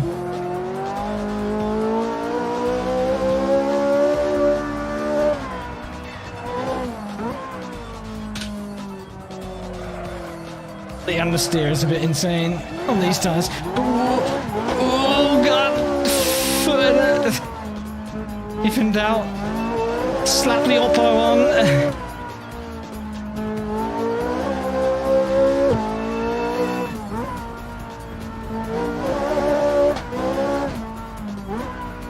Love the sound of it. It's really quite good sounding, isn't it? Yeah, it's not perfect, but... Oh, the wheel spin there. Keeping your foot in it through the shift. Oh.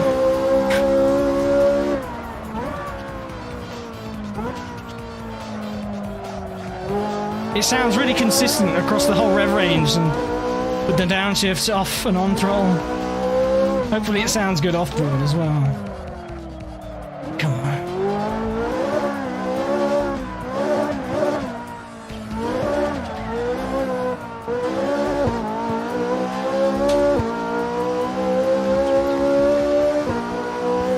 speed.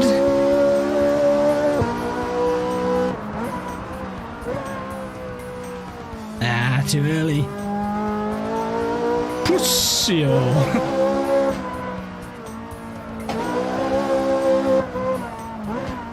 Oh, this is fucking brilliant. I really enjoyed the 488.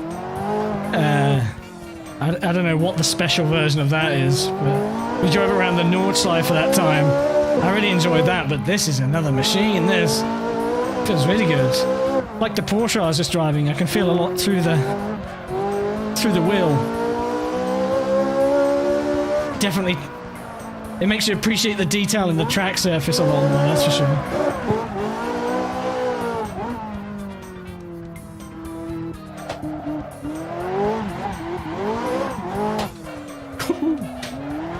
There's a lot of torque down there, eh? Feels really believable on the edge of grip with the tyre, like how quick the slip comes on. Oh, mate. I want to drive this a bit more, I think. It's great. Oh, nothing happened.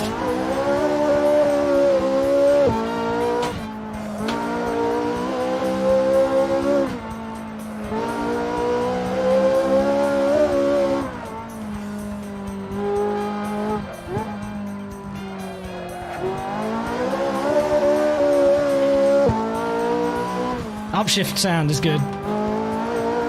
Upshift sounds are things that really lack in a lot of cars, I think.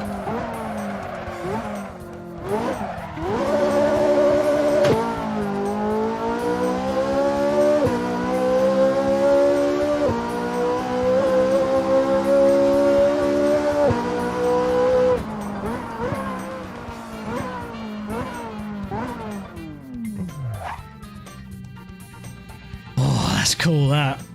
I wish I knew the track off by heart. I'd lap this thing multiple times.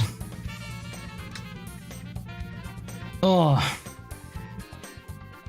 That's awesome. Come on then, get on with it. How long was I sitting there? Oh, it was great, Ivy. Such an accessible car for a car that moves around as much as it does.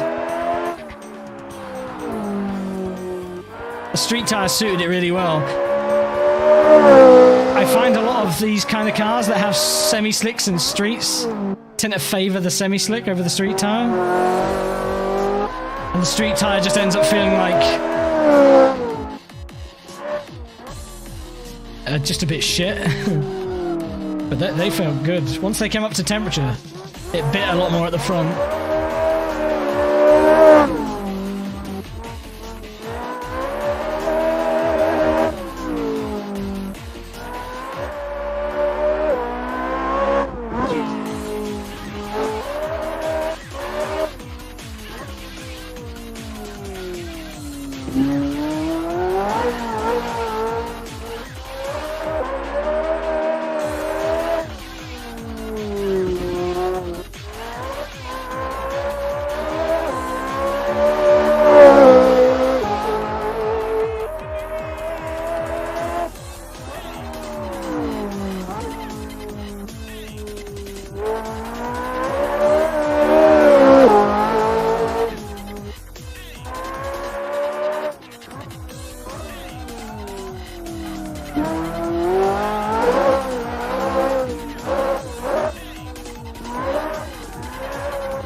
Stab, stab, stab.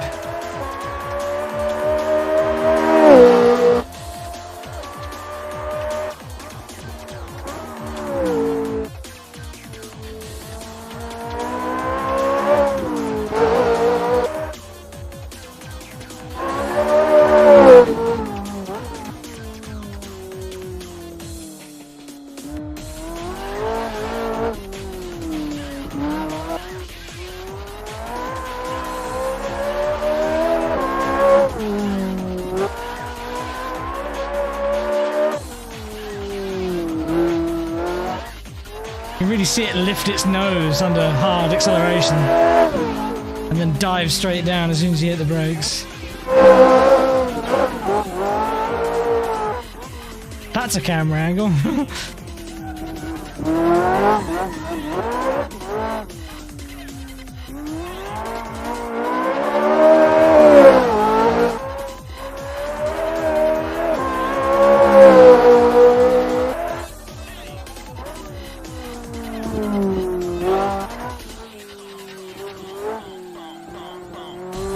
I didn't hit that. That's some shoddy collision, that is. I did feel like I gave it enough space, but whatever.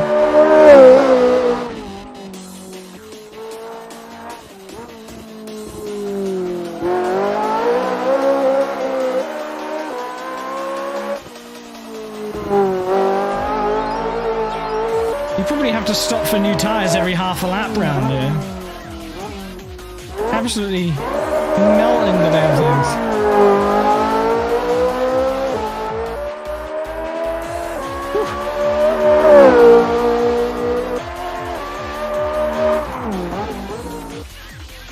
Well, it sounds really good from all perspectives, that thing. Take some pictures of that later on. That was nice. Very bloody cool. It was... what? 5, 6, 7... 17 seconds... nearly 18 seconds slower than the Dodge Viper GTS I drove around there. But I was on a better tyre and also probably not drifting around quite as much.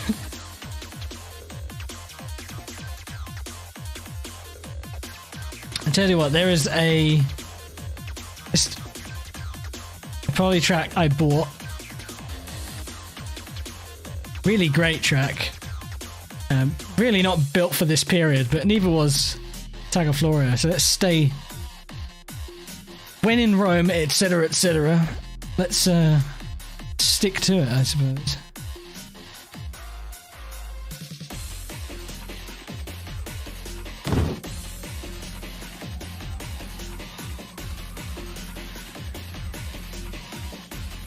Drive it a little more, and then I'm going to switch back to the Honda to end with. I had some fun driving that around Suzuka last night, / this morning.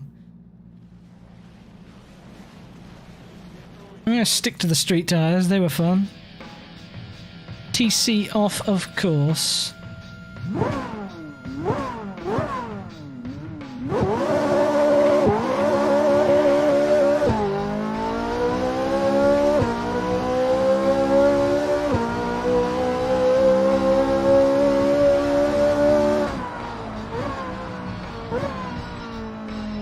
I don't really know where I'm going here, to be honest with you. So I'm probably going to end up eating shit real soon.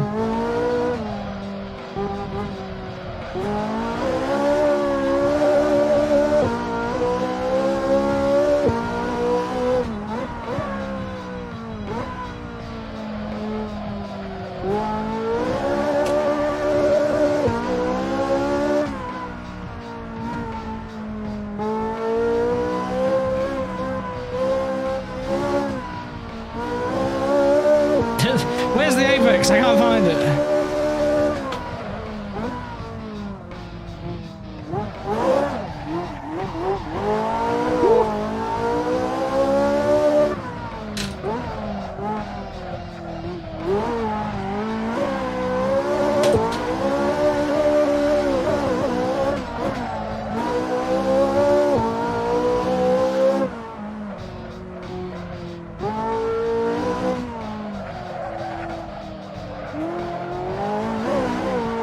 What?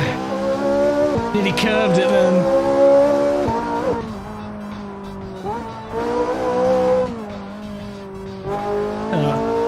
This is the corner that you need to slow for.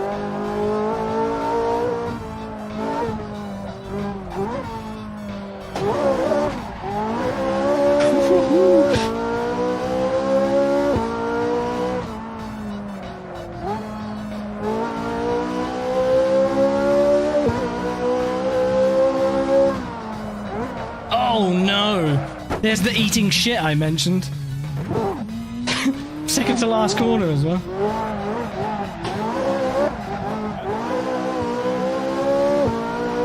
I nearly made it. Nearly made it without mistake.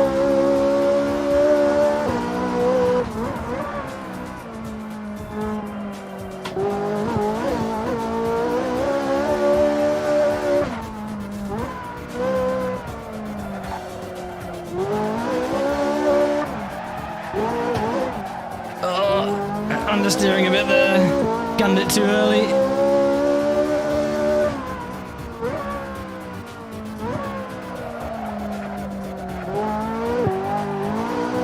Front's really struggling here. Semi-slicks. Must be quite nice on this thing. I bet you can still get the rear whipping out though.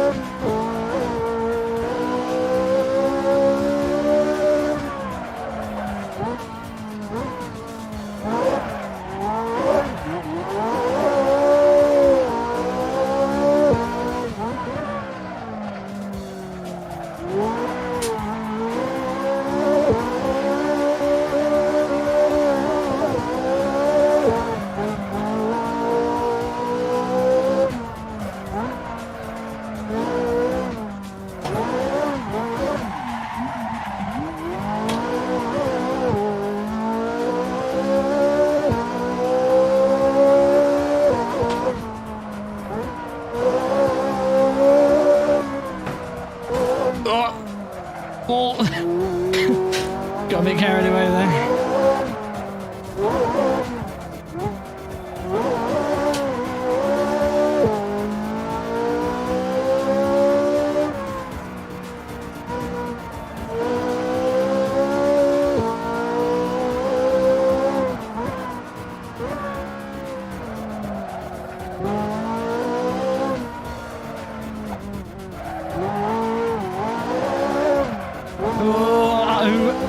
Over to under, mid-corner there. It's a great track. It feels really inappropriate driving this here.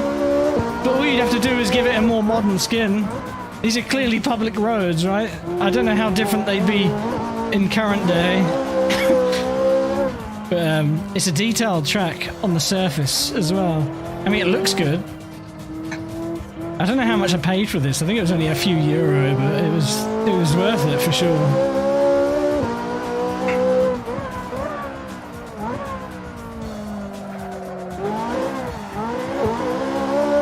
Yeah, car sounds great.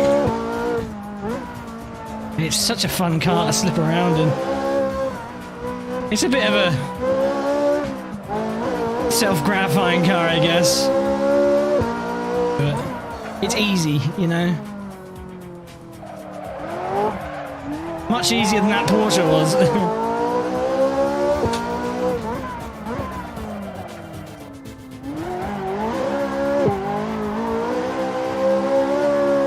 Oh, really, Tom? Nice.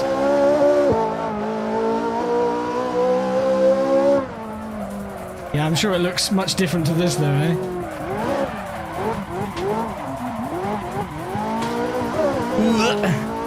Nearly spun it.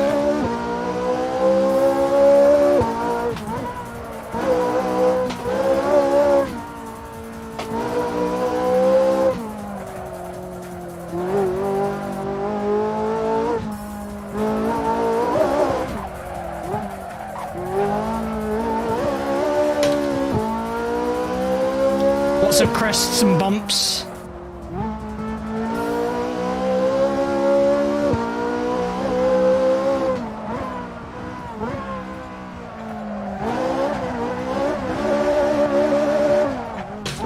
Oh no. Oh no, alright.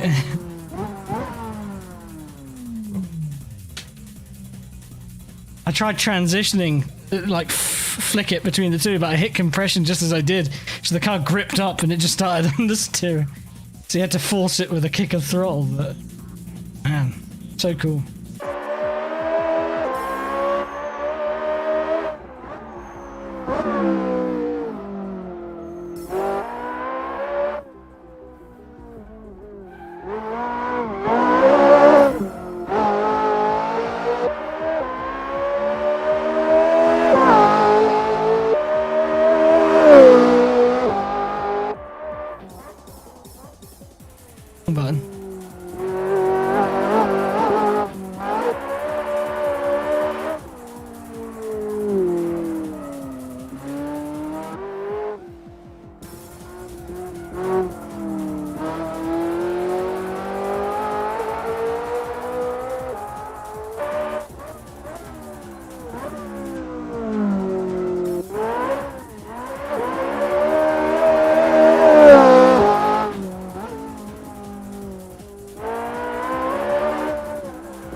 Yeah, nice, Tom. That's cool. I'll have to have a look later.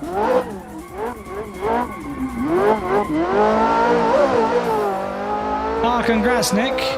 I'm glad you got it, man. That's awesome news.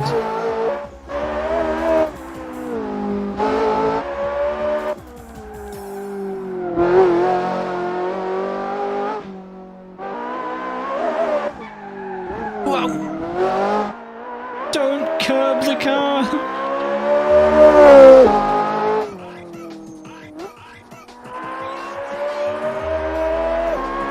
Yeah, this is in Italy.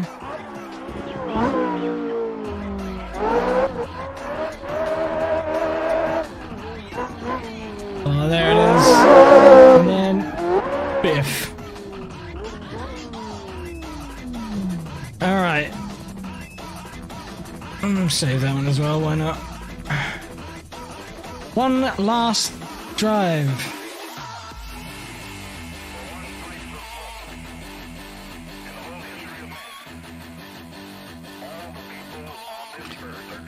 Yeah.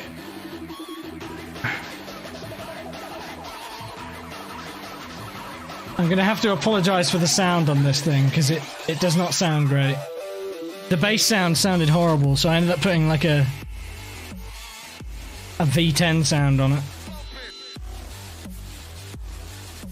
'Cause that sounded better.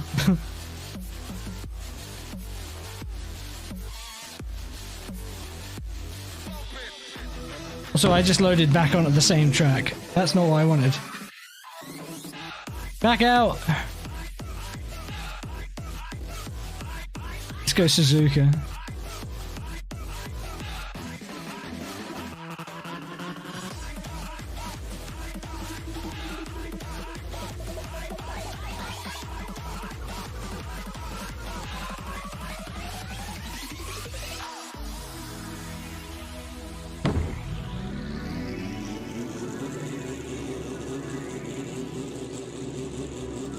These V6s the Hondas had a really... They sounded great. They revved really quite high, really quite shrieky, high-pitched sound, so I wanted something like it, but I couldn't find anything particularly quickly.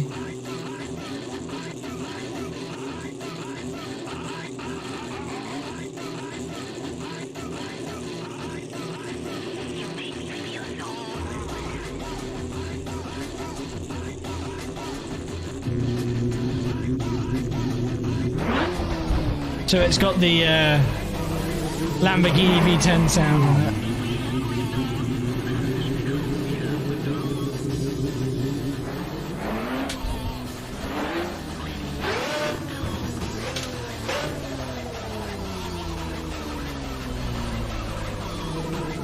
Yeah.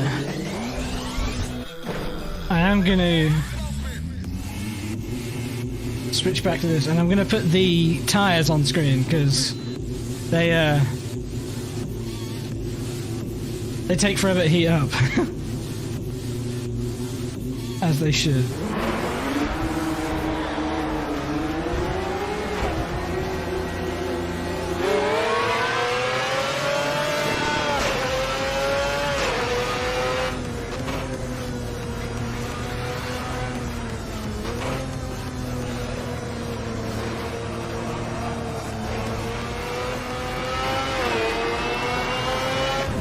I need to find something else to replace the sound on this thing, for sure. Put this on. You have to really work the tires. Whoa, they're dead. Cold right now. Bottoms out a lot, this thing, as well. It's so low.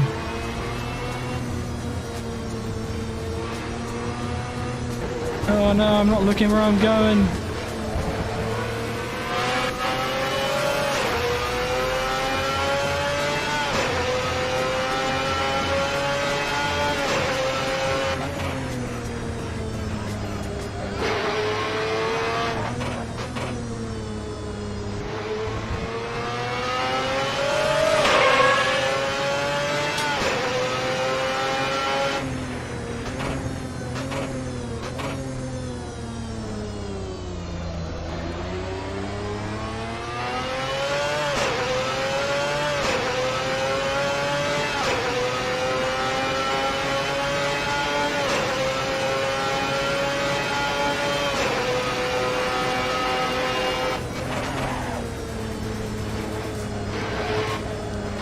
So much finer knife's edge you drive this thing on compared to the other cars we were driving already.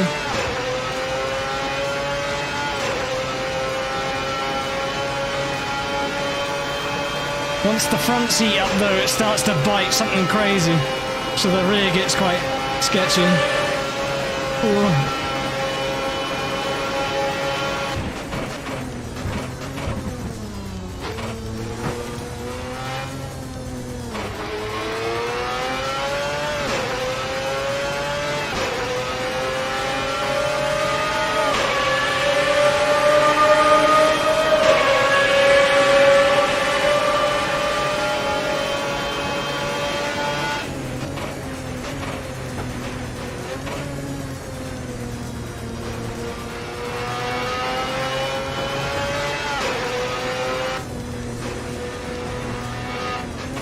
I am on the soft tyres as well, I think, so that'll make them especially bitey.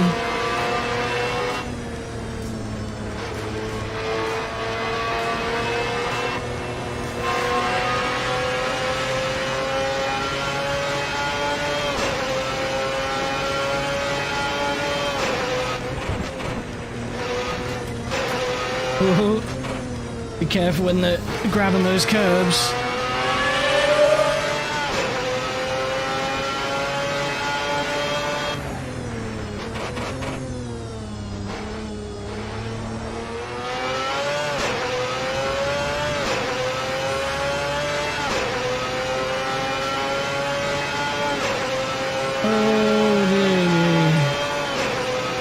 It's a pretty good sound from the exterior.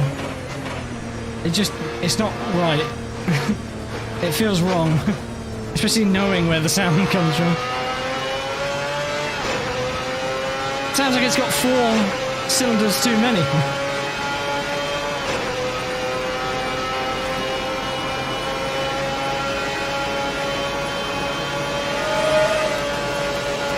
Ooh.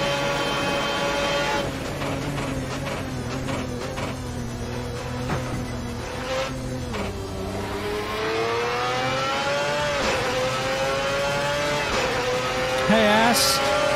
Yeah, we're rounding off the stream now.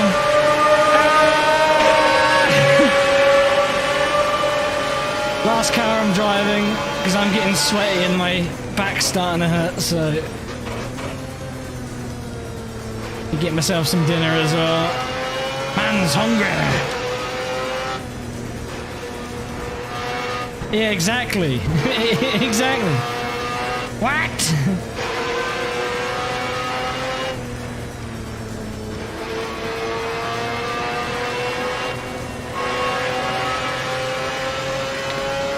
I took some inspiration for the handling of the car by watching the Raybrig NSX in 2006 absolutely fucking crash the shit out into the wall in the S's during qualifying.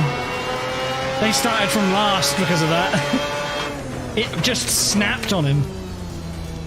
And then when he went to correct it, it overcorrected off into the gravel and then into the wall hard.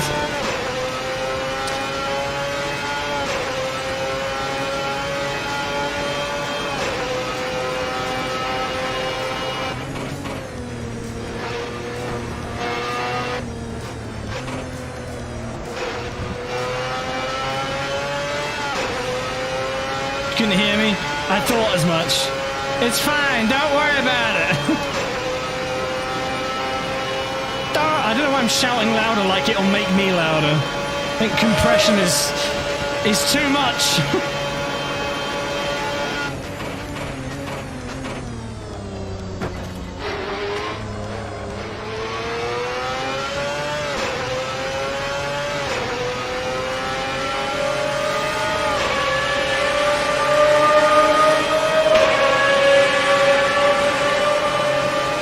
Times are close.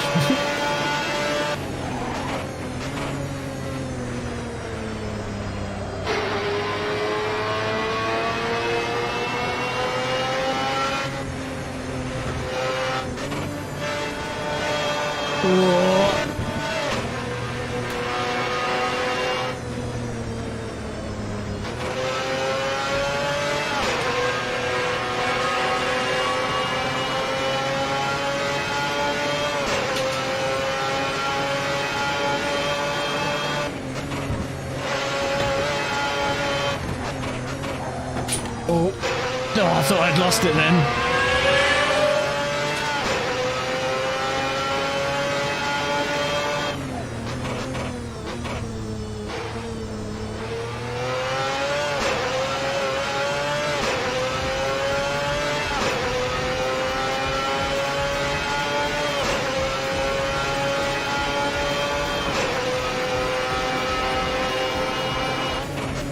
The fact that they're using the Civic as the GT500 car upsets me greatly.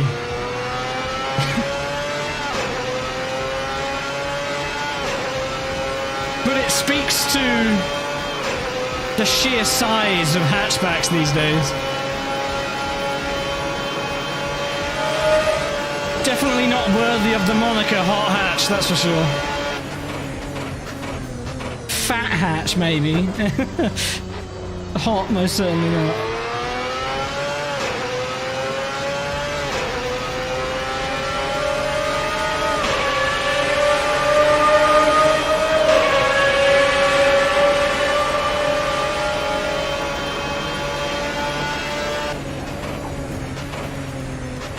Hear it grounding out in the front there a little bit.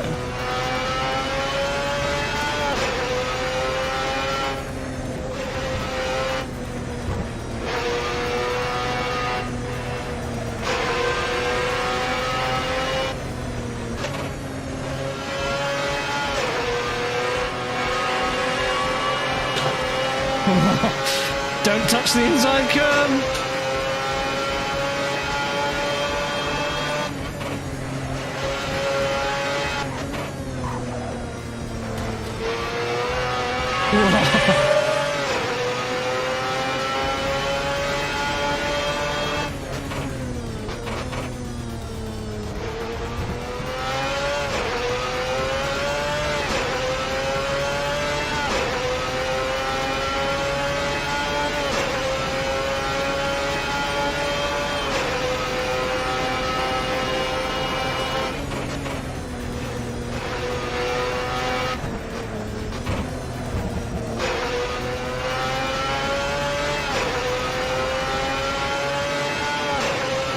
Yeah, I drove it earlier on, ass. It's alright. It needs more work if I want it to be a bit more like the real thing.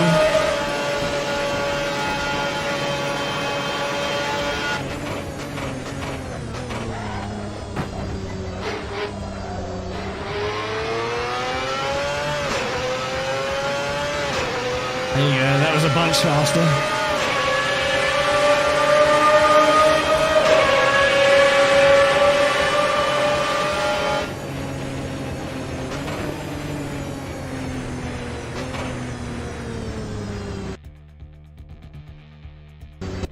Holy smokes.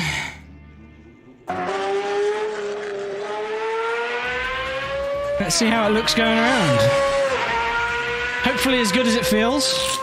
Taking these off. I am done driving.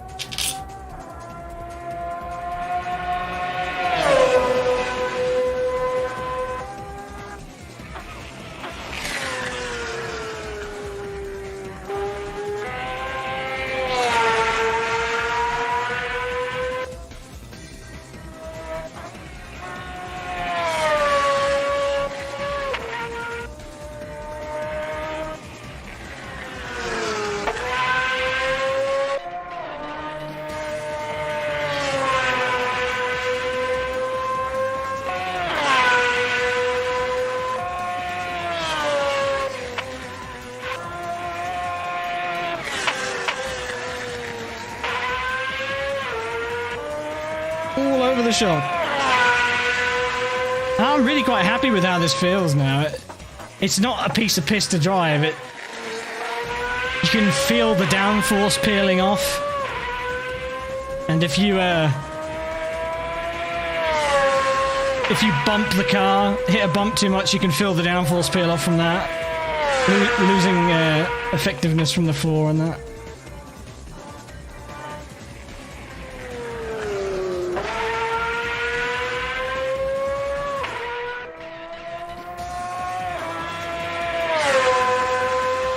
It may not be the right sound, but it's still a good one. I'll take it over that drone it had before.